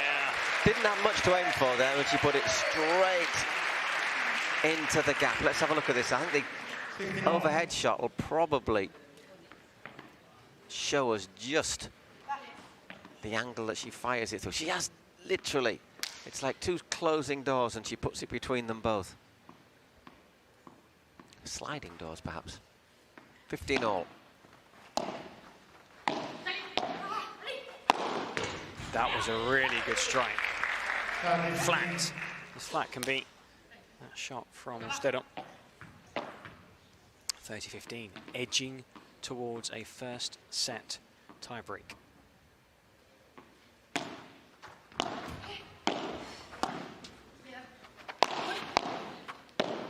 Much more than a title on the line here in this match. Points. And also for Stella, it would be a huge scalp to beat Gemma and Delphi. I know Addy's been there, done that, got the t-shirt.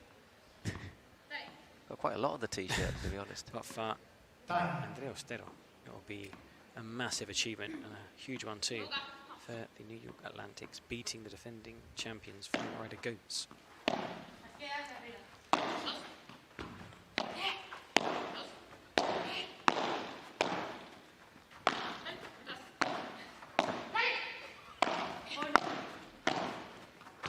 Oh, I had it through her legs and reacted so well.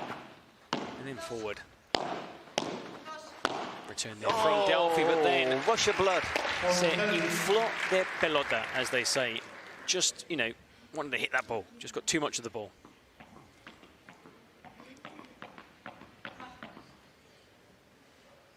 It's when you kind of get so into that rally, you become like a horse with blinkers. All you see is the ball. I'm sure she'll thank you for that analogy. I was not comparing it, but it was the idea of all you see. I know what you mean, ball. yeah. Hit it once, hit it twice, hit it again. Again, it's mine, it's yeah. mine. And you can't see left or right, just what's ahead of you. That just sent Addy into the back glass.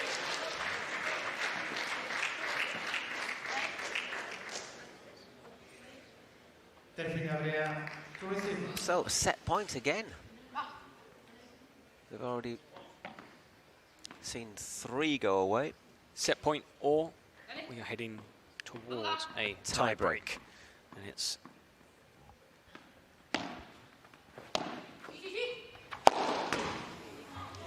Well, there you go. Tiebreak. Heading towards a tiebreak. I think we knew that was going to happen. I was teeing it up. Oh, we're heading towards a tiebreak. Cue action. Well, we were saying about when you pick your moments, and that isn't about. That was the right moment, I think, from Andrea. Brilliant, but left a bit short, wasn't it? Has lost no confidence despite a couple of or 3 mishit smashes, and now we have a tiebreak to decide the first set of the championship match.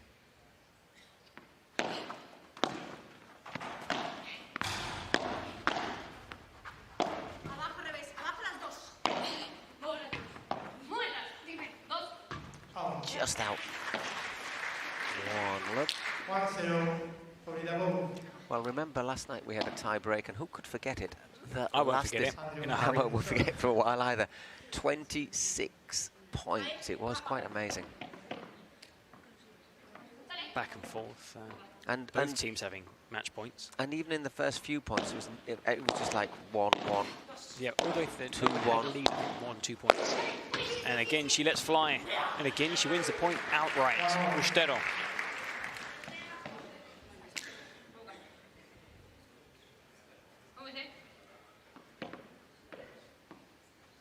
Oh, the sellout crowd really loving this match. Top 2 place teams in action here on the centre court at the Wayfair Arena. Again, I'm going to stop saying that. It's annoying me. 2-1. So there was a mini break, but they've now broke back. So with serve in this tiebreak. 51 minutes. Long first set, Paul. It is indeed, but I think it's fitting that it's the final, isn't it? Because you'd expect it to be the 2 best match. Yeah, 2 unbeaten teams. Pretty close to the top of their game.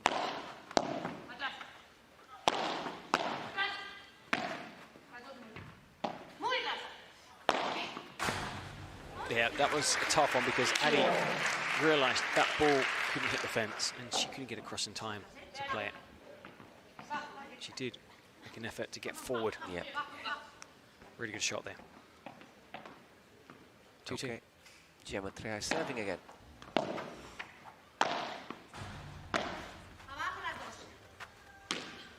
No!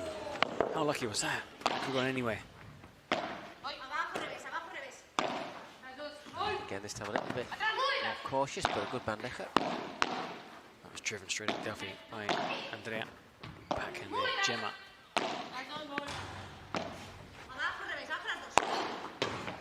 And again, really well. And again. Top quality paddle we're seeing here. Scoops it back into play. This is a huge point. Doesn't hit it well. Oof, backhand. Oh, excellent point. What a winner. Brilliant stuff from Adi Sanchez. Stunning point. Outstanding. One more point and the players will switch ends.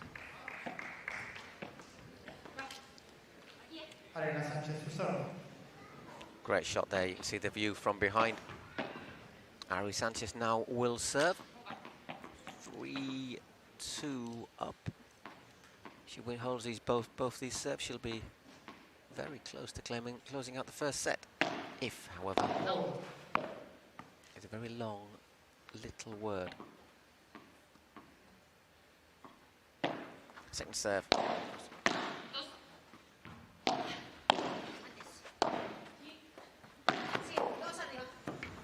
Ah, well played, Andrea Ustero. Well, that's the fake smash you were asking for. The first one, and it worked.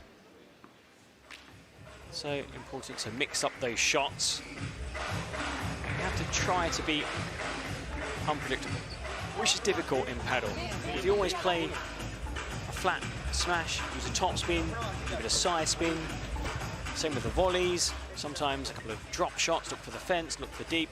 And the same with the smash. If you're a big hitter, like Leo, who we also have seen in the last couple of years, in using that fake smash more and more, you'll catch out your opponents because a lot of the times, as soon as you're winding up that big smash, they're taking 3, 4, 5, 6 steps forwards towards the net to try and have a chance of returning off the back glass. And that little fake smash, it bounces just behind your opponents, not too hard, win you the point outright. No need for power. Lovely, lovely angle that, by the way, that just showed us how much space Andrea had there. She found it perfectly.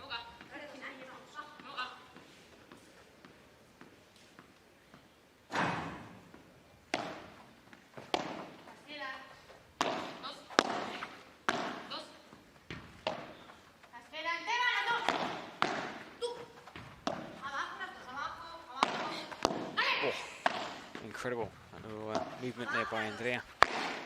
Oh, and it's long from Delphi. Seen a couple of mistakes from the Argentine in this tiebreak, Paul. Yep, just once again overhitting that, not quite getting over it. And it's her to serve. 2-5 or 5-2 down.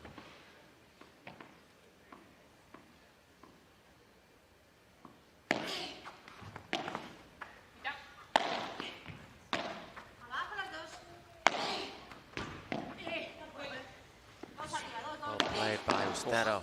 Slash back there from Delphi. Great backhand. That slicing and winding up. Winding up. But how do you say, you know, giving her the confidence to do it again? Yep. As in, there was not even a frown. It's just smart, her double part. Say, come on. You're doing good, you're doing good. The fact that it was just that little bit long, but Gemma was already reacting. She was running horizontally across the court. You saw in that replay. Well, the good thing is, even if they do lose this point, they will have 2 serves to try and take the tiebreak. Well, as if they win the point. He's serving for the set. Oh, well played there, Gemma. Still 5-4. Ustero has 2 serves.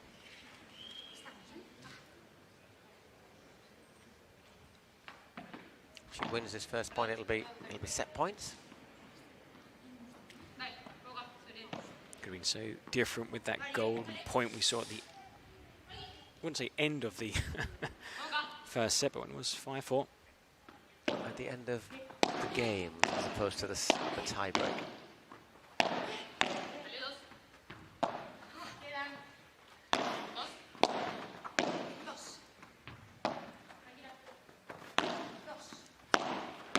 Andrea holding her ground, peppering her. It's well played by Delphi, looking to step forward, but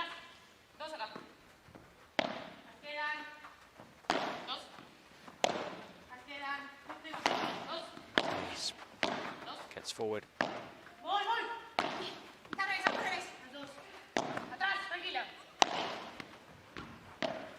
Wow.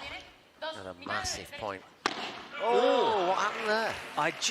That was tiredness, and she just quickly apologized to Delphi. It was almost like just wanted to get the point done and dusted, and wasn't in a good position to hit that shot. Well, we now have 2 set points.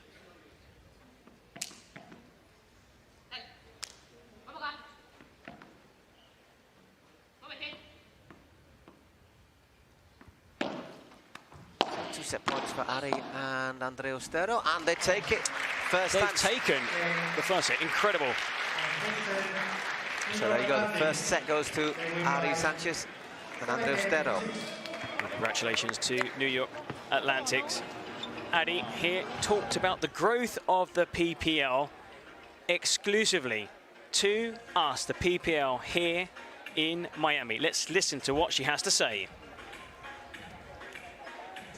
Bueno, yo creo que lo está haciendo muy bien. De este año al otro ha habido un cambio muy grande. Se nota que eso, como he dicho antes, que tienen ganas de mejorar, de seguir creciendo y de ser una liga de referencia en el mundo del pádel. Y nada, pues contenta de estar aquí y de ver que el nivel está creciendo cada año.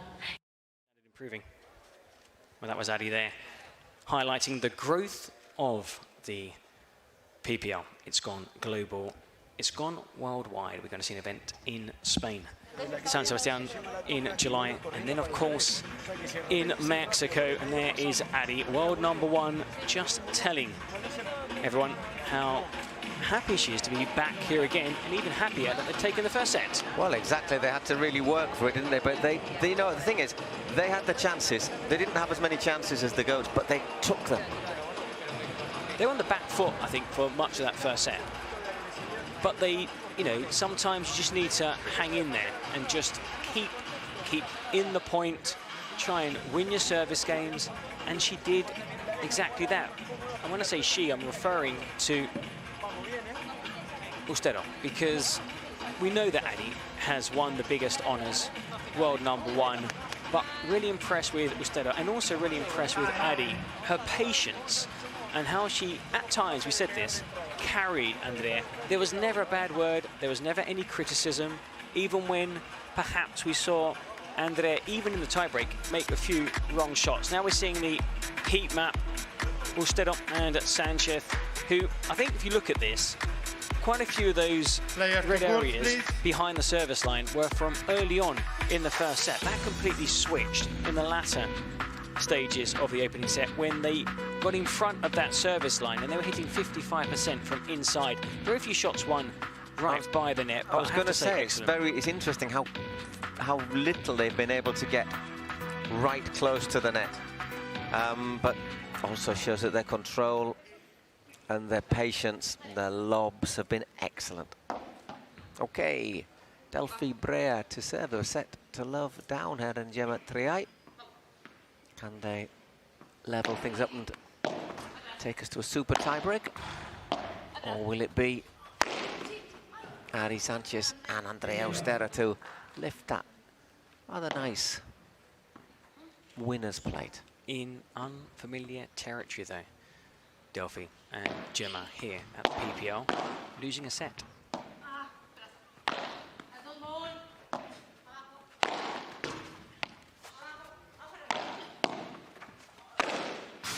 Oh, that's unfortunate. Double fence to slow things up, actually helping Andrea.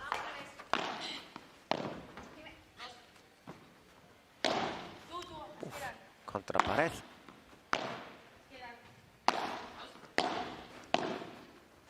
I think that's something you don't try until you're at a very good level, the contra pared, isn't it? I mean, there are times, when you overhit, you use too much force. And it hits your back glass and travels all the way over to their back glass without bouncing on the other side of the court. It's definitely a skill to master. I think I'd be more worried about playing it into my own nose. To be I'd like it's not into my nose, Paul, if we're playing on the same side of the court.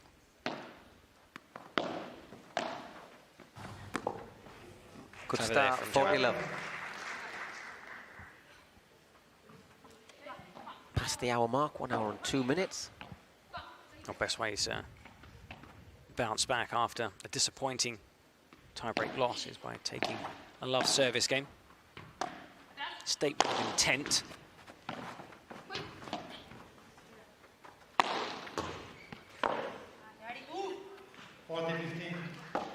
.40-15, good shot from Ari Sanchez. Once again, right on the limit.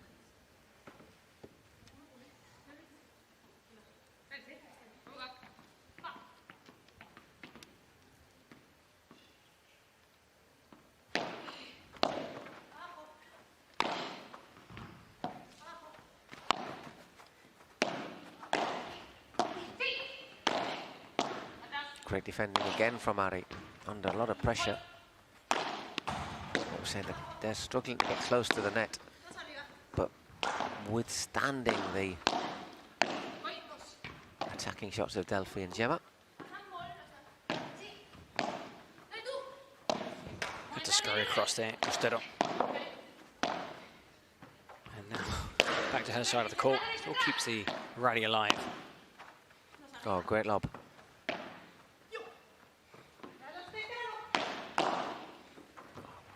Played as well blocked volley from Gemma. Oh, delightful. Oh, tremendous racket head control. What vision and awareness. Brilliant point, because they were really... They were on the back foot. Yeah, yeah. Back foot.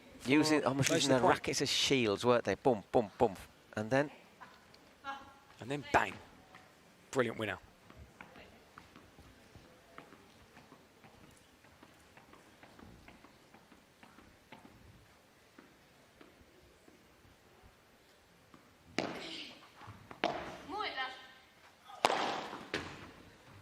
Oh, just that extra kick, doesn't it?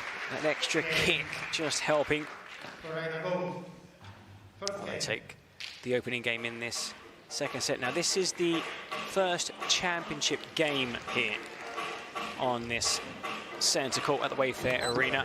Later, we'll have the second championship match. It'll be the men's final. We had the two third-place games earlier. Both very good contest. 6-4, 6-4 smash defeating Cancun Waves.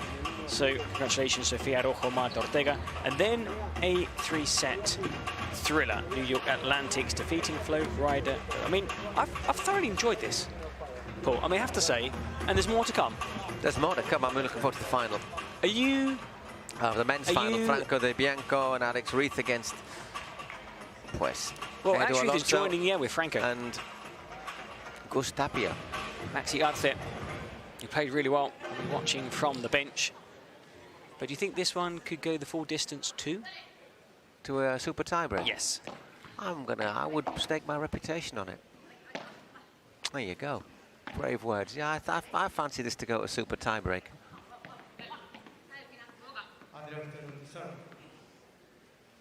I want to sit on the fence. Oh, really? No, I do think Adi and Ostella You reckon see this out. You reckon they're going to two sets. see it out in 2 sets? If they can, if they can take a lead in this set, they will bring it home to New York.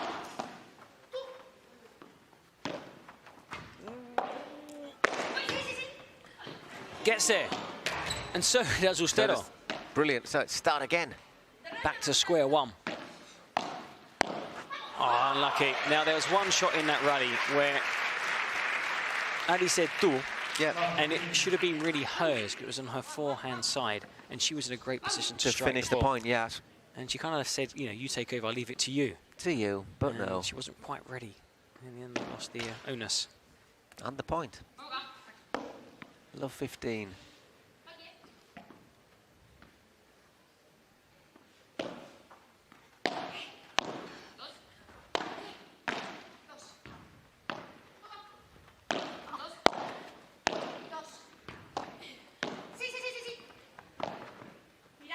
Just got too much on it. She was coming into it at pace, Delphi. That was a really clever drop shot. Not enough to win the point outright, but would win the point eventually because it was really tough. There was very little bounce and had Delphi sprinting forward.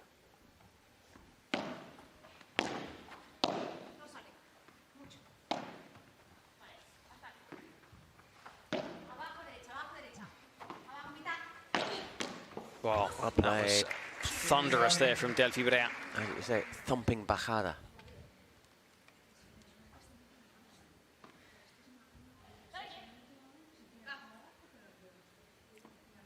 Just can't react in time there, Ari.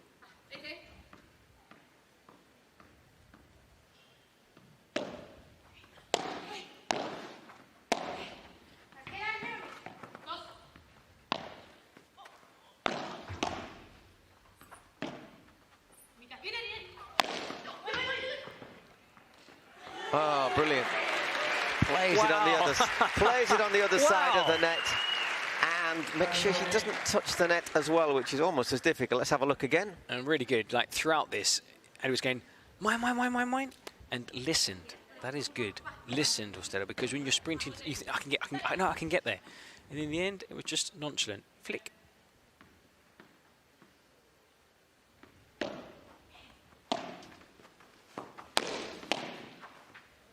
Well, played enough power in that, so Delphi couldn't control it. Delphi might, if she watches that again, might think, okay, that would have hit the back glass, and Gemma could perhaps. But she was quite close to the side, tight into the side, though, I think. So it's 40-30.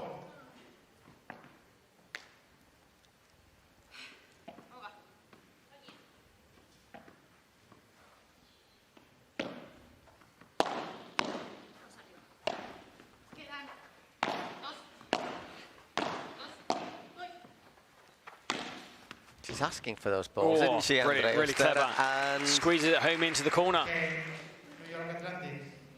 I mean, she's sort of got the confidence to say to Ari, mine. 1-1 in this second set. New York Atlantic took the first set in a tiebreak, 7-6.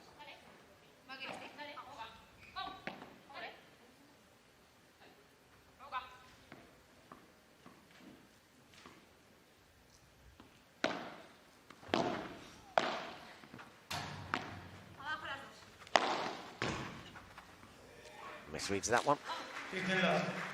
15 love.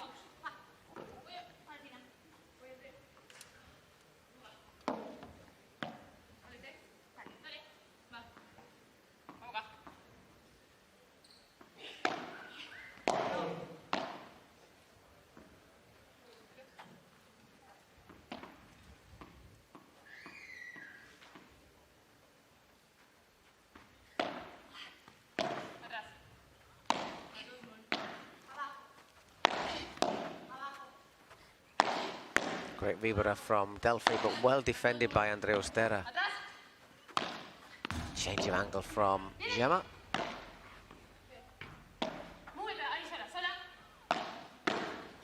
Oh, Ari was there. Holds her head there, Ari.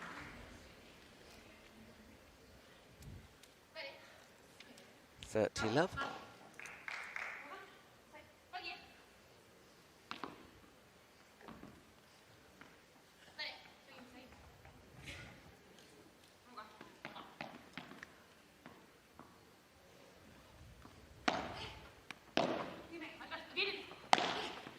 She's not going to get there, is she? No. Well played. 40 love. Great placement.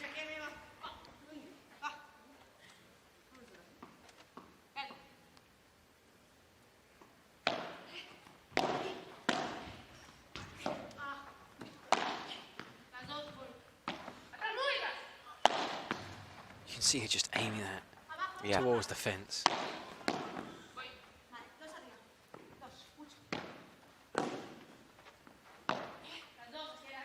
Good lob, brilliant lob.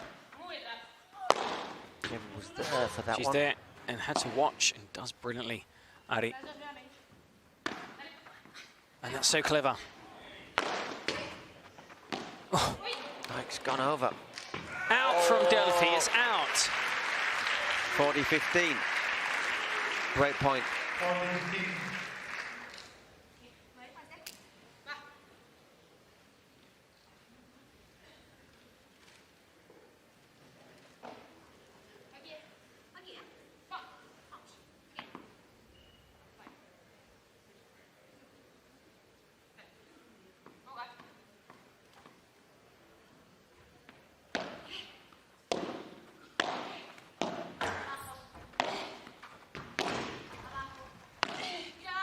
Didn't catch it, did she? It just came off the frame. A little bit high up on the racket, 40-30. Well, they've lost back-to-back points, still serving for the game. It's 1-1. We've had very few games that have been served out to love. I don't think we've had any, have we? Or they've all been close, you know, with the loser getting 30 points or a golden point. Everything's been really close, really tight. Oh, that's what she needed to do. Superb, Addy. She couldn't hit the glass. Oh, that was unlucky though. They played superbly in that point, as did Flowrida Goats. 2-1. Once again, everything going with the serve. With serve so far, but everybody having to work for every point.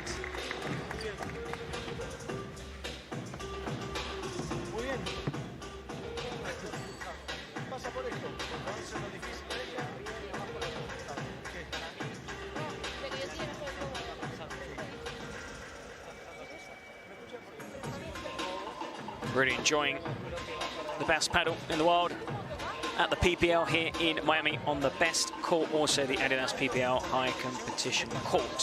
State-of-the-art paddle court designed and manufactured by AFP Courts 1. We were lucky. Players at the PPL were using it last year, but this year was the official unveiling of the court. There was a ribbon-cutting ceremony at the Summit, World Paddle Summit, the first ever. It was held in Barcelona at the end of May this year. Rave reviews.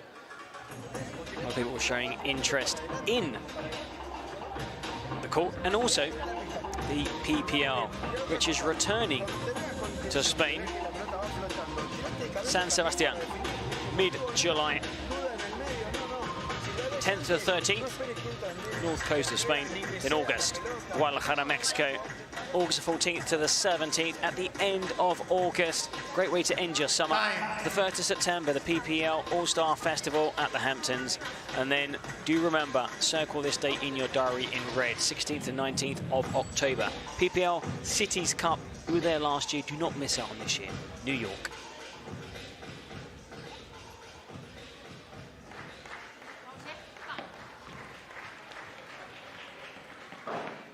Okay, it's 2-1 to Delphi Brea and Gemma Triay at the start of the second set.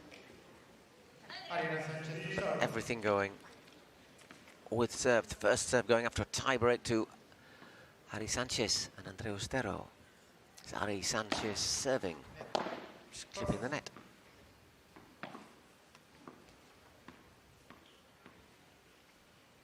.3:30 local time here in Miami. 4.5 hours of amazing paddle, and we still got the men's final to come. And who knows? Maybe even a super tie-break in this championship women's game. There's a lot of paddle still to be played, just goes long.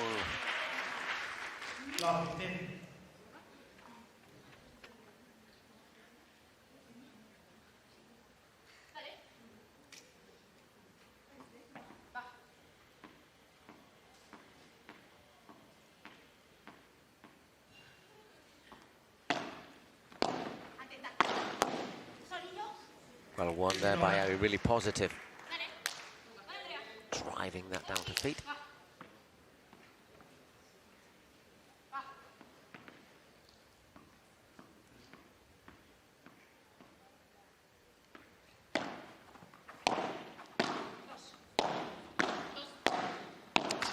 Back lift.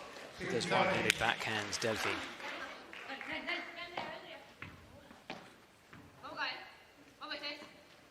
.15:30. Always likes to hit those backhands. On the rise. This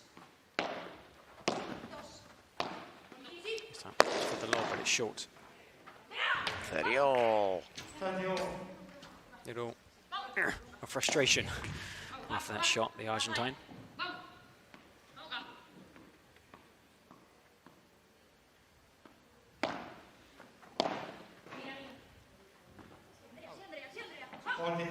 .40:30. Once again, having to work in the game.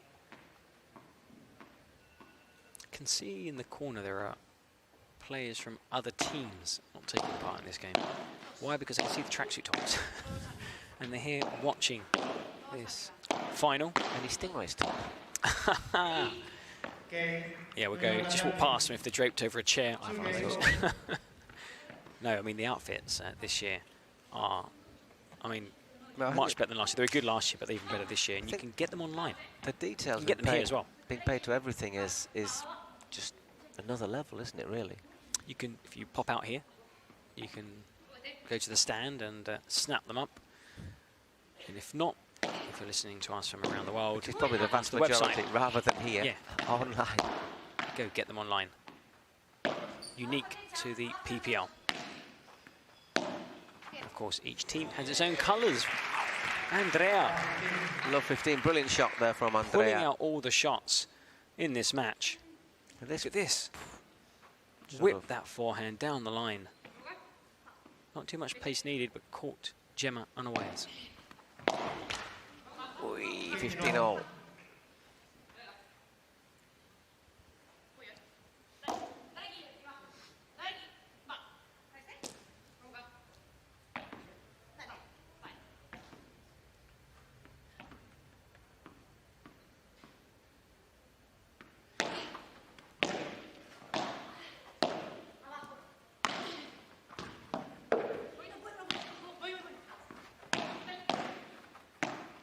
Good lob, great lob.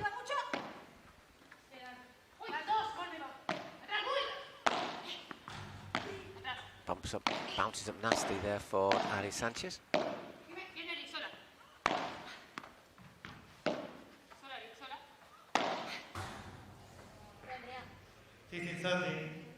Miss hits it. Just into that side again from Gemma Triay, as you say. 15:30. I think playing against other players, she wouldn't have tried to hit it so close to the fence. Like a shot, maybe 2 inches shorter, would still be effective. But against Andrea and also Ari, you really have to push those limits.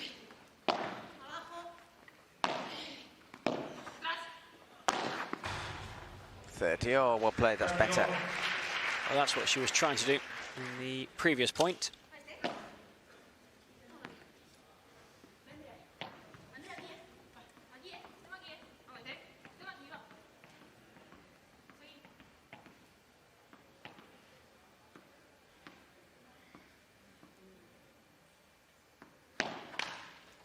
second serve. She puts that into the net.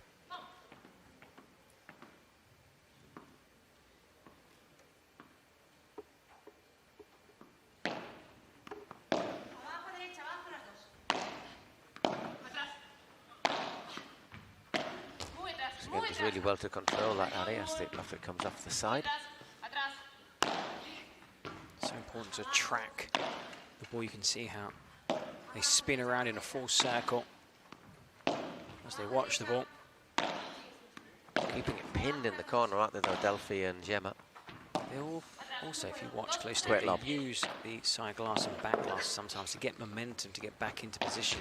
They just like bounce off like Delphi just did now.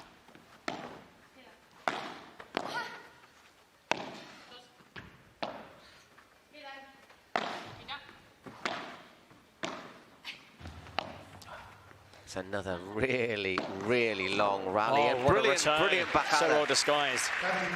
30-40, so Delphi, 2 break points. wrong-footed. 2 break points here.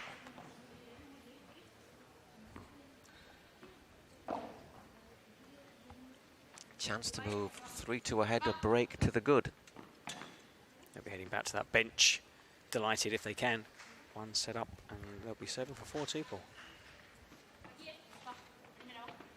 But every point being fought over.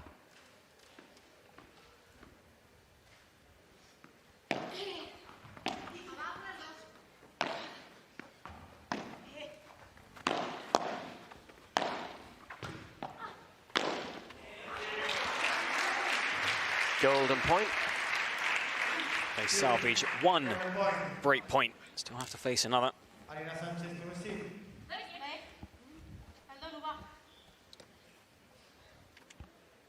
Ari opts to receive that.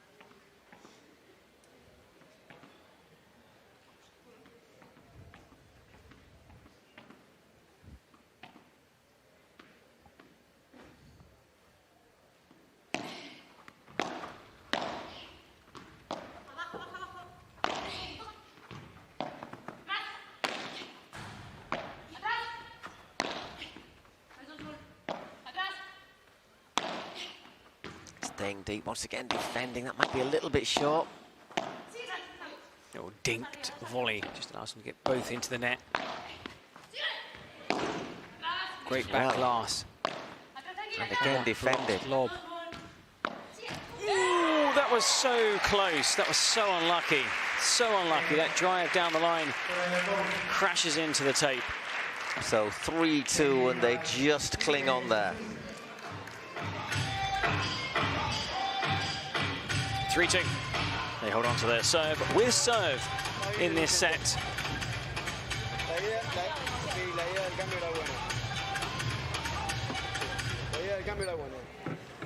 Thoroughly enjoyed this championship game between 2 heavyweights. There will be thereabouts this season, along with Miami Padel, no doubt. So again, the coach with Orstedo and Adi Sanchez. And do remember that there is another match coming up, but before the match there will be a trophy ceremony taking place where the winner will collect their deserved crown. And a nice plate. It's 3-2 to Gemma Triay and Delphi Bray in the second set. Everything going with serve. Time. And 7-6 to Ari Sanchez and Andre Ustera. Well, they claimed the first set.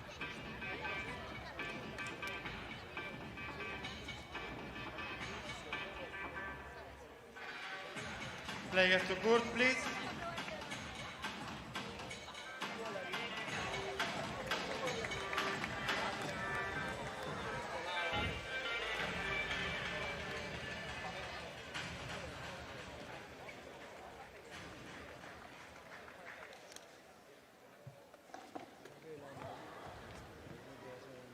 That was cheeky.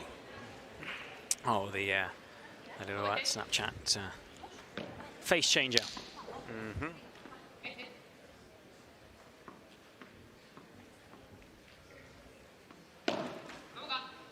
Reustera.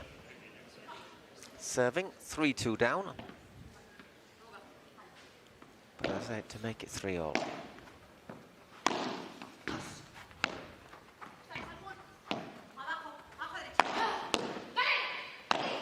Whoa, brilliant parry blocking. volley. Excellent play. The reflexes. That was drilled straight at Adi. Incredible. Forceful, low, instinctive, the volley. Some of her defensive play today has just been outstanding, hasn't it? And the glass needs a clean. It's a side to a game that we don't see that often. Because they don't need to. They normally dominate, I would say, 95% of their matches. So you're not, we're not new to this, but for those watching Adi play regularly, they don't see her defending like she has done, and I have to say I've been really impressed. Second serve again.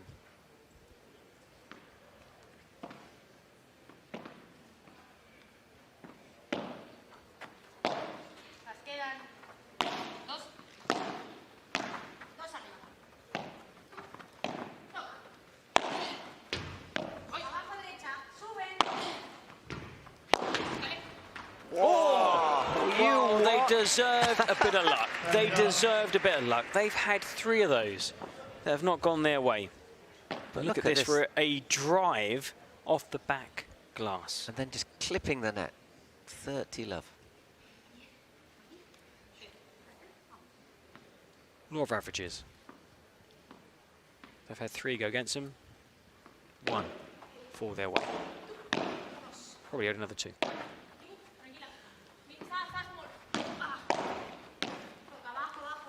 The lob, but it's a bit short there for Delphi. That's clever play, leaves it for Ulstedo. That's so well placed. That should be the what point. A brilliant it point. Is. Yeah, that really was well played. Excellent. That was textbook. Masterclass. They were always on top of that point. They really worked their opponents before hitting the winner.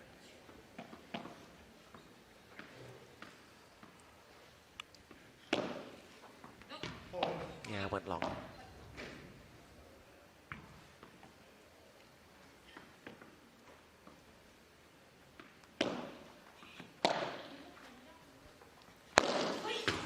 Whoa. Oh, didn't clear. Oh, no. Adi. But it's only 40-15. But there was back-to-back mistakes from seasoned pros. This every day of the week. Goes she cleared out. that 3-meter fence, and then here, she had the whole court to aim for. That's the fake smash. They'll allow it to bounce and then try and attack it. Opts to lob it back. Oy. Oh, look to take it on early. Adi, big kick off the bounce right in front of her. Just flicked off the racket, over and out. And from 40 love to 40-30. Yeah, exactly. Just another game though with 30 points. Whoever loses this has got at least 2 Minimum points. of 5 points, 6 points even in each service game. It's been that tight. 3 straight points. And all of a sudden we have a golden point.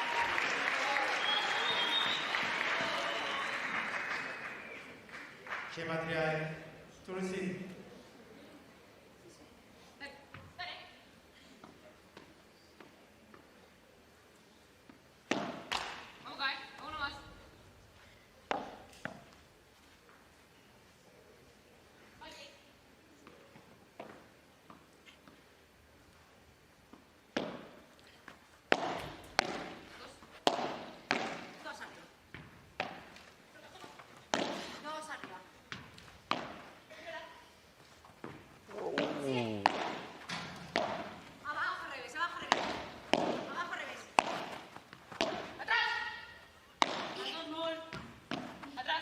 Golden point, remember. I'm in awe. The level of paddle we've been experiencing here.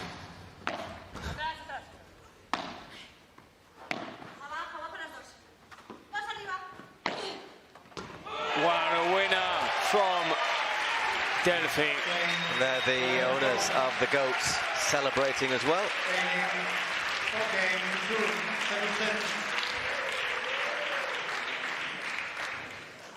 Thrilling stuff. Still though, some way to go in this second set. They got the break they needed.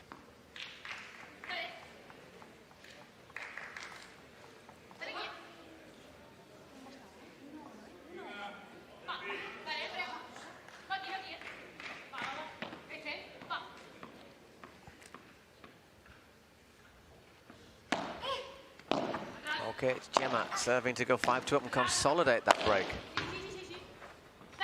Oh, she did the impossible. Look, I think she did. That was ballet. It's not that she got a touch tiptoeing, not hitting the net. It's not a touch that she exactly. It's not that she got Look a at touch this. on the ball. It's that she didn't hit the net. Might be worth tucking your t-shirt in though, just in case.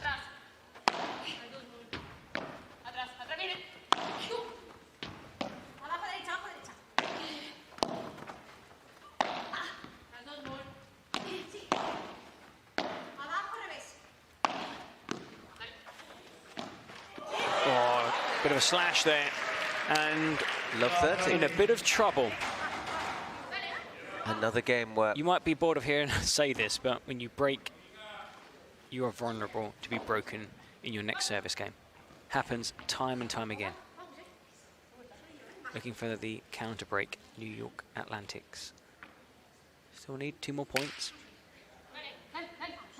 but this next point is massive.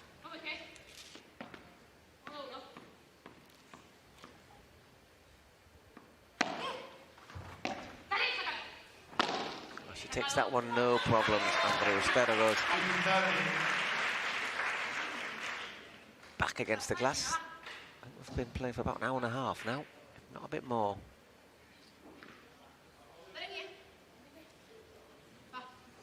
So yeah, they're sort of like, whoa. I mean, there's tiredness out there. It's been intense. It's been exciting. Been very, very intense. And, loads of good games. We're looking at the points, but the point, nearly every point's been long as well and hard fought.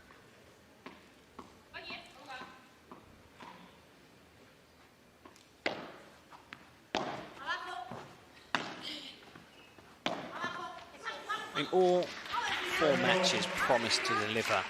Now, the first 2 did. This hasn't disappointed either. I really am looking forward to the men's final. And also the finale of this championship game. Oh, yes. Money still on New York Atlantics. Yeah, keeping the faith. Yes, I am. And there's no but.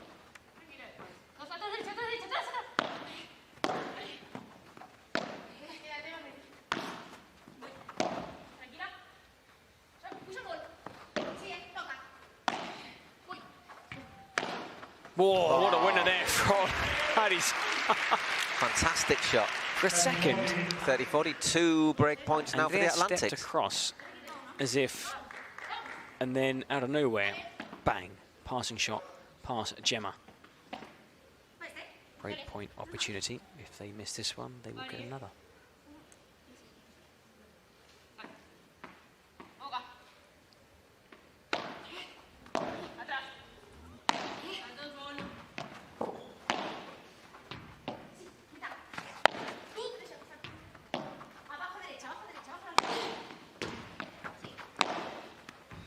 Oh, that's really well hit volley, yeah. So excellent there from Delphi. Guess what? Another golden point. And Adi opts to receive.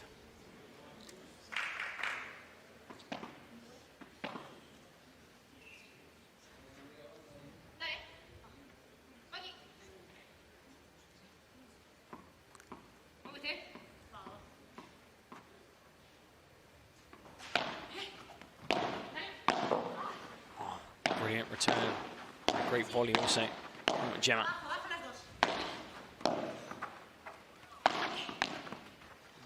Gets in, just in.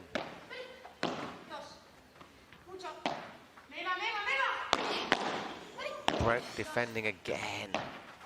we're going to see the lob. They've both gone forward. Oh, she's pulled in a Not surprising. backhand volley. Yeah, I think we're all expecting a lob there, which is probably why she tried to surprise everyone. Covering that middle ground really well, Addy. Biggest point of this set so far. Can tilt the balance in the favour of New York if they can win it here.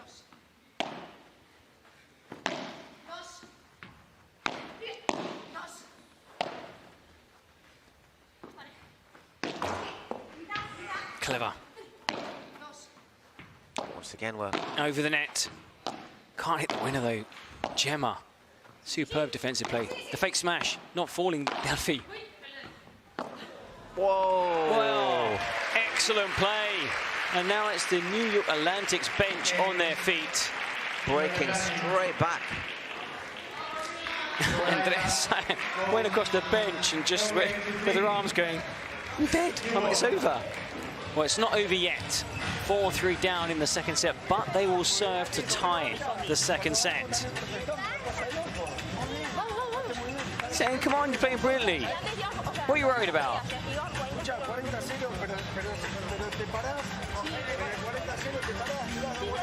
And just looking back at that earlier game, just saying as well, when we're leading 40-love and we lost in that golden point, you know, play with confidence, you're playing well. Still a lot of work to do for both teams in this second set. Psicológicamente es importante, porque nos hicieron un break y enseguida se lo recuperamos. Vamos a lo mismo. Este jueguito, Andrea, en algún momento, cuando veas que tu globo va bueno sobre Delphi, en algún momento tenés que subirle, invertir la luna, porque sabe que siempre estás atrás. Now, just also pointing out that, you know, sometimes you're staying back, you know. It's interesting. He's too often. He's doing most of the work with Andrea, isn't he? You know. I mean, obviously, there's a lot you can say to Addy, but a lot more you could tell Andrea. And just saying, you know, Addy, you've been brilliant, superb, but Andrea, you know, play with confidence. Meanwhile, the music in the background. I was going to say a quick shout out to our mate DJ Scully. He's a good lad.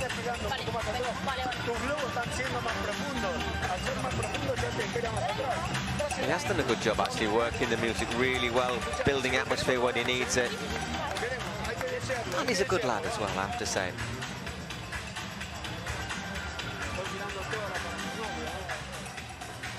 Players to court, please. Sorry, is it new balls, did he say? Or players on court? All the players back out on court for what will surely be, according to Mr. Giblin, Paul, a tiebreak. Still some time to go. I think this is going to a tiebreak, this set. Oh, new balls. 4-3 down, but serving to tie this second set. They took the first set, 7-6. Addy and Ostero. Just travels over the net. Well played, Delphi. Excellent backhand ball into the corner, really putting Addy in bother, and then that smash over the top.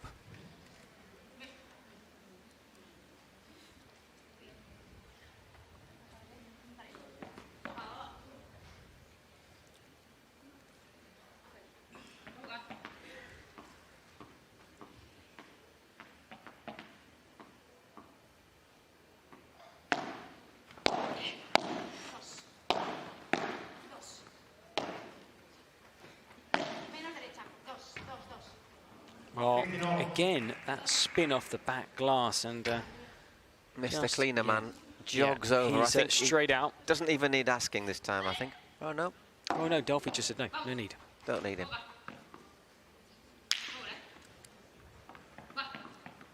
15-all.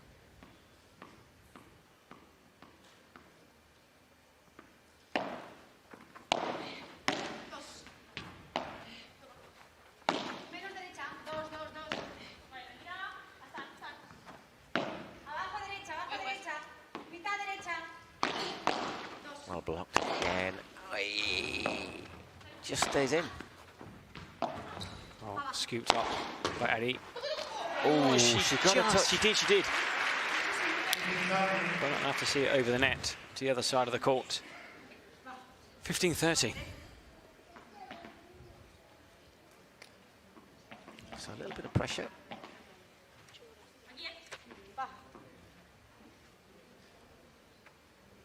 Time.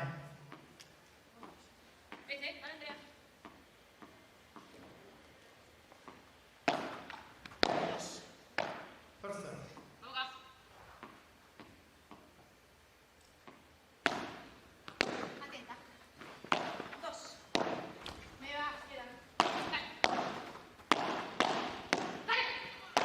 All four players wanted to stand their ground near the net. Aye, aye, aye. 15-40. Well played, Delphi.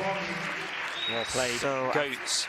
After the break, here's 3 more break points. Chance to go 5-3 with your serve. Chance to serve for the second set.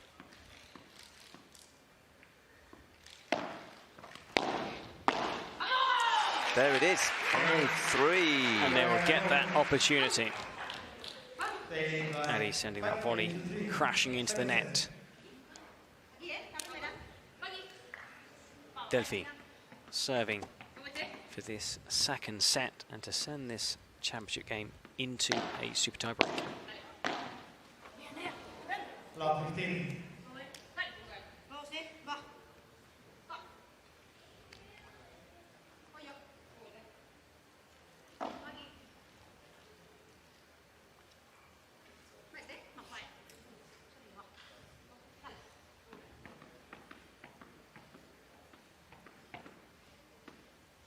Serving to Ari Sanchez.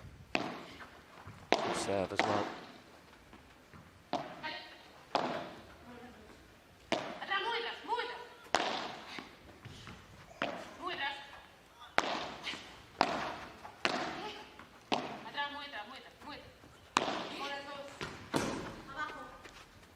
That's just gone well watched. Out. Yeah, that's a tough shot to return for Addy. Put under a lot of pressure, didn't he there, Gemma?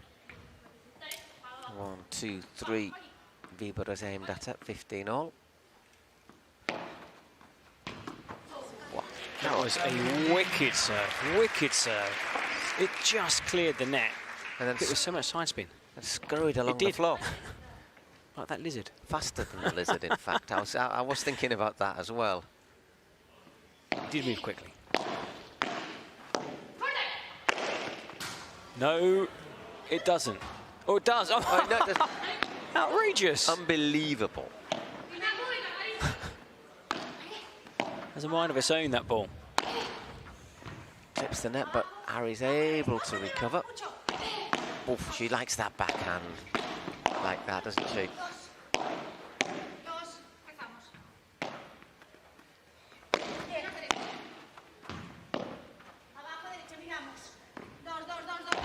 Oh, that was outrageous. What a shot from Delphi. Yeah. That cuchillo, the knife, the backhand cuchillo. That came from absolutely nowhere. 40-15, so we have. That was a brutal backhand. That's the best I've seen by a long way this season from any player.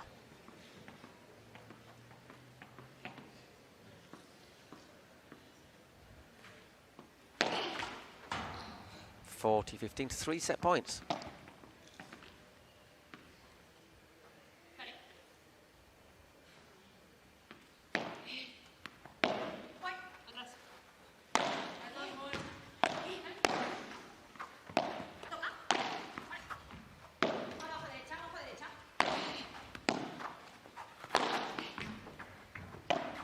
Oh, she still recovers brilliantly. Great block, great lob, volley, whatever. It was defensive, but still turned it into attack. Gemma is there. Defending and turning. She's not going to get that. Delphi has exploded into life in this second set. Remarkable how they've improved after that little blip at the beginning of the second set where they were broken, but they have now sent this final into a super tie break. Fantastic stuff. So,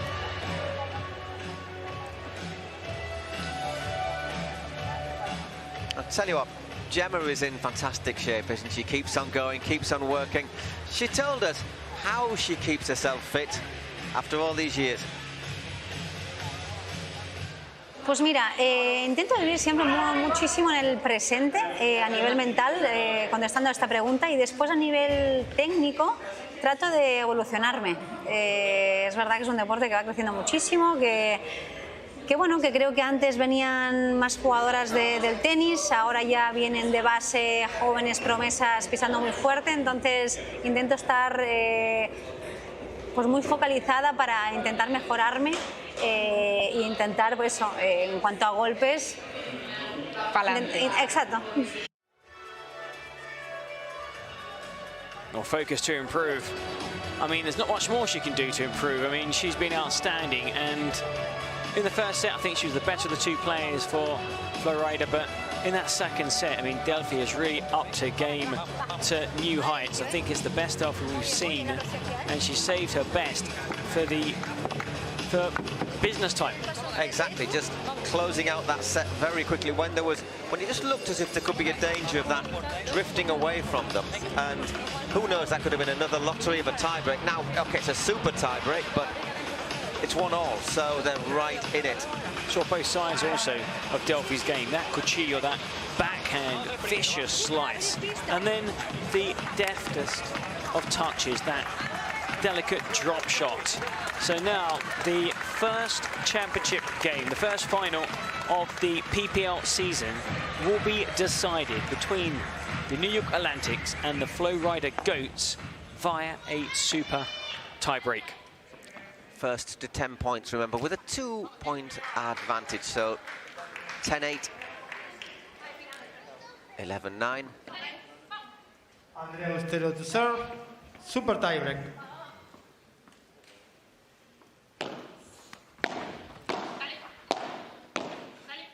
Fitting, isn't it, that the first final should go to a super tiebreak? Going full just distance. How closely matched the two finalists are.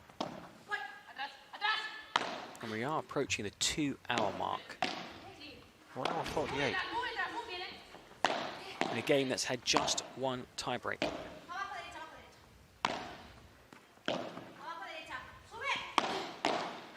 You imagine had this been a full long set into the net, Adi. 1-0.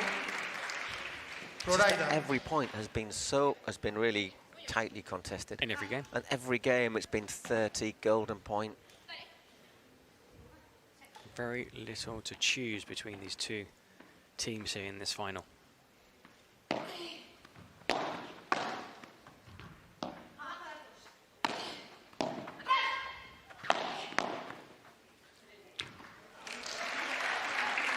Here's momentum now with the defending champions, Flowrida.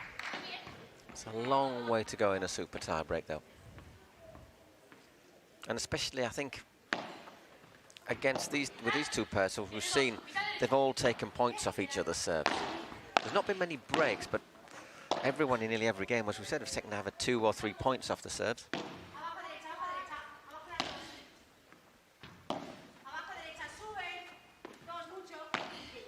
That's a great shot.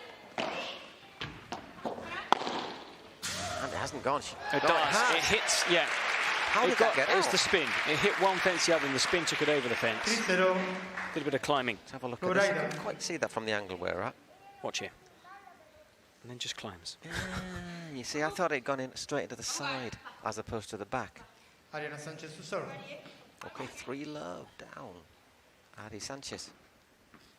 As I say, there is time to recover in a super tie break, but you don't want to start. You don't have to recover too much, do you?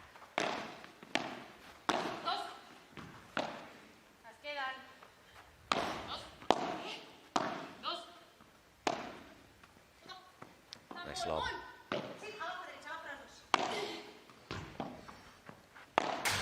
Just staying in from Ustero. Oof, reacts well there. Clip the net.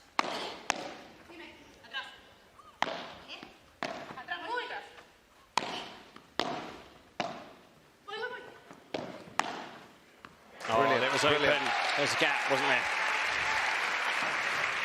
4-0. 4-love. 3-eye with 2 serves now.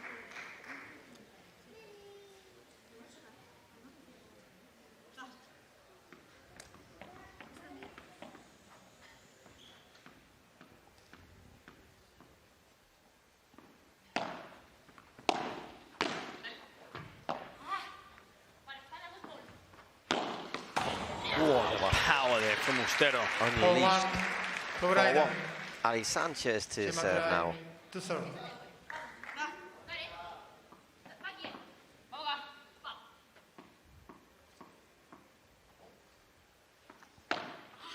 Hold.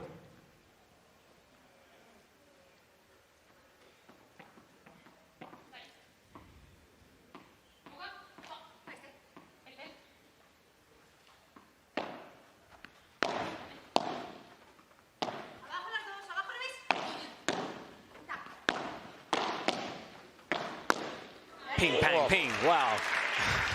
Well, that's Ball to two points. Flowrida. 2 points Speed pulled of back. those shots. And it's not just the speed, it's how they get back into position after each and every shot. Straight away, rack it into the middle. Keep your eye. Rack it into the middle. Rack it into the middle. Always prepared for what comes next.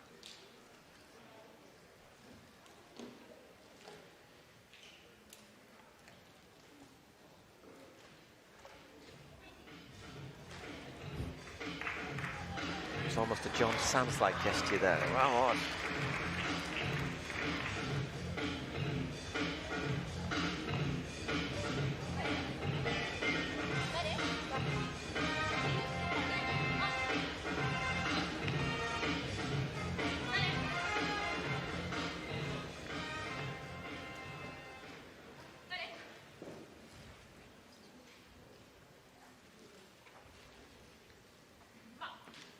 Silence here inside this Wayfair arena.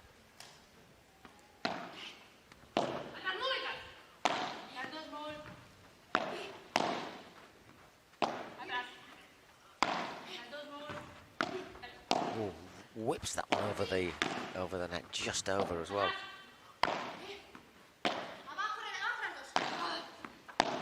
Windmills that over. Delphi, but a great return. Caught her approaching the net. Great return from Ustero. Bit of tiredness as well, I think, also creeping into the player's game is only natural. 1 minute 53, absolutely. It's been it's been intense.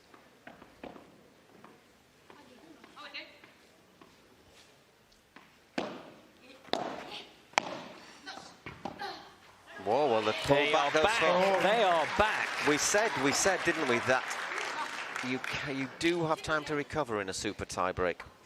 And kind of expecting this super tiebreak, that whoever loses a super tiebreak will probably reach at least 7 or 8 points, because it's been so tight between these two teams. Oh, great block. No puedo. Gemma saying, you go, I can't get there. Ooh, that dropped. That was difficult for Andrea.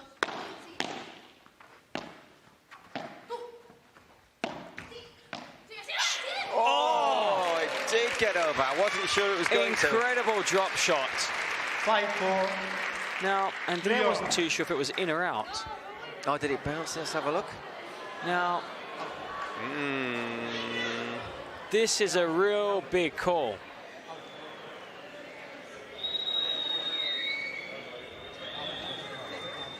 Does it bounce inside the court, or did it bounce outside? It's right in front of the umpire, but he's not got a great angle. Let's see here. That doesn't really clear a lot up for me, to be honest. That was really, really close.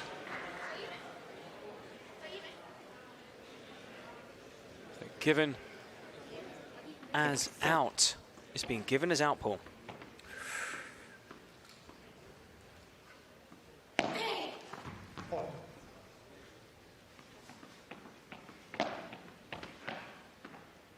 Oh, Stella was adamant it had bounced out.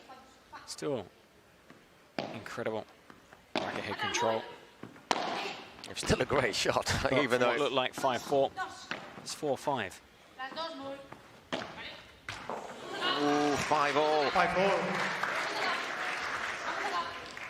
Probably fair that it's tied again at 5-5.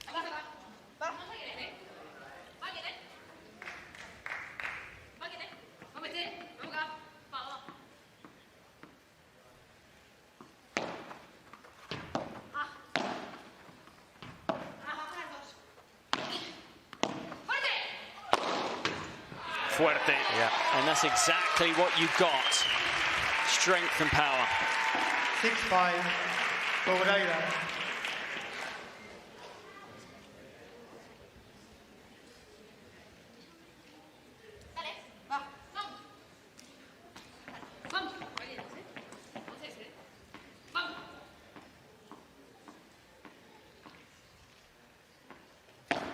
Okay, 6-5 to 3-eye and Delphi. This being every bit as close as we thought it would be to keep in the tonic of every other point in this match. Just stays in, and that just clips the net ball. 2 net cords in 1 point, both going their way. But, well, they're not going to complain. Change.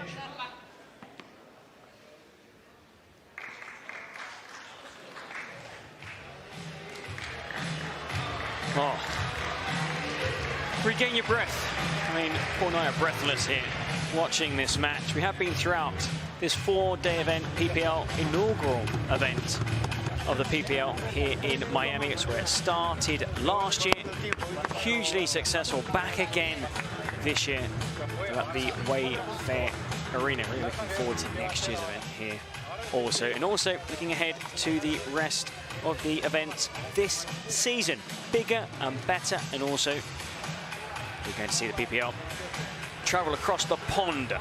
Spain, San Sebastian, 10th or 13th of July. Then back this side of the Atlantic, Guadalajara, 14th to the 17th, August the 30th to September the 1st. PPL Festival in the Hamptons, then the season finale. I'm sure both teams will be there in New York in October. 6-0, Gemma 3-eye serving again.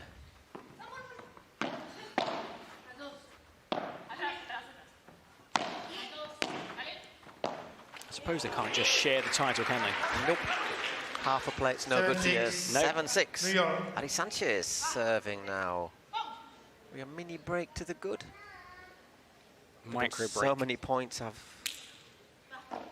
kind of lost.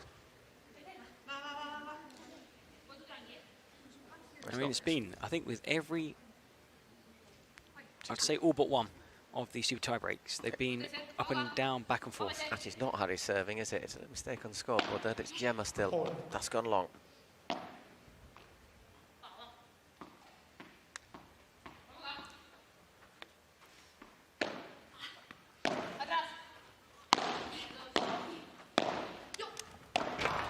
I see that bouncing off the wall to get momentum, Adi to get to the net.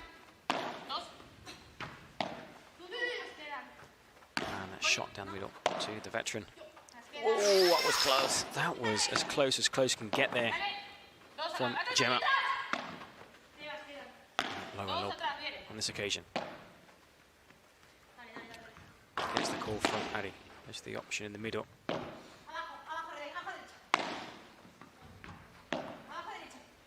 Bajo derecha. Just saying that instead of stay back. Oh, well played. Was it to the side, was it? This is really, really important. 8-6.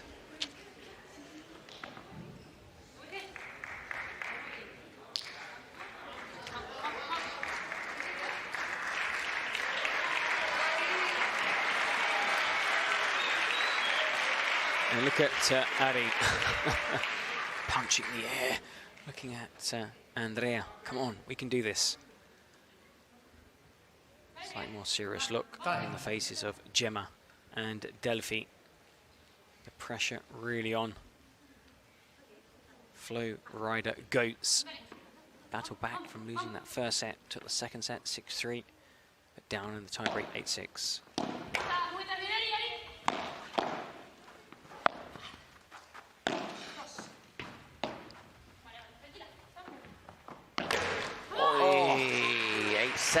Up too close against the glass. New York. Still The ball, please. in a good position. New York Atlantics. Ustero will serve. Just having to make sure that ball is tucked in by the post. Adi.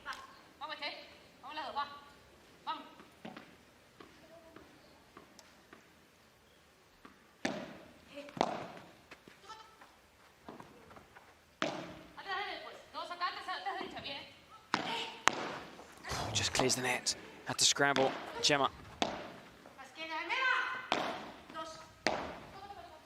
They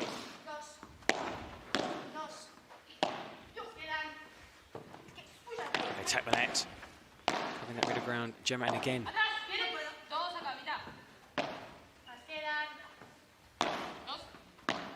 That's short. Oh, brilliant recovery. And she punishes Gemma. She punishes Gemma. Now the first match was to set her up for the second. 9-7, New York. So two match points for New York. So hard that she couldn't react in time. Serving for the title. Serve as well.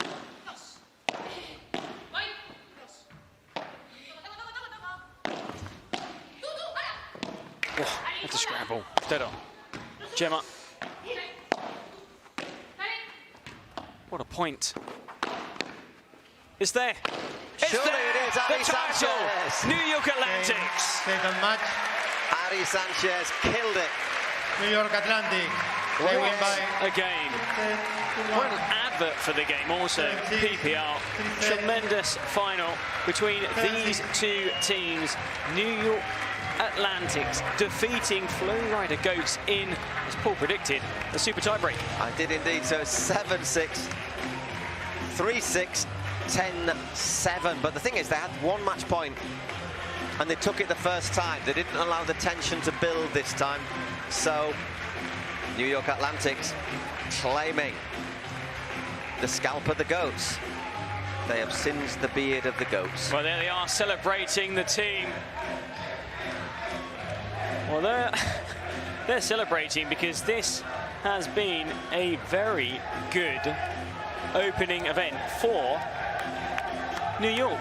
Well, it has indeed. I mean, they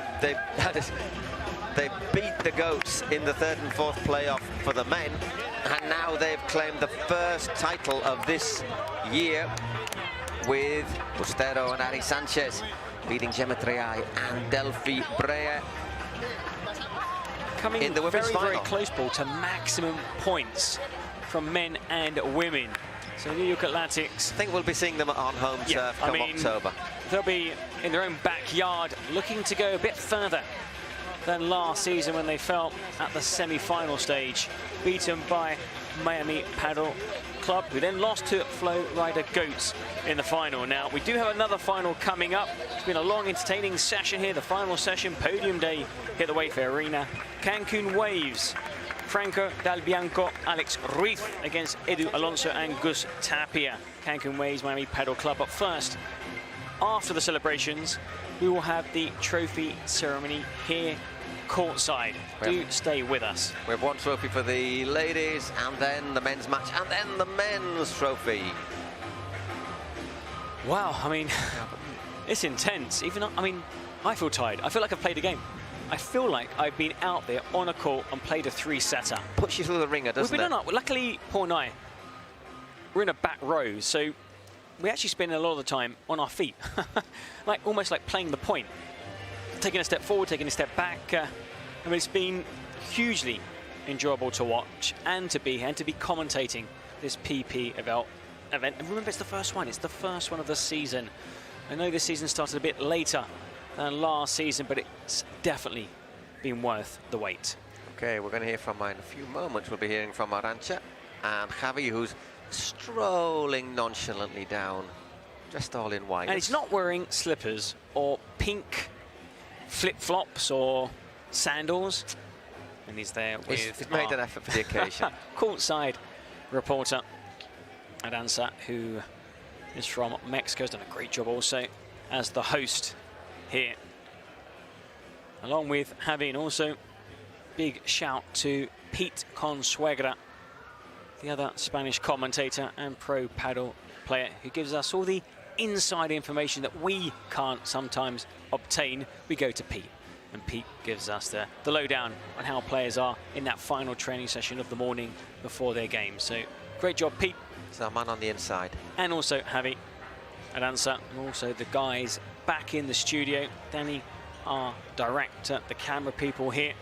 I mean, it's been a joy for both of us. Had a great time, Paul. We have indeed, and there's still more to come. And there's still more match.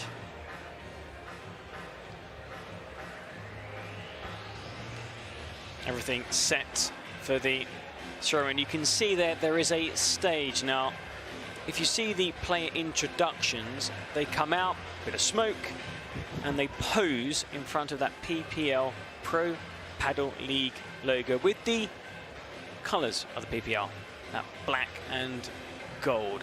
Now, there are 2 trophies on that stage. Okay, one is for the men, one is for the women. It's time to hear from Arantxa. Ladies and gentlemen, welcome to the 2025 PPL Miami Women's Championship ceremony. After 4 days of thrilling matches, electrifying points, and world-class competition, it's time to celebrate the team that has triumphed and conquered the Miami title.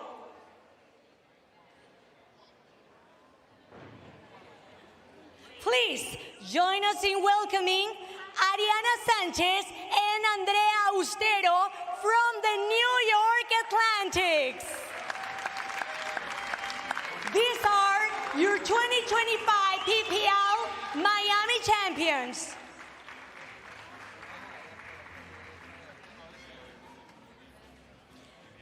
To present the championship trophies, please welcome AFP Courts co-CEO Jorge Cano and Pro Padel League CEO Mike Dorfman.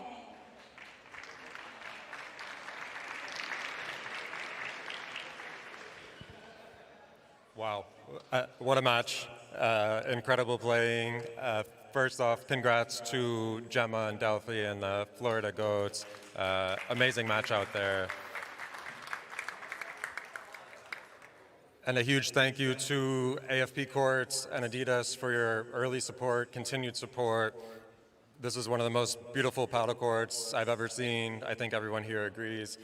Thank you, Jorge, so much for being a valued partner to us.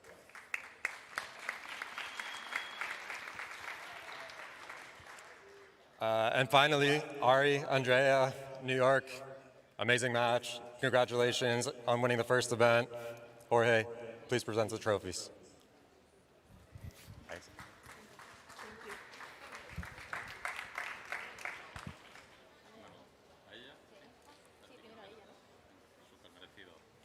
Please, let's make some noise for your 2025 PPL Miami champions.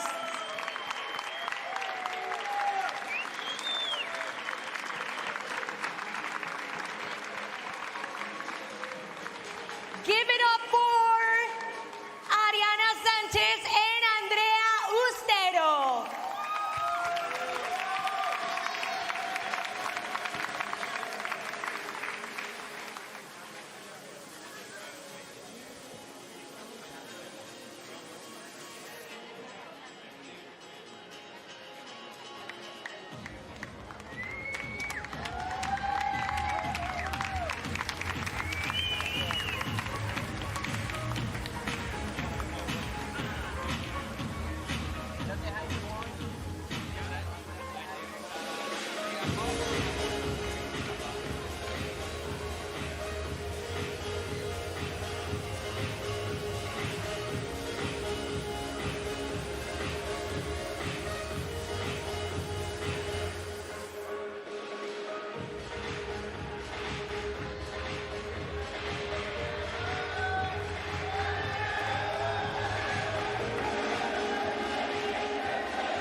Wayfair Arena once again. Let's make some noise for the champions of the title in Miami PPL 2025.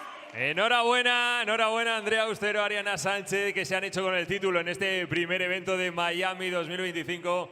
Bueno, Andrea, me decías, ya era hora, ya lo tenéis. Un partidazo, rivales durísimas y lo habéis conseguido. Enhorabuena. It was time, you got it. It was a great match. Congratulations. Bueno, sí, la verdad que el año pasado se nos quedó el sabor de boca de ganar un título. Nada, ha sido una semana de 10, hemos jugado todos los partidos muy bien. Felicitar a Ari por el nivel y nada, déjame dedicarle esta victoria a mi representante que acaba de ser padre y el niño está un poco grave en el hospital, así que espero que se recupere pronto, mucha fuerza y vamos a estar apoyándole. I want to dedicate this victory to a kid who is in the hospital, and we're worried about him, but it's been a great level, it's been a great week, and we're thankful. Por supuesto, le mandamos un abrazo enorme también desde aquí, de la Pro Padel League. Ari, ha sido un partido fantástico, lo hemos disfrutado todos los que hemos estado contándolo en la grada, la gente. Has llegado a este equipo y has ganado, nuevo equipo, Nueva York, jugando con Andrea. Cuéntame tus sensaciones ahora que tienes el trofeo entre las manos. How are you feeling because you came to this team? How have you felt about playing with Andrea? All your sensations about this victory? Bueno, primero felicitar a las chicas porque siempre son partidos muy duros contra ellas y vienen jugando a un nivel altísimo, y felicitar a Andrea porque creo que ha aguantado muy bien el partido, que no era fácil con la presión. Bueno, no, yo creo que no ha tenido presión, que ha disfrutado en todo momento y creo que esa ha sido la clave. Agradecer a Seba y a Diego que han estado con nosotros en el banco, sobre todo a Seba, a los chicos por su tercera posición y a Mike, el dueño del equipo, que la verdad que es un placer estar en New York. Ha sido una semana increíble, como ha dicho Andrea, la he disfrutado muchísimo y nada, felices. I want to thank Seba, Diego, and all the team for supporting and trusting us. And I want to thank Andrea because she's a great player on the court, but she's also enjoying it, and that has been one of the main keys. Enhorabuena, un aplauso enorme para las campeonas, para Ariana Sánchez y para Andrea Austero. Se hacen con el título, aquí entra todo el equipo de Nueva York. Enhorabuena a todo el equipo y que no se mueva nadie porque enseguida sigue la acción con la final masculina. Hasta ahora.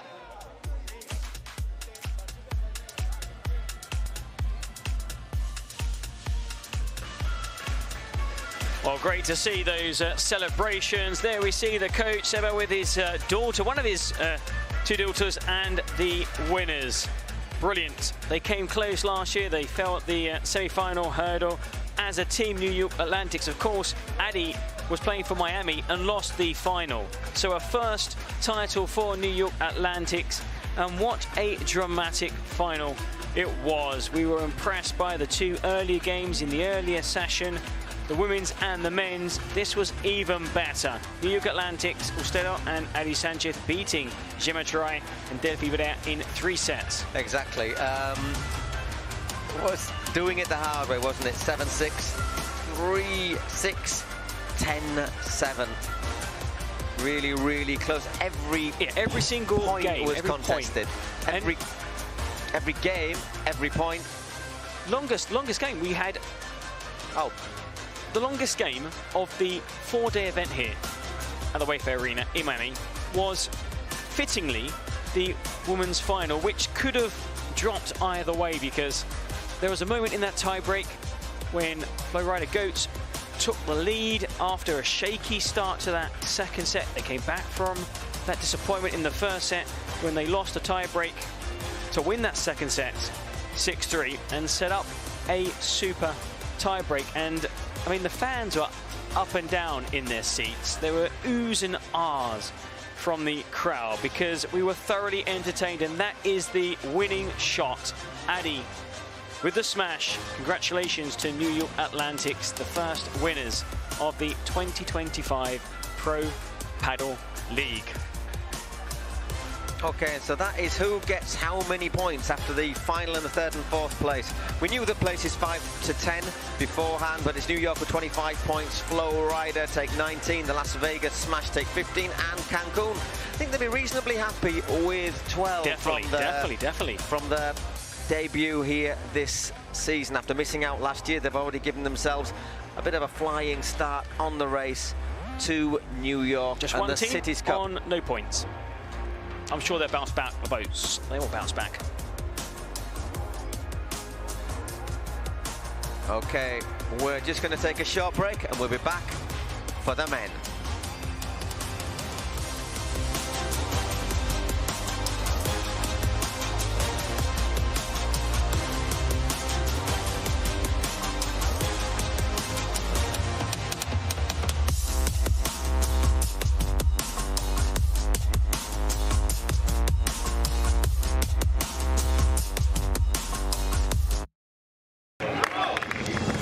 Through ideas, imagination, effort, and enthusiasm, dreams are built. We are making paddle the sport of choice for thousands of people around the world. Each court built is a match won, and so, court by court, match by match, we are creating a limitless playing territory so that the unbeatable passion that paddle creates can be spread throughout the 5 continents.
right, PPL fans, it's time for our second championship match.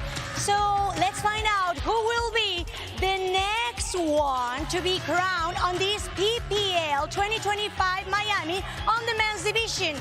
Prepare, please, for a battle between the Miami Padel Club and the Cancun Waves.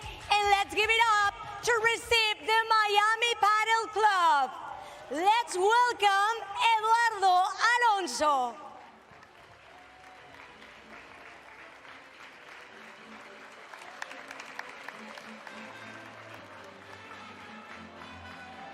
And Agustin Tapia.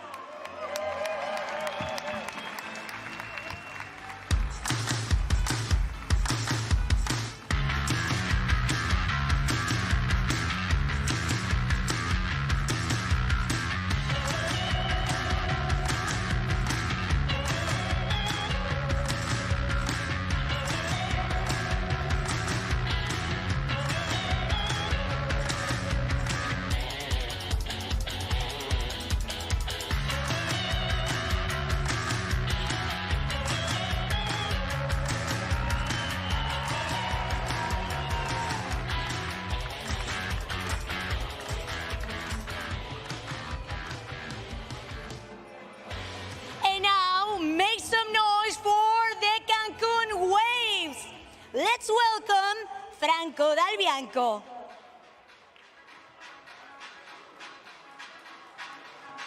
And Alex Ruiz.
Hello everybody, and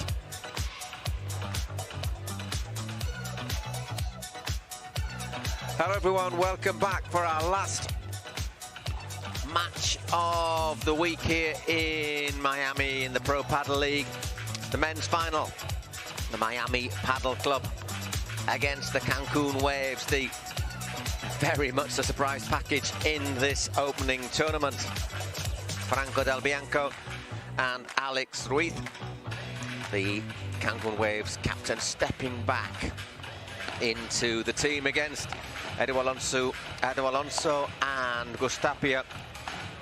No real secrets about either of these two. We know that Gus is arguably the best player in the world, the most complete all-rounder.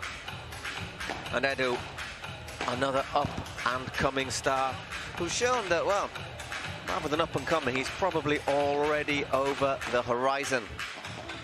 Been really good, really active, really aggressive in both of their matches. They got through a really tough game against the New York Atlantics on Saturday, while Cancun, they started off with an excellent performance against the Las Vegas Smash.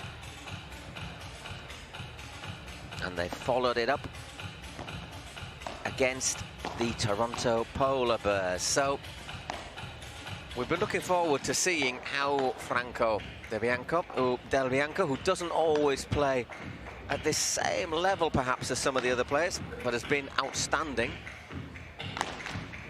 Let's see how he performs against Gus and Eduardo. Miami, obviously the home team here, the home favourites. A packed crowd here in the UEFA Arena to cheer on the home side.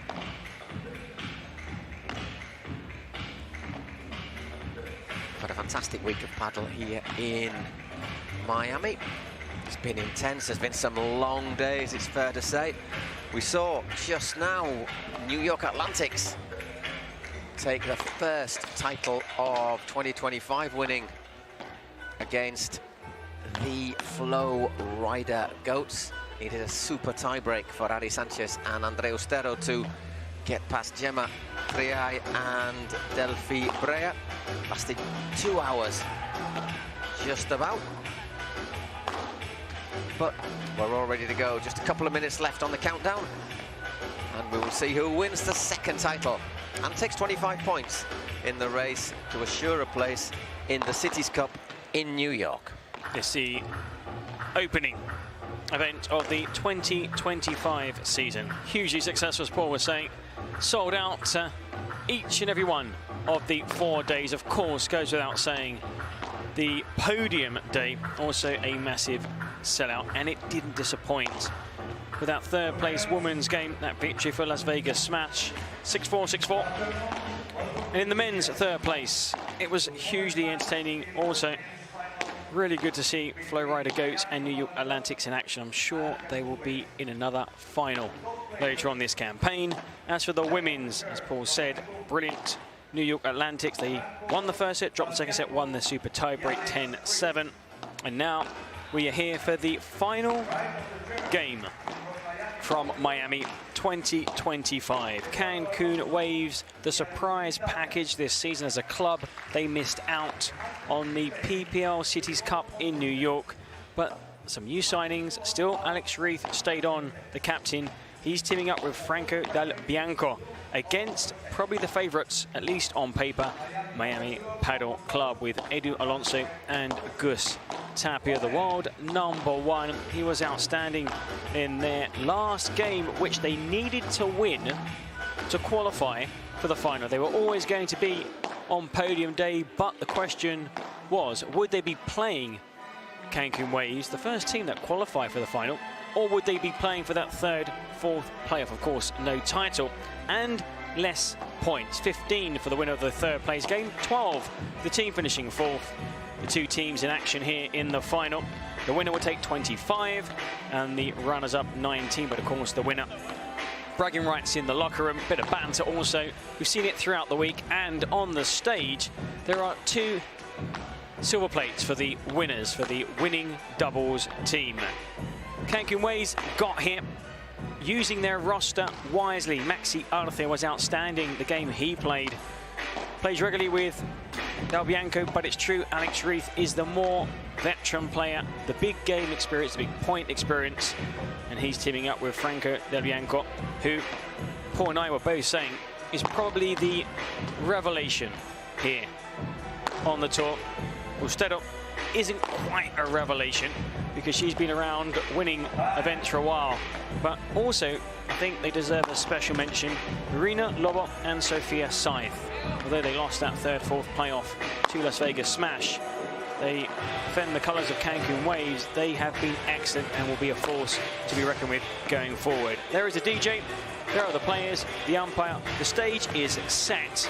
This is the final game, the final match of the first PPL event of the year here in Miami. Well, the umpire called time a couple of moments ago. Gus Tapia is making his way to the bench. It's packed out here, 800-seat arena. Wherever you are close to the court with a very, very good view. And everybody, I think, looking forward, hoping to see a win from Gus Tapia and the Miami Padel Club. Lots of people here we've even seen with Argentina shirts, which I suppose double purpose when Leo Messi plays, and you have Gus Tapia ready to play paddle in front of you. In fact, there is somebody with an Argentina shirt on now.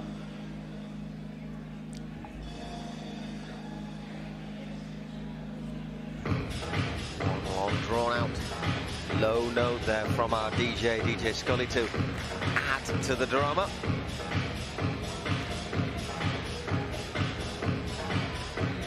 Cameron rushing around, taking shots, getting people to wave. Good atmosphere here. It's been a cracking atmosphere, I think. We've been saying this throughout. Fans, those who have discovered the sport for the first time, I think they've fallen in love with paddle. We know that in the US it's booming, it's growing, and of course America's a huge country, but it is growing fast, and there are now over 600 courts and over 100,000 players, and that number is growing fast. 2/3 of the current courts were built during the PPL season in 2024. I would love to know that number by the end of the 2025 PPL season. First season attracted over 15,000 spectators and reached 300 million households across more than 100 countries via world-class distribution partners. We're here again. It's Paul Giblin, myself, Eric McKee, and the final is about to start. Okay, and it will be Alex Reith to get us going. Nice balance with Franco. He's left-footed, Alex. Sorry, left-handed, which is very important. I'll ask him after if he's left-footed. There's some people who, anyhow, we'll cross that bridge. Ambidextrous.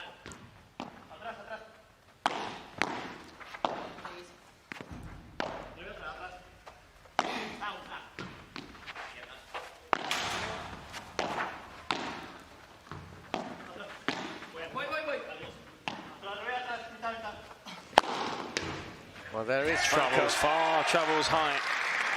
Line. Well, I think very quickly about that. Some people, like my good self, was left-footed and left-handed, but when I bat at, say, cricket or baseball... Cricket. For those who don't know what cricket is, you're not missing out on anything. Or take up a softball bat, I actually bat right-handed, which one is really rubbish at it. Wow, wins that quality rally. Tapia. This is going to be an explosive game, Paul.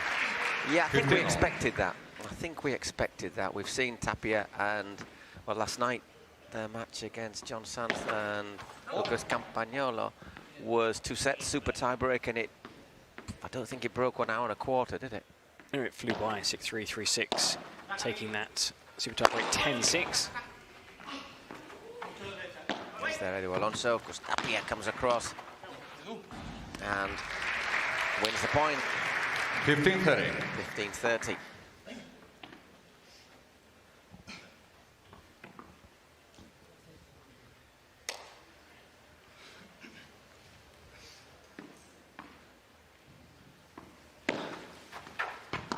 Comes there from Alex down that line.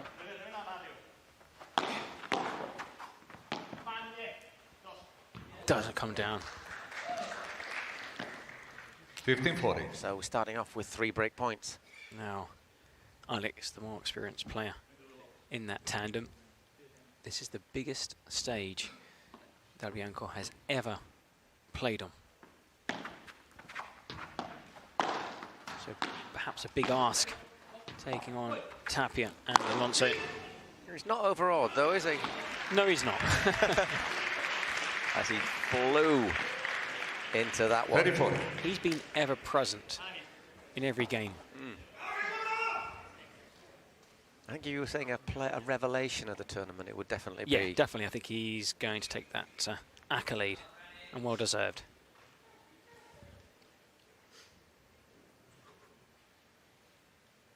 Little wipe of the racket for Tapia.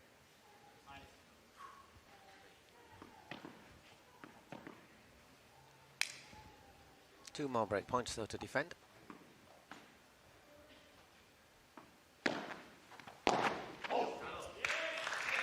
Deuce, golden point. And golden point to get us underway. Just remember, in paddle, or at least in some Eduardo version, this Alonso, version of paddle in the Pro Padel League, when it's deuce 40 all, next point wins it, the golden point.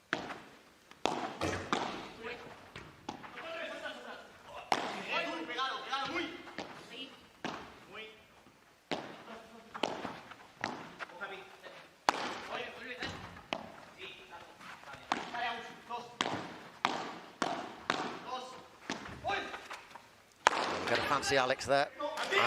Just brings it home, Reef. Game. Bit of pressure on the Cancun serve there, Waves. but well defended. 3 break points in the opening game. I'm just looking across to the Cancun Waves paddle team bench, and you cannot squeeze anyone else on that bench. There must be about 30, 35 people. Every seat is full. They've probably actually squeezed a few extra seats.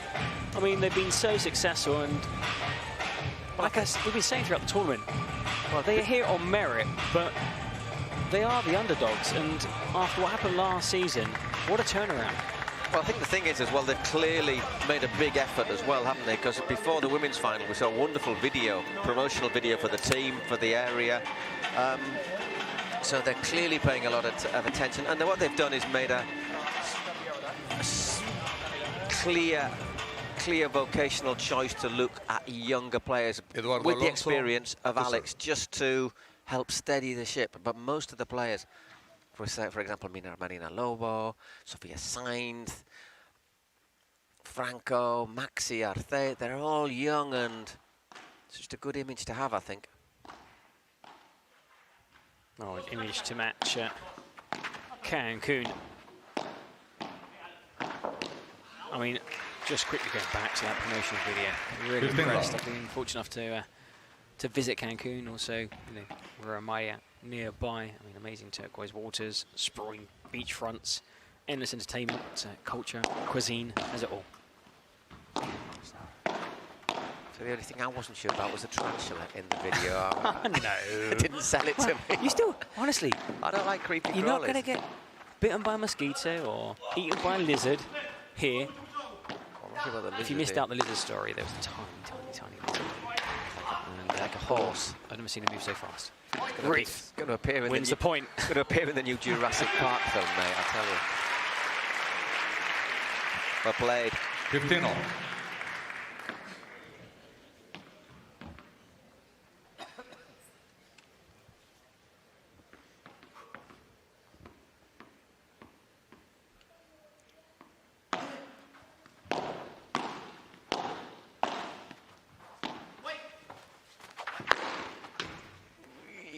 Gets to it, and does it bounce in? Climbs, and it drops viciously. That was almost the perfect weight. 15th head. Bit harder would have come off that back glass, but it just looped really high and then dropped. Made it impossible for Edu to return. 15. Wow. 3 break points.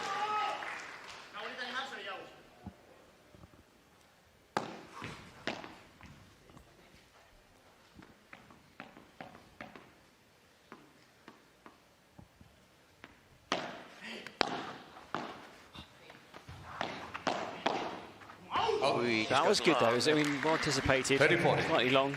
Forward well, trying to control the net. Still a lot of work to do for Edu Alonso.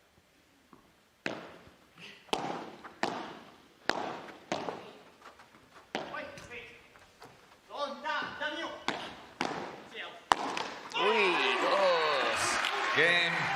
Cancun Waves. This is a bit of a surprise start. 2 games to love. Still early days, but very, very positive beginning for the Cancun Waves. And then can Franco Del Bianco consolidate that break as he takes his serve. To serve.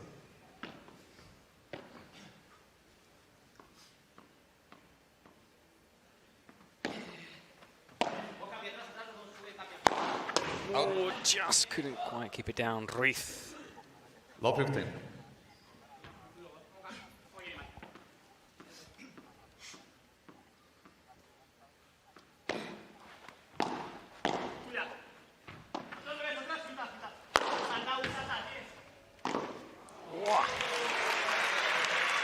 Well, we always say the most dangerous moment on your serve is when you've just broken.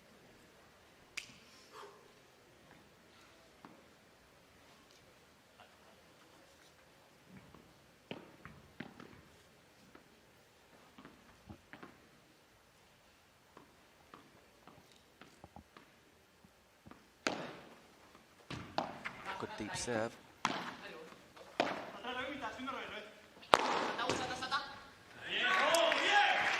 Unleashes that one, 15-30. 15-30. Just a little arm around his shoulder there from his captain, and a little chat, which I think is the reason, just looking at the way that Alex Ruiz at the moment, he's having a word with Franco.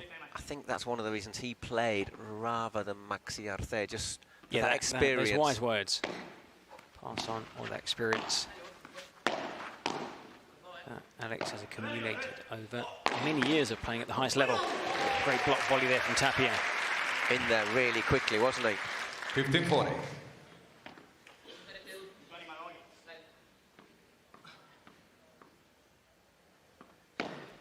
Fault.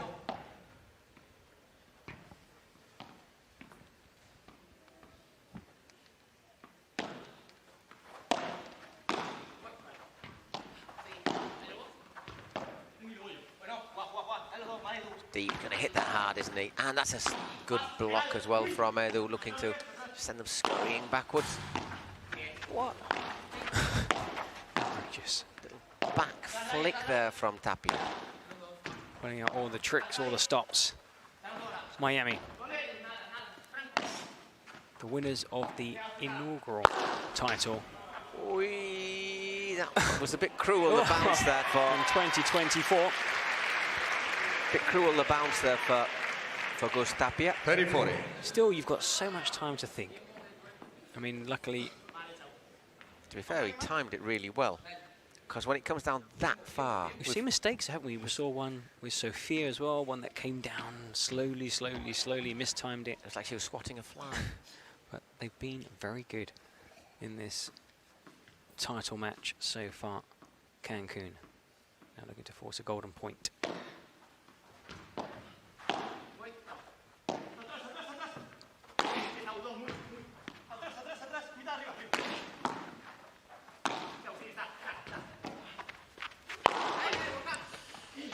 Up there, Edu.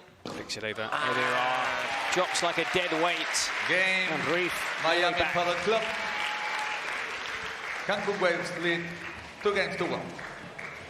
We spoke to Tapia to find out the secret behind his success. Bueno, yo creo que lo principal, mi familia, el apoyo que me dieron para yo poder cumplir mi sueño, el simple hecho de dejarme ir dejarme que me vaya a vivir a otro país para poder vivir de lo que me gusta y cumplir un sueño, ya para mí es muchísimo, es todo, y después también bueno, el esfuerzo de cada día de tener que dejar muchas cosas de lado para poder lograr el objetivo. To try and reach that objective, and he's reached it. World number one. I was going to say, Gus, what's the secret of your success? He went, well, I'm really good. He is. He's really, really good. But he's good because of all of the above. Family, friends, support, plays with a good partner, the hard work, determination, hours and hours on the practicals, and also that sacrifice, you know. I think that's the big thing, isn't it? If you want when they bring a donut, we eat it. He doesn't. If you want to go top level, you're not out after tonight. Here's a little message to our companion. You're not out tonight dancing salsa till 6 in the morning, are you? I'll tell you what, though. The players will be out celebrating. All the teams, all the players, they've loved this event in Miami. I think we might also be out celebrating just a little. Come on, Grandad. Come on, just a little. We'll see. It's been honestly, we've really enjoyed this, and we've got the final to enjoy too. It's 2-1, Ruiz Del Bianco, Tapia to serve. We've had 12 minutes. It's been hugely entertaining, and I know the bar has been set high with the previous 3 games, but I'm sure this will be just as good. Okay, well, they broke back, or they recovered that service break. They now have to hold their serve to make it 2-2. We're Tapia to serve.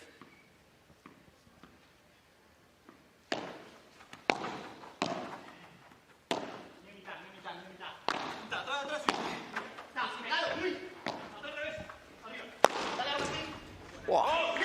Great shot again from Franco. He's not the biggest of players, he's not. He's the same height as me, and I could not do that. It's all about the technique. I mean, Gus isn't the tallest of players either, Gustav, but he's you know, he's powerful. Franco doesn't look. But I mean, he gets airborne, and look at the. I mean, very little aerial. Look at that. He's like half an inch off the ground. It doesn't even need to be that high. It's all about arching the back, getting that angle for the topspin smash. Oh, that was just in front of the service line. So, second serve, Tapia.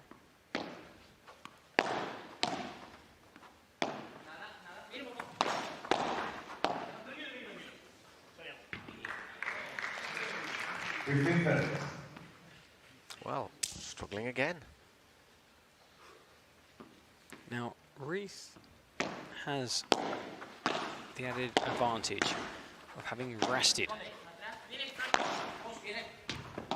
Didn't play both games.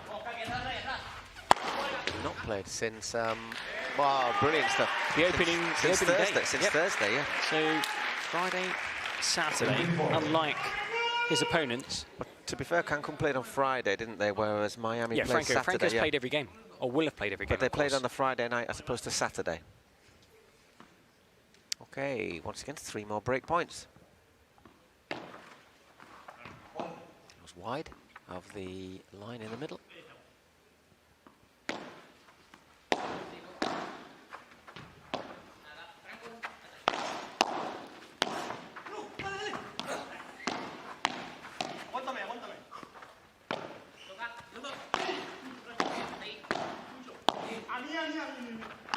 Fakes. Oh, that was the right idea. Fake smash. It was a little bit too fake though, so 3-love, and they get that break back. And now serving for 4-1, Alex Reith, the player out of Malaga, which has produced quite a few top players. Great city, by the way. But not as good as San Sebastian. The next event's going to be held at the PPL.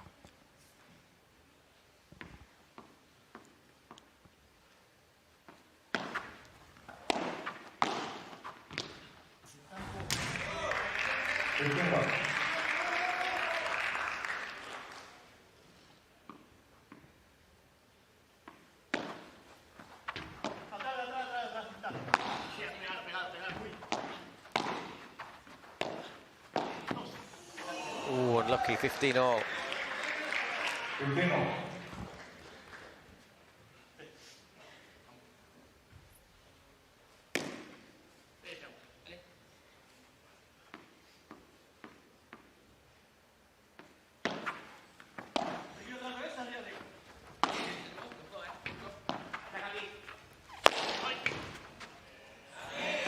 That was a long way clear, wasn't it?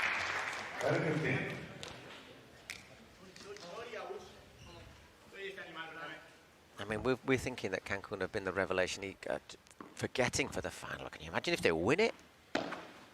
Long way to go yet, but...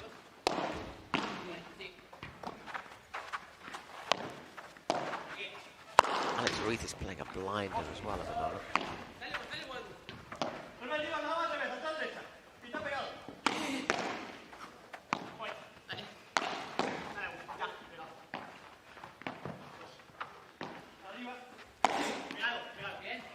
Oh, wins a point as it strikes Tapia.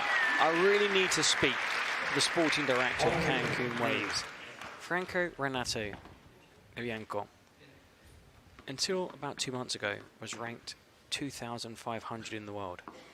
He is 1,128 ranked right now. What vision snapping up the Argentine. But I think it depends on what tournaments he's been playing. Well, because he's not promoted to the highest level. This is the biggest stage he's ever played on. I mean, he's going to rocket up the standings. That's some we just said signing. Second serve, did we hear, though? Second serve must have clipped the net on the way through.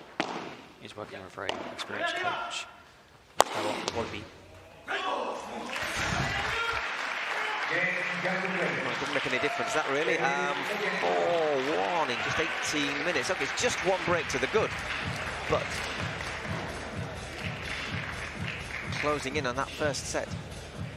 And Maxi Arce, also 120 in the world. Well, they took a gamble, Cancun. Things didn't quite work out for them last season, but I think they've got all the right ingredients to have a very exciting, rewarding, and maybe successful campaign. And with the points they picked up already from this opening event pool, I think a huge step towards the Cities Cup. Massive step. I mean, they should start booking a hotel for October, New York. There he is, just jogging off course.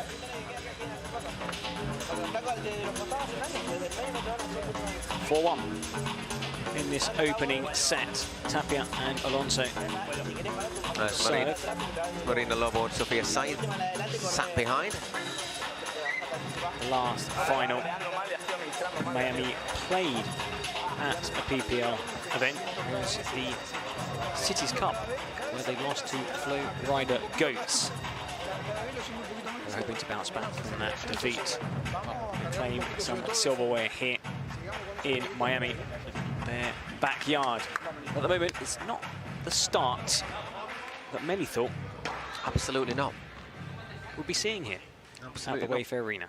Okay, so a lot of pressure on Edu Alonso here. He got his broken first. Well, they've both been broken. It's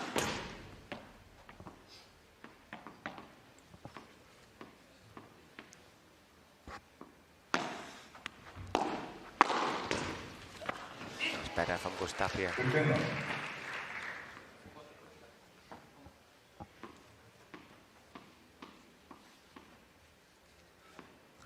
Just slashes it down.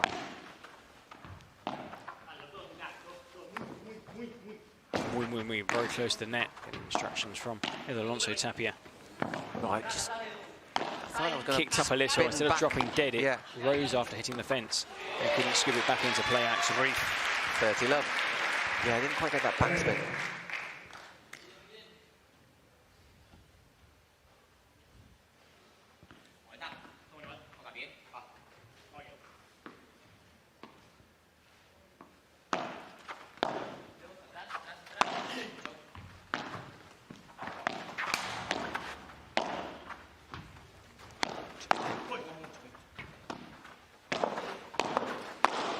Whoa, a bit wild.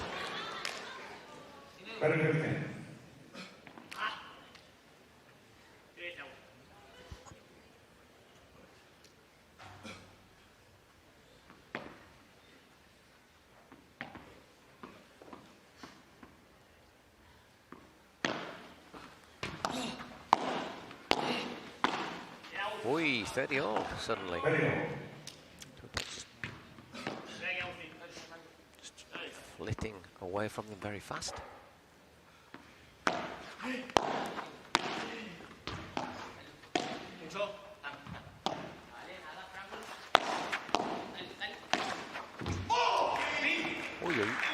Crikey, 30-40.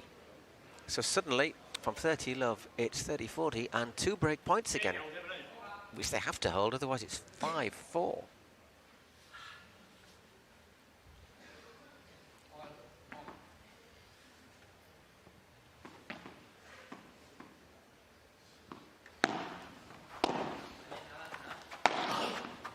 Ruiz. Again, looks to cheater. That's quite an interesting shot to use because, of course, it's very difficult for the opponents to hit a winner. But that, again, the fence, they've not been favoured by the fence, have they? A couple of their shots have gone up. I think there was just a bit too much on that little drop, though. Wow. Not Ruiz receiving. It's going to be Bianco. Normally it's the higher ranked player.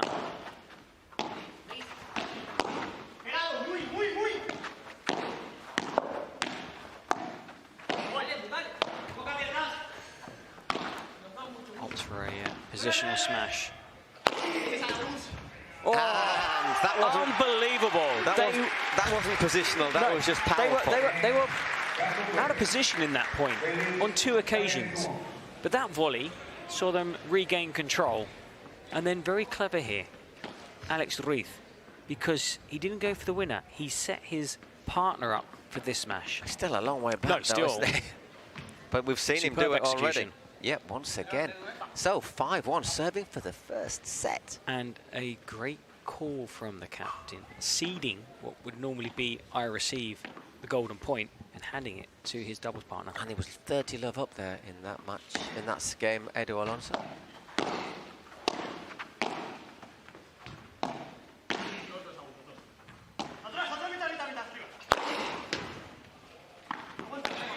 Great play by Alonso. Drive Tapia. Is it back into play? It just span in the opposite direction. From where we're sat, we couldn't appreciate it was headed towards the fence. I'm not sure if that was a deliberate shot, actually, if that was what he was actually trying to do. So, love 15. Well, I think he might be, just gets a bit too much on it.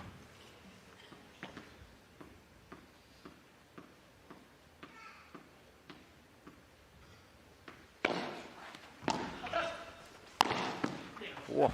Right down to feet there as Tapia came in. 15-all.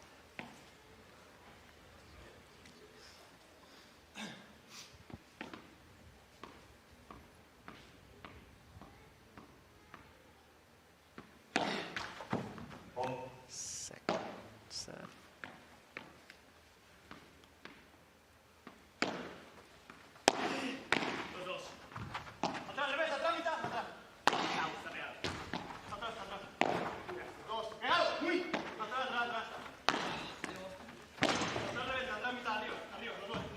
It's just gone long from Edu.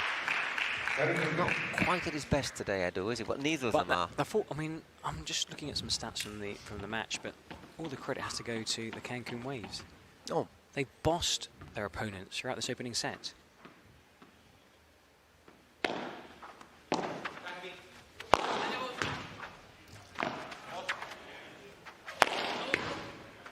Oh, brilliant. Oh, my word.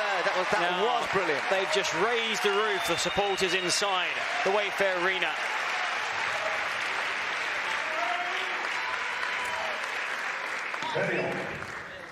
Came out of nowhere. Well, we know who he came out from, but came out of nowhere because he wasn't in the picture. Edu Alonso.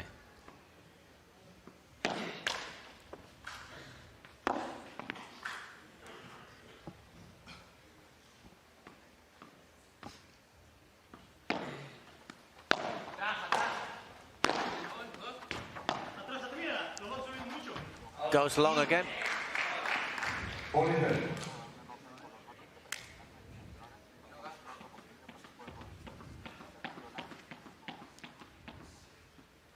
So, 2 set points for the Cancun Waves.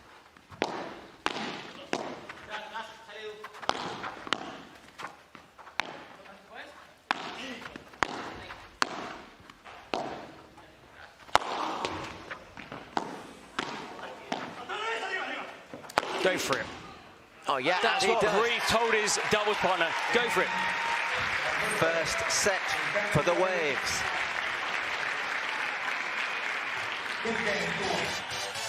Hello, paddle fans from around the world. We're here at the Pro Padel League 2025 in Miami. And guess what? We're going to take you on a small behind the scenes. So in this area, you'll find everything you need to play paddle. Thank you so much. Obviously, this is my favorite part. The official merchandise that we have for the PPL. So these are the VIP lounges. Now I'm gonna take you where all the players go to get their recovery and everything that is related to wellness.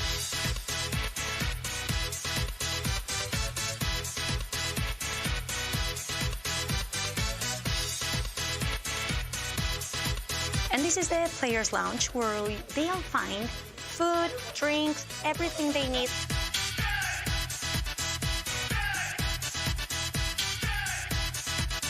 Welcome to the heart of the Wayfair Arena. Here is where the show begins. Come with me.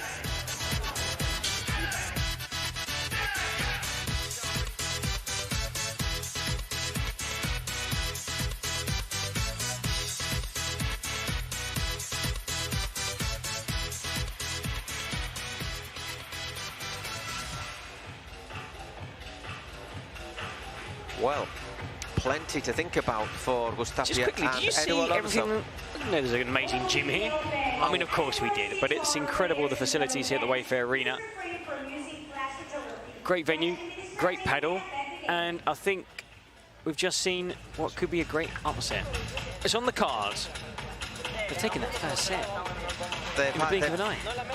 In what, under half an hour as well, with some intelligent play, but also some big hitting. It's been really well mixed up, and yeah, Miami. I think everyone here was expecting Miami to take a pretty early grip on the set. Far from the case, and yeah, that neither of them have really been able to get into a rhythm, have they? Either Edu or even Gustapia.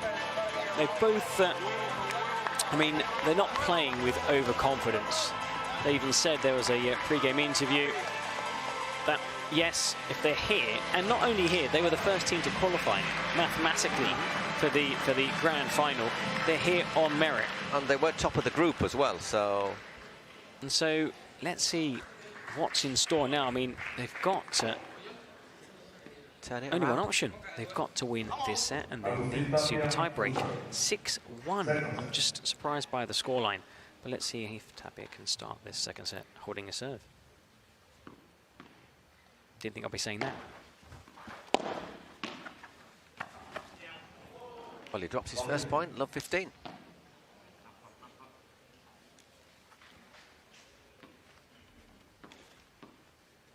I mean, regardless what happens in this match, the PPL is going to launch the careers of Franco Del Bianco and also Maxi Arce, his double partner from their previous match.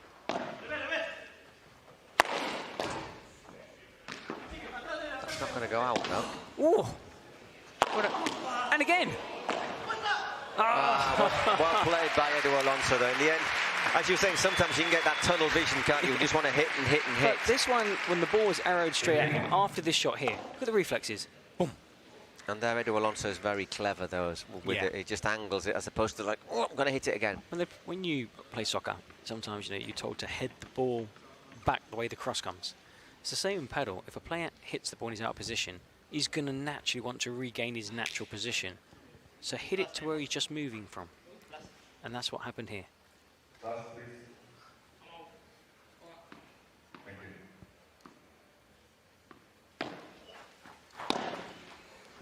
I'm scurrying a little bit there. Good serve. 30-15.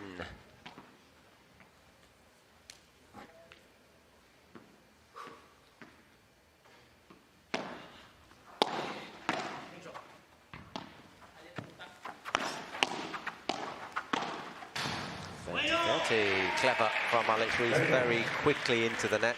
He's buzzing and fresh. That rest, done a world of good.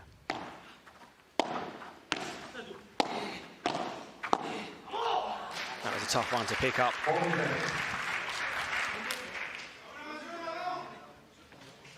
Well, quite a few fans from Argentina in the crowd, but I suppose you could also be here supporting Franco Del Bianco. He's also Argentinian, exactly. He just went long. First game served out to Tapia and Edu Alonso, important, I think.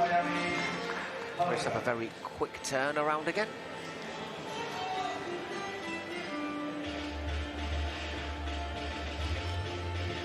They'll be looking to hold on to their service game after taking the first set. Okay, there you have it, the heat map for Alex Ruiz and Franco Del Bianco. What I think that shows is they have actually been quite close to the net.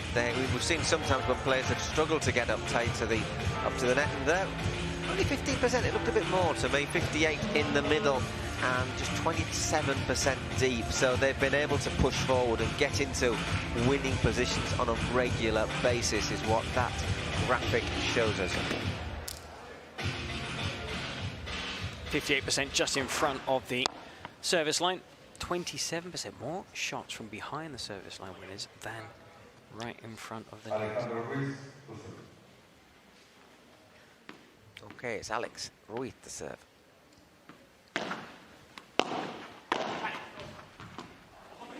Oh! Magic from Tapia. Just kissed the top of the net on its way over. But they all and then apologises. But still, look at this one here. Unfortunately, you don't see the shot from that angle. But you do see the reaction on the face of his opponents. Definitely a partisan crowd inside this Wayfair arena. They're being very respectful. I think people just like to see great paddle, and that's the thing, isn't it? And things and an audacious shot making. But they are also trying to return there from Alonso. Lift their own people. I mean, people love watching Tapia. He's an entertainer. Always plays with a smile on his face. Great value for money. And it's great that he's back here at the PPL. I think it's good for the PPL and also very good for Tapia. Quite sure what he's trying to do there, though, but it's 30-all.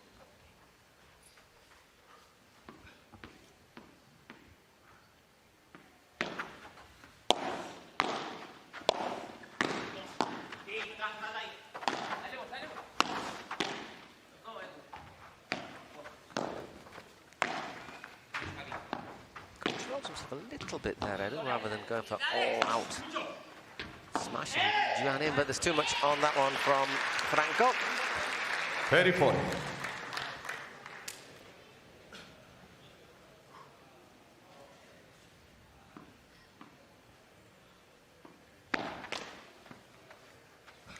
Second serve for Alex Ruiz.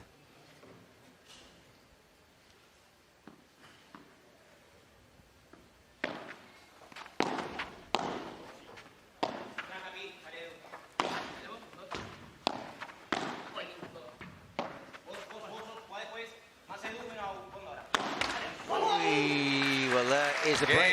A break at the start of the second set. They've got to put right back in this tie in this match now.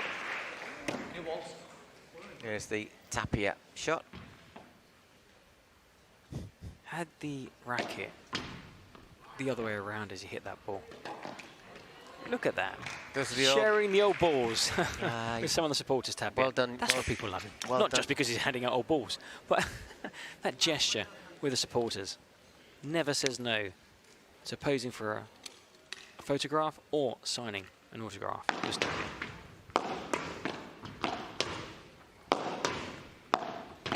now, you'd have told Cancun qualify for the final, they'd have bitten off your hand, and you tell them now, at worst, it's going to super tiebreak.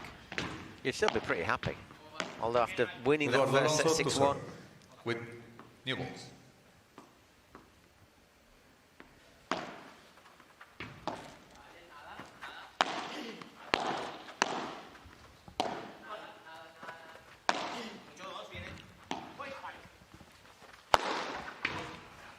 That keeps climbing. And I thought Ruiz for a second was going to climb onto the back. Well, Franco, 15 love. you know, gain a bit of a leverage. That might be an interesting tactic. He actually got his foot caught in the shorts of his doubles partner. Could have been interesting. Well,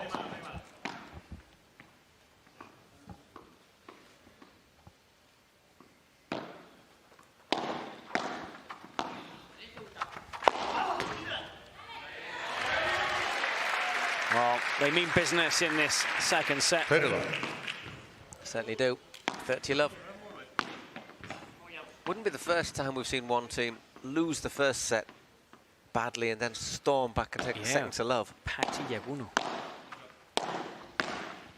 They won that second set 6-love. That was just gone out though. 30-15. Still, I think this game is headed to a super tiebreak. Possibly back-to-back super tiebreaks in both men's and women's finals. Which is probably how it should be. 30-all. 30-all. Two best teams, you'd expect them to be really closely matched.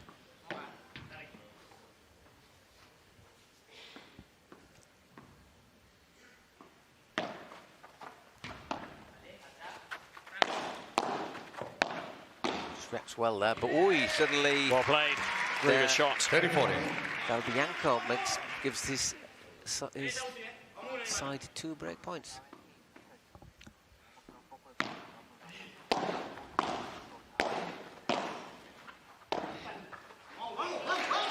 Golden point. Deuce. Golden point.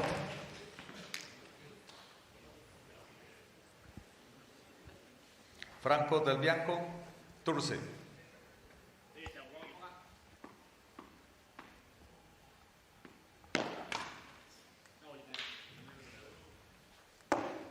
Once again, it's Franco Del Bianco to receive.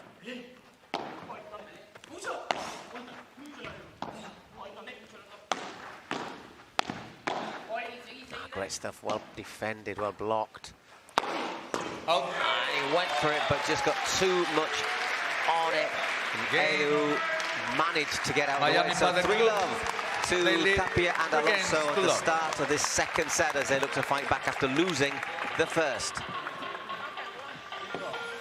Well, the fans here really enjoying this opening event, inaugural event here at the Wayfair Arena in Miami. Another sellout crowd, 800 capacity here at this 4-day event. All 4 days sold out. Now, if you want to find out how to get hold of tickets of any other PP events taking place this season, you have to visit the ProPadelLeague.com website. Now, not yet available, but soon. San Sebastian in Spain, 10th to the 13th of July. Then following that event in Spain, in Mexico, 14th to the 17th. Then the Hamptons at the end of August. 3-day event there on Long Island, just north. And then the Cities Cup in New York, 16th and 19th. Remember, ProPadelLeague.com, and you could join these lucky fans who have seen the best paddle league there is, the Pro Padel League. Okay, ready for the players to come back out. Let's look at some of these actually disturbing Snapchat images. I find them a bit disturbing, these, Eric. I'm sorry. I know a lot of people like them. They scare me. They give me nightmares. That's why I'm waking up at 4 in the morning. Unlike Javi and Pete, who are going to bed at about 4 or 5 in the morning. That's why he's late for breakfast. We had to wait 10 minutes. Well, I suppose it is Javi. So 10 minutes is actually quite good, really. That was really good. Back out onto this. Javi, our Spanish compatriot, seems to live in a different time zone. Lives in the same country, but he lives in a different time zone. 6-1. First set, Cancun. 3-love in the second set, Miami.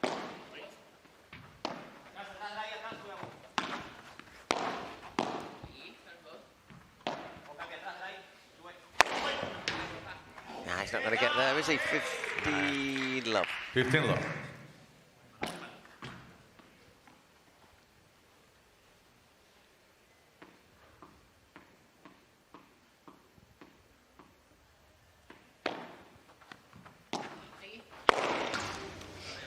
Love.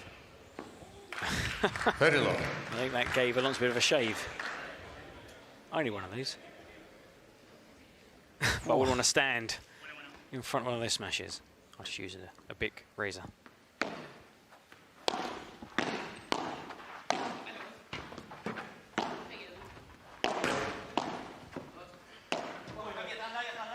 It's done a. They're both there at the net. Wow, brilliant, brilliant passing shot. Wonderful, superb. Fantastic passing shot there from Alex Ruiz.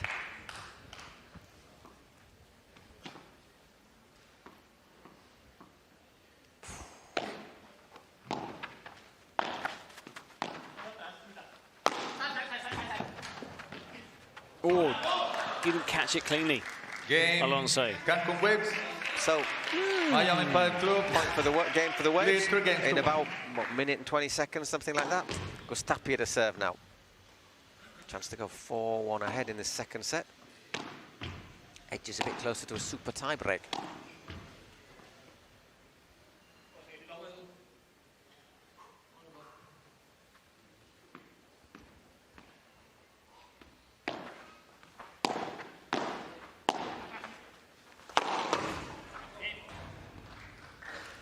A rare miss. 15 love. Tapia. No, 15 love, he's called it in. Oh, he has? I wasn't sure either. Wow. Yep. I thought I just went out. There you go. I need a visit to the opticians. That's going to... Oh. We saw one of those bounce back inside. I think in the women's match. The difference is, however, very low, that he even thought about chasing that. I love the way he walks back onto the court with a big smile on his face.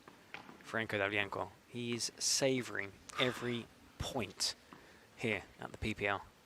If that bounced the other way, where would he have been when he made contact with the ball? He'd have been by the security guard here near Hospitality.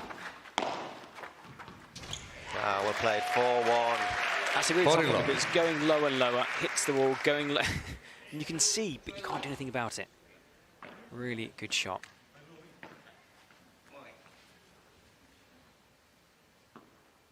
Serving for 4-1.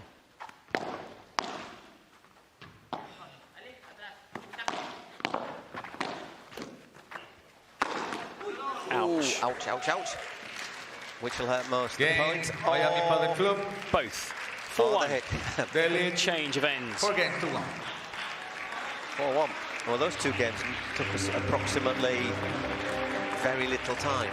I think it took 2 minutes, We've in been fact. flying through this match, playing at a higher tempo on what is a stunning surface. Adidas PPL higher competition courts, state-of-the-art paddle court designed and manufactured by AFP Courts 1. Now, we were very fortunate. It was showcased at the 2024 Pro Padel League in San Diego and again at the Cities Cup, which was held in New York. Its official debut, however, we were lucky. We were there for the, I wouldn't say it was even a trial run, because it was just a magnificent court from day one. But the official debut was at the 2025 Padel World Summit, which was held in the wonderful city of Barcelona in Spain. It wasn't that long ago, it was the end of May. It impressed so many people. We're going to see these courts popping up around the world. The players love it, the fans love it, we love it too. Why? Because it has maximum 360 visibility for tournaments, television broadcasts, live streaming, you name it. The view is unobstructed. And here we are, enjoying this final on this Adidas high competition court. And we're going to see a few more points on this amazing playing surface, Paul, because, like you, I think we'll be headed to a super tiebreak unless Cancun Waves mounts a comeback in the second set. The thing is that, yeah, exactly.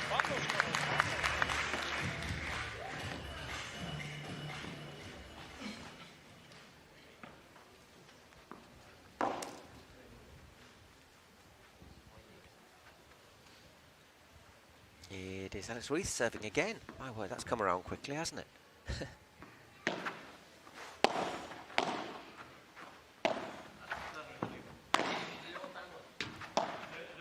That's gone too long.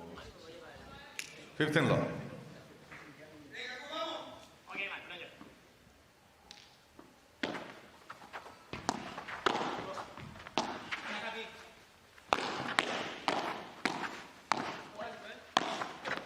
Lovely shot from Edu. Oh, brilliant shot. You know brilliant I'm a big shot. fan of those backhand smashes. We love them. That's my favourite. That is top of my podium here in Miami. Hats off, I bow to Alonso. 15 all.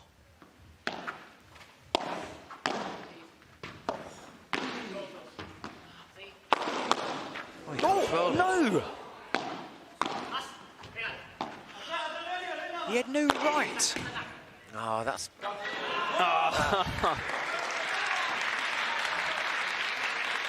But the reflexes, and it's not just putting your racket in the way, it's getting that ball back into play. That had a nice rhyme to it. It's not about getting out of the way, it's about getting the ball back into play. We can get going, can't we? Among my many talents. 15.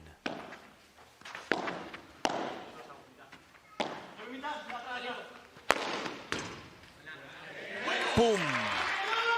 40-15.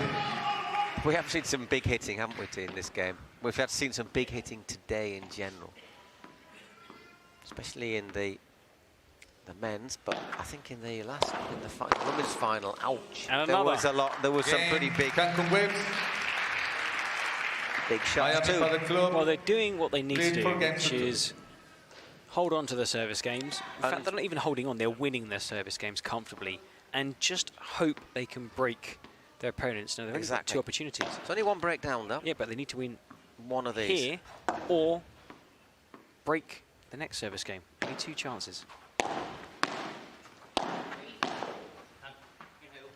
Oh, that's El Huevo, the egg, when it just drops dead where the glass meets the wall. Now it's like an egg. It's going to crack, but anyway. Very scurrying, out of position. Can he capitalise? He does. These, doesn't he? Why? Because Tapia tried to readjust, just lost his footing, and in the end, on his backside. Low 15. I'm not sure he'd have got to it anyhow, to be honest. There you go. They have the first point. Well, he might have done. On Edu's serve. Debatable.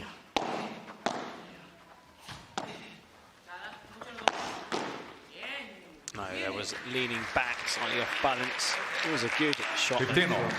Alonso. That hard drive down the line. Also, when you hit the ball on the rise, you give your opponents less time to get into position. When it's a globo, normally they have more time. But it's a big risk playing these kind of ground shots in paddle. Second serve here for Edu Alonso. Just sends it back to him. Well played. That is the perfect spot. If you can't clear the back wall or the side wall, 15-30. and you can't hit the fence, I think even better than the fence is where Ruiz just squeezed that shot in. Yeah, left it a bit short, didn't he, as well, Edu, before to set him up. 15-30, so... Still not done. Big effect on that one, Alex Ruiz. Oh. Full length dive there. Okay, you grazed your knee, but it was worth it. Ruiz, and the fans applauding. Brilliant. Ferio.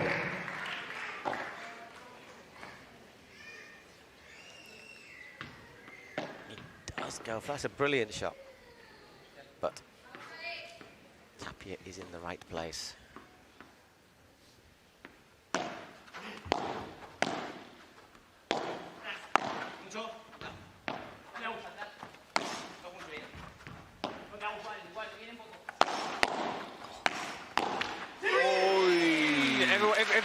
Everybody sat just in front of us. Like you and me, Paul. So close, so close. 40-30. Serving now for 5-2.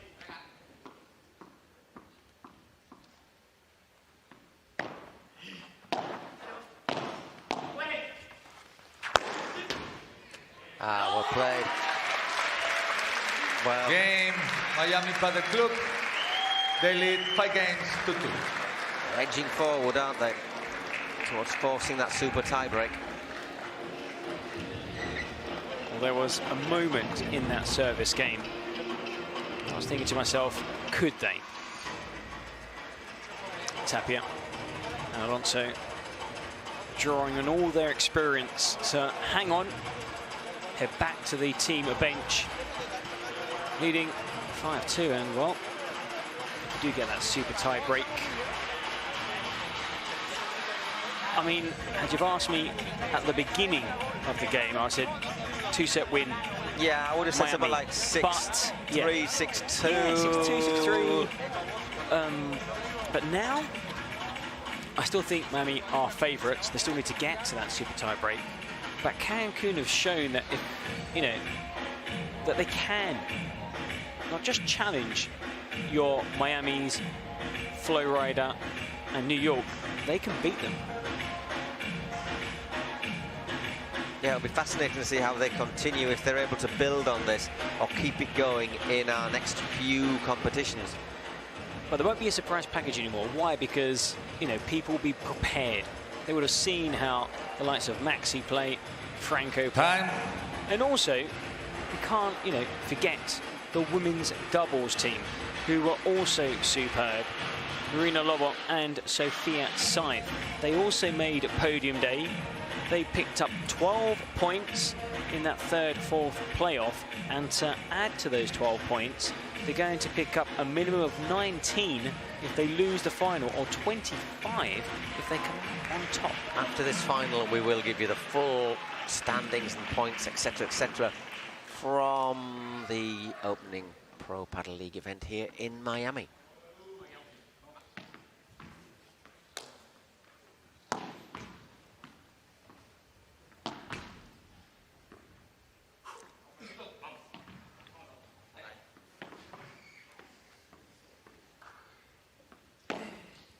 Hot.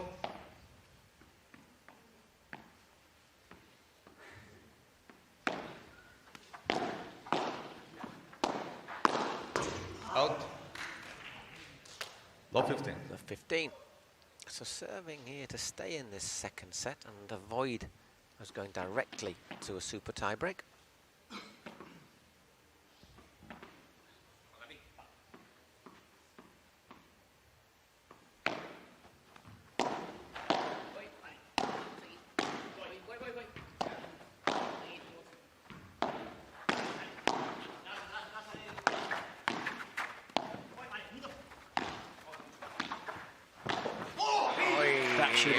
That should have been Tapia.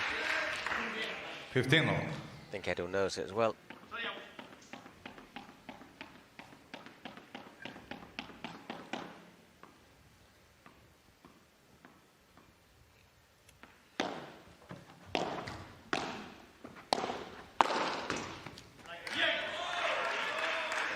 Big smash.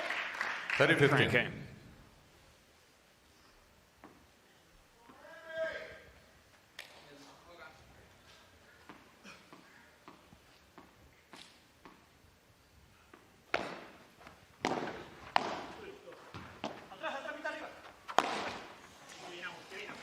Rare miss there, however. 30 all.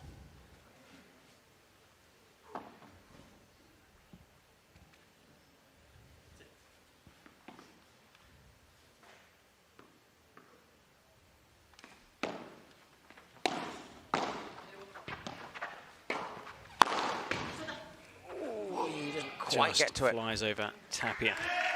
40-30. 4 minutes shy of the hour mark. Almost 5:45 local time here in Miami. Second serve. Second serve.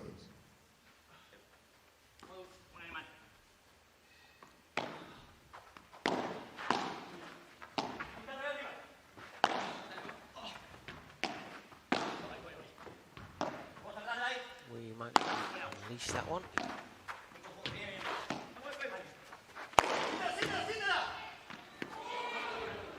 Nope, into the net. Snap. So... Use. Set Golden point. Golden point and a set point. Agustin Tapia. It does look like it's a matter of time before Miami win this set. Now, of course, you're not going to throw the game and save energy for the super tie break. It's just 1 point, isn't it? No, I do think that, you know, still only we're headed to that super tie break. Yeah, I do, but if the hell, it's still only a point, only a break down. Oh, bullet smash from Ruiz. In Cancun Waves, Miami Padel Club lead 5 games to 3. Now there's no change of end, just quickly going over Alonso to dry the grip on his bala or racket.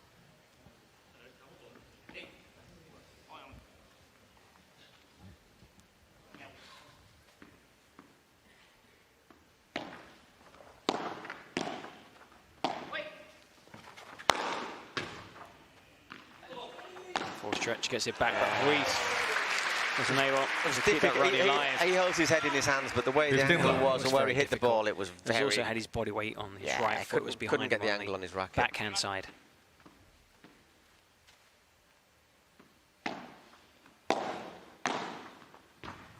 Oof. I should say, right into that corner.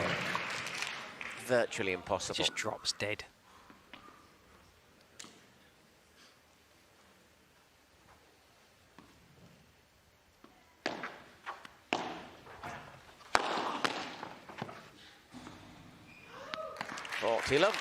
So that gives us 4 set points.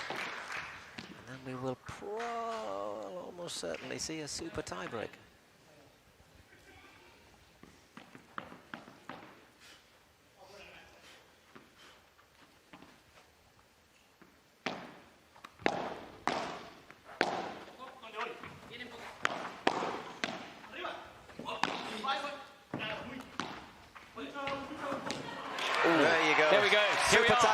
Super tiebreak to decide. Both benches on their feet applauding. Why? Because a massive effort from Cancun, who never expected to be here on Podium Day. And even in the final, I mean, in the final, you would have said to them, you're playing third, fourth, definitely. But here against Miami, they've held their own, took the first set, lost the second set, get prepared for a 10-point or more. This is like one of the tie breaks we saw yesterday, Paul. Well, I mean, it's... Tie break. They've upped the game, haven't they, Tapia and Edu Alonso, but I think Alex Ruiz and Franco have to look at this now as a clean slate. Let's start. We're starting love all. First to 10 points is going to be taking those nice silver plates home with them. There's that heat map, as you can see, yeah. Both players getting forward. More so play on the right-hand side. Alonso Tapia's been excellent. I mean, I have to say, they really did up their game. Not that they were slacking in the first set, it's just that they were so quick out the blocks, Cancun Waves, that by the time Miami Padel tried to get back into the match, they couldn't. There we see the positions, the vast majority of points, as always, won in that area just in front of the service line. And now we still have another super tiebreak to end Podium Day.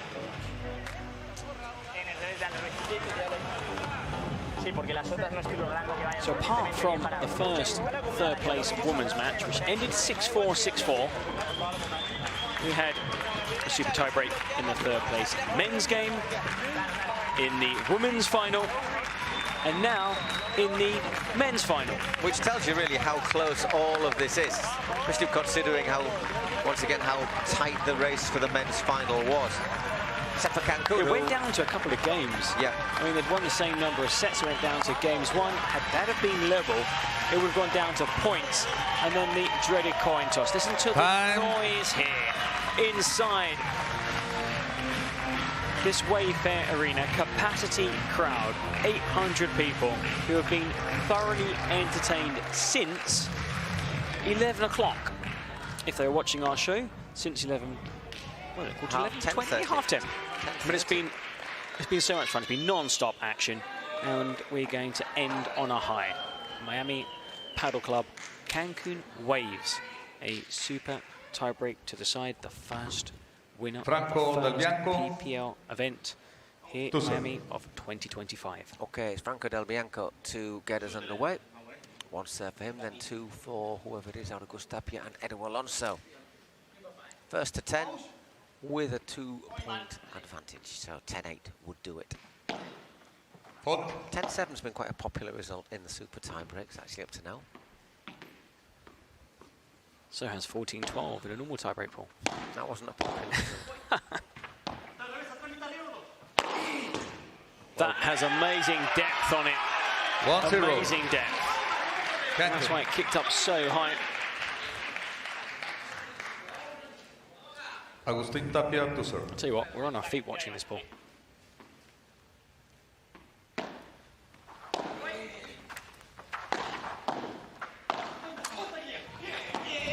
Gets it back into play superbly, Franco. Reeve keeps the shot alive.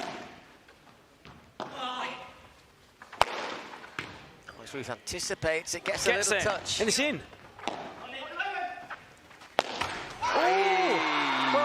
with a remarkable return that salvaged the point, and then Tapia sent it flying into the tape. Cancun.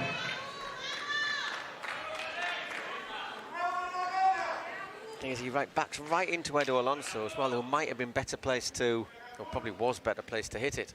How much noise are the members of that Cancun Waves bench making? As much as the other 800 people who are supporting Miami. Oh, outstanding. Oh, he's got up to his feet. On the wrong side. Gets him back into position. Once again, anticipates it. Unbelievable. That is the point of the tournament so far. They've rediscovered that form from the opening set. Well, we said to you that sometimes you can just use it as a reset. He's down on the floor, he picks himself up. And he jumps as if he had springs in his heels. Well, it is a super tie break. Otherwise, they would be almost halfway there. But we have seen 3 or 4 points in the super tie break can evaporate very quickly in 3 or 4 points. Alonso.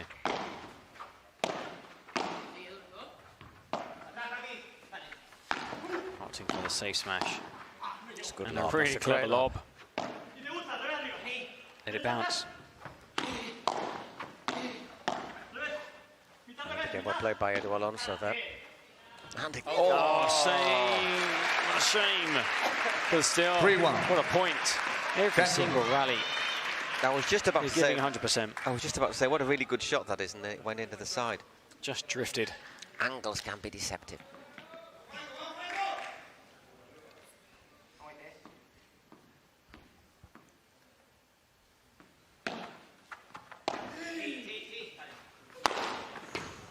We should get that. Well, that shot from Alonso ends up in row 4. That was a bit of a risk there. 3-2. Ruiz. Cancun. Took the first 3 points. Eduardo Alonso to serve. Miami have followed, taking the next 2.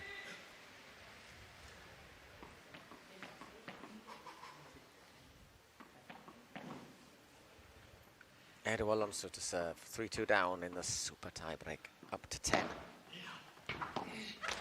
3-all. 3-all. Square. Quick change of ends. 3-3.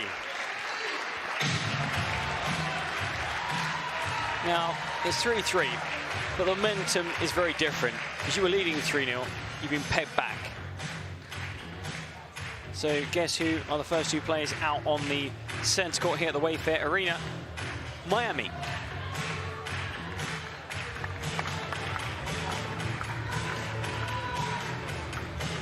Time.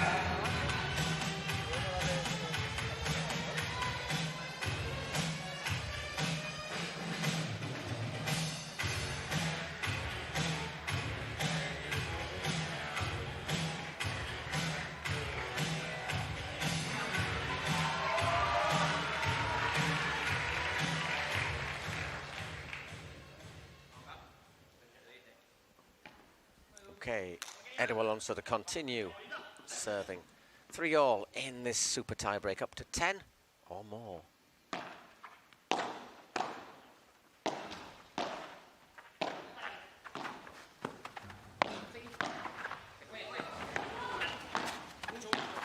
Wow, them scurrying around the court, defending, but they defended so well. Now, they're in control here. Let's see what, they're in control straight away. 4-3. Really good return there Cancun. from Franco Del Bianco, and they were on the back foot throughout the point until that return, and then a mistake from Miami. Just a fraction long.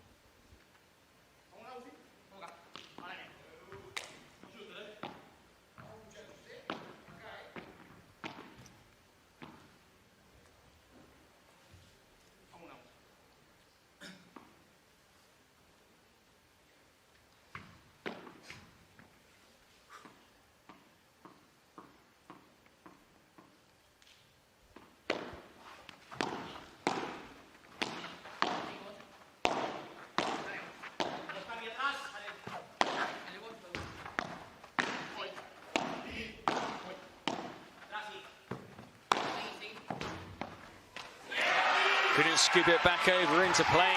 5-3. As I say, these super tie breaks, they always tend to ebb and flow, don't they, in a fascinating way. It was 3-love, 3-all, now it's 5-3 again. Serving Franco Del Bianco for 6-3. So once you start getting to 7 or 8, you can see it on the, you can see it getting closer, can't you?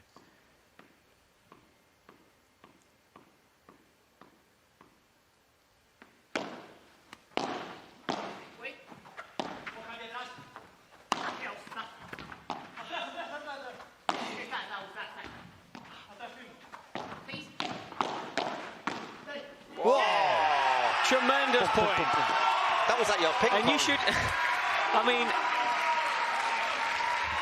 two people on that bench who are going crazy. It's Marina Lobo and Sophia Saif jumping up and down. And why not? 6-3. They won 3 points, they lost 3 points, they've won 3 points. Are they going to lose the next 3? It's we will find out.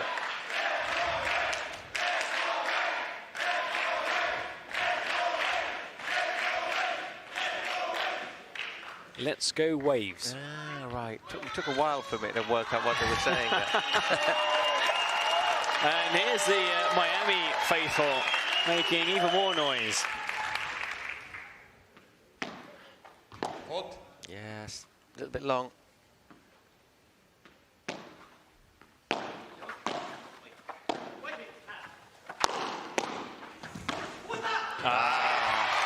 That was a tough one because you've got to think quickly. Do I look to hit it first time? Do I allow it to hit the back glass? Will my doubles partner get there in time to return it over the net?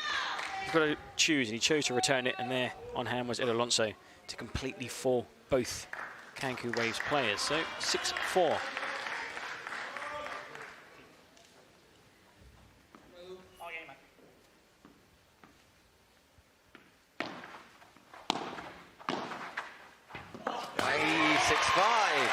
Just held up slightly. Well, is it going to be 6-5 and roundabouts? 3-3 and back at 6-6 and another change of ends.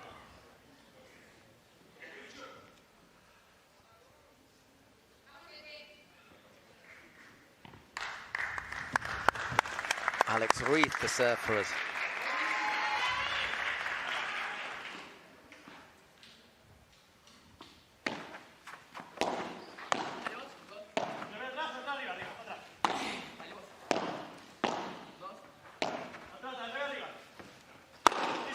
He went for it. Oh, and he didn't get it. But Tapia showing why he's world #1. 6-all. 6-all. Another quick change of ends. As the drama continues to build here for these closing minutes. Look, you can see he runs straight and then along the net, builds up momentum, and then hits the winner. And then look at that. How cool is that? 6-6. Well, just like in the women's final, it's a real shame you can't just share the prize. Because these two teams both had their reasons to be the winners. But there can only be one winner of the inaugural PPL event in Miami. And I don't know who it's going to be, Paul. 6-6. I still think it's going to be the hosts. Still. Well, let's see. Ruiz. However, if Cancun win the next 3 points, I might change my mind.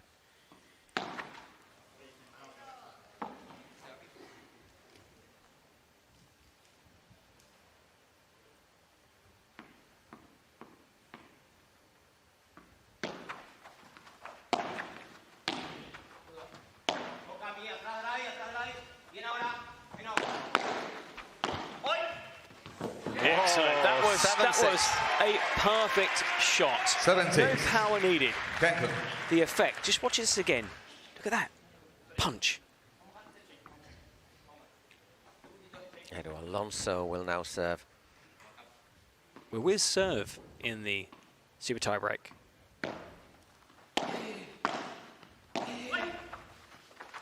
Both go forward.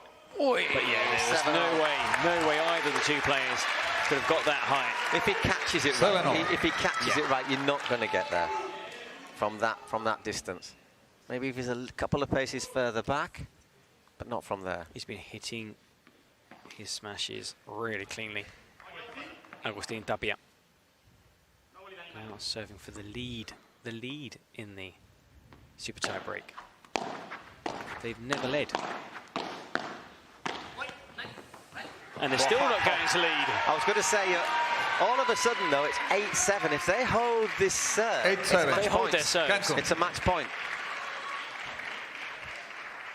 They've been playing catch-up throughout the super tie break. Miami Padel Club. There must be so much nerves there over by both benches. I mean, they're living the dream at Cancun. The women's making podium day. The men's just 2 points away from the title.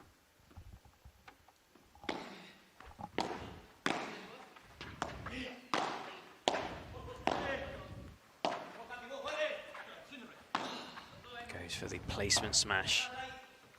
As does Ruiz. They're working the point. Cancun. Oof.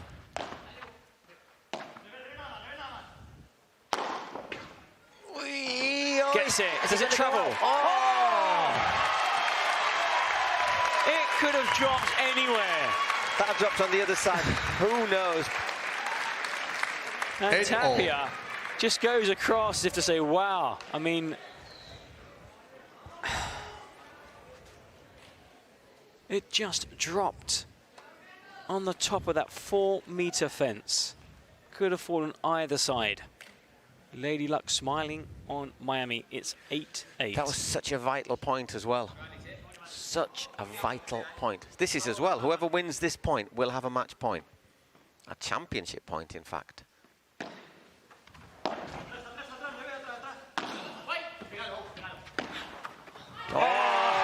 the winner.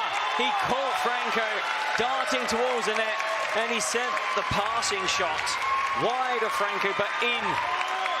It's 9-8, and they are ahead for the first time in the super tiebreak, and it's a championship point. 9-8, Miami. So incredibly close, this match.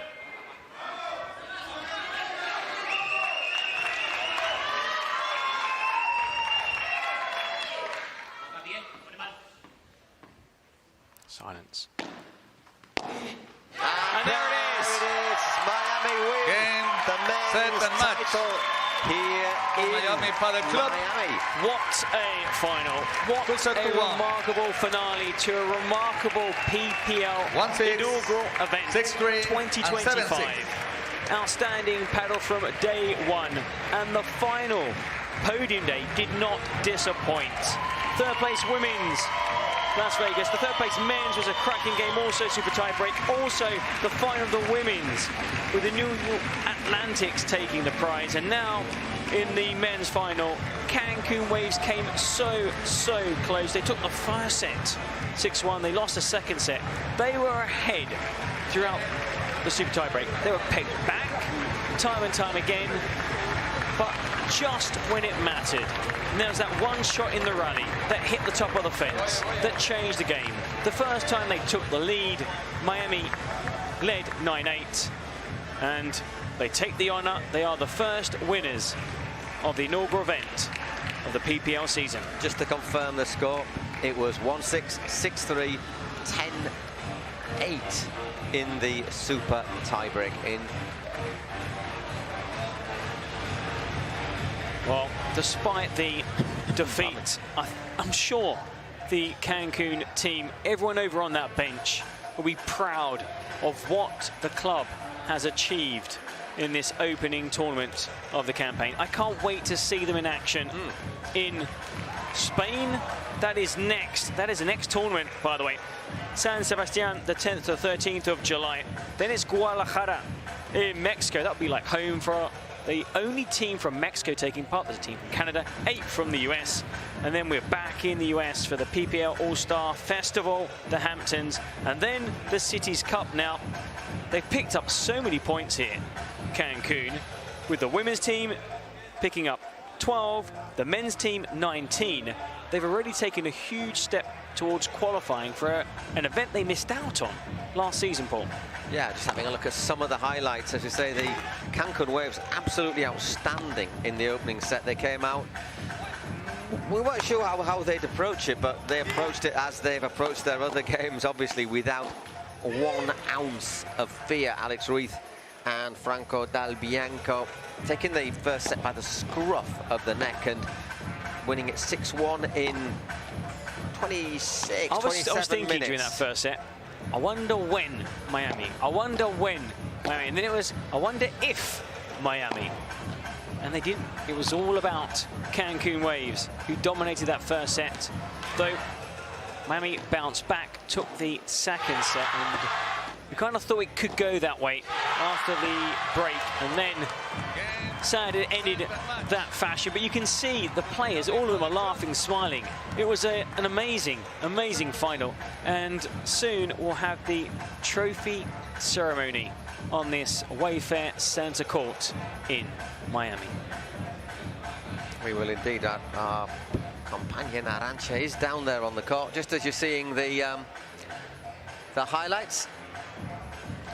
And we'll go and hear from Arantxa right now. Ladies and gentlemen, welcome once again, but now to the 2025 PPL Miami Men's Championship Ceremony. This weekend, we have witnessed fierce rallies, bold strategy, and the very best of professional paddle. But now it's time to crown our champions. Please, let's make some sound, let's make some noise, and join us in welcoming the Mozart of Catamarca, Agustín Tapia and Eduardo Alonso from the Miami Paddle Club.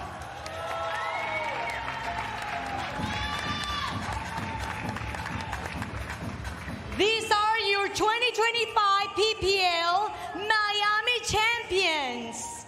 And to present the championship trophies, please welcome AFP Courts co-CEO Jose Manuel Delgado and Pro Padel League CEO Mike Dorfman.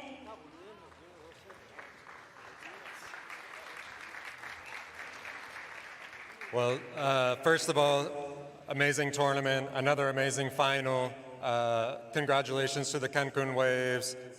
Alex, Franco, amazing match. Congrats to Cancun. Let's give a round of applause for them.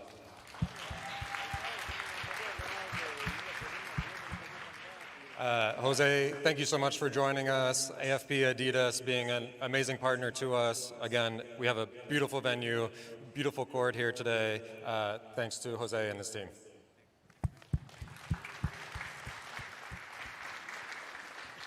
August, Edu, well done. Congrats, Miami Paddle Club. Congratulations on the win. Jose, present the trophies, please.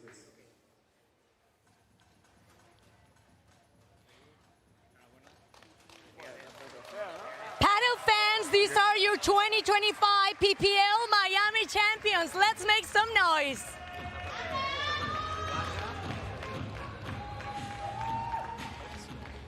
Let's hear it once again for Agustín Tapia and Eduardo Alonso from the Miami Paddle Club.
Wayfair Arena, we've had a great edition of this 2025 PPL Miami. So can we please once again hear it and make some noise for these competitors and winners?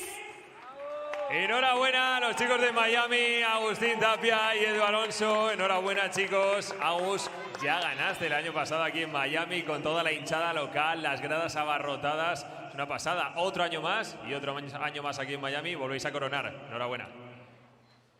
Agustin, once again, you had won before, but this time you do it once again. So how do you feel about this? Bueno, la verdad que estoy muy feliz por todas las semanas que hicimos con Edu y con el equipo, con las chicas. Fue increíble volver a representar a Miami otro año más, volver a ganar en Miami otro año más, una ciudad tan linda que disfruto mucho cada vez que vengo. Agradecer a la gente porque la verdad que hoy se hicieron sentir.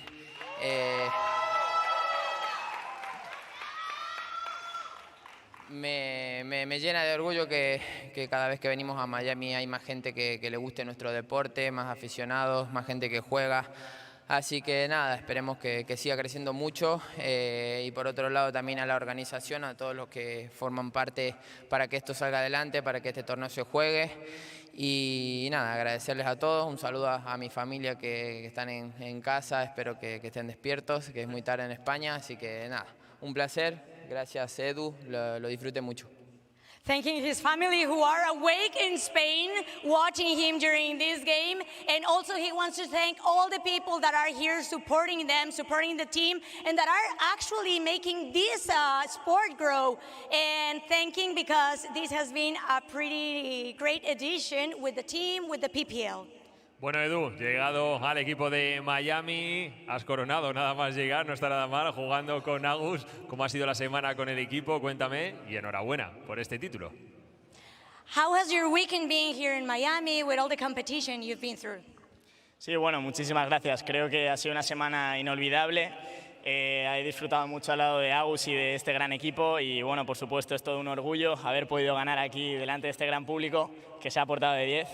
Y nada, como te digo, muy feliz, creo que hemos levantado un partido muy duro y quiero felicitar a Franco y a Alex porque han jugado un grandísimo partido. De hecho, por momentos me veía más superado que superándolos a ellos nosotros, así que nada, muy contento, me voy a casa, creo que ha sido una semana muy positiva y nada, agradecer a toda la gente que se ha acercado una vez más, a mi familia y a todo el equipo. Sois muy grandes. Everyone here, it's pretty great because they've been supporting, he's thanking the team, but he's also actually congratulating the opponent because it's been a tough match and he's very happy with the week, with everything they've done and with his teammate. Enhorabuena por la final a los chicos de Cancún y enhorabuena a los chicos de Miami, Edu Alonso y Agustín Tapia, que se hacen con el título aquí en Miami. Nosotros nos despedimos. Gracias, chicos, y enhorabuena.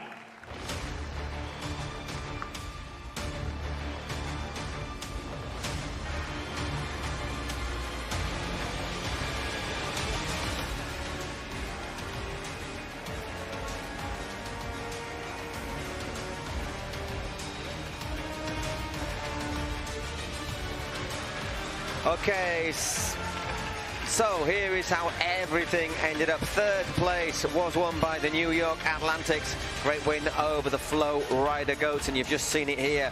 Miami, first champions 2025 in the Pro Padel League. This is how the men's divisions ends after this first round of matches. Miami top, Cancun second, New York third. The Flowrida Goats very handy with 12 points in fourth. Everything else was decided in the previous days. Not a bad little week for San Diego either. Toronto left with plenty of work to do. And this is how it looks, joining together the men and the women. New York on top, Flowrida second, Cancun, great week for Cancun, Miami 30. Down at the bottom, Toronto just 3 points, and Los Angeles, the way things stand at the moment, they would miss out on the Cities Cup in October. But before then, we've got San Sebastian in 3 weeks. We've got Guadalajara. We've got the Hamptons. Lots and lots to be decided. One thing that has been decided are the champions in Miami. New York Atlantics for the women and Miami for the men.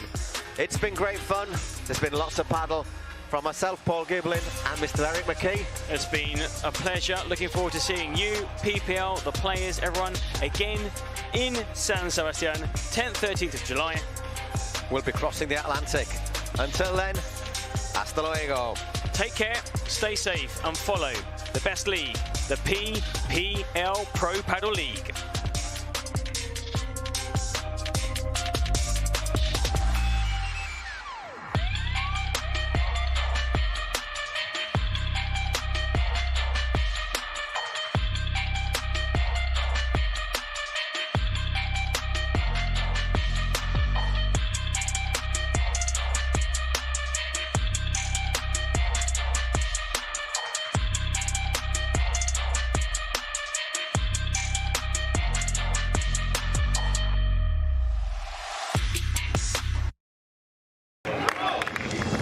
Through ideas, imagination, effort, and enthusiasm, dreams are built.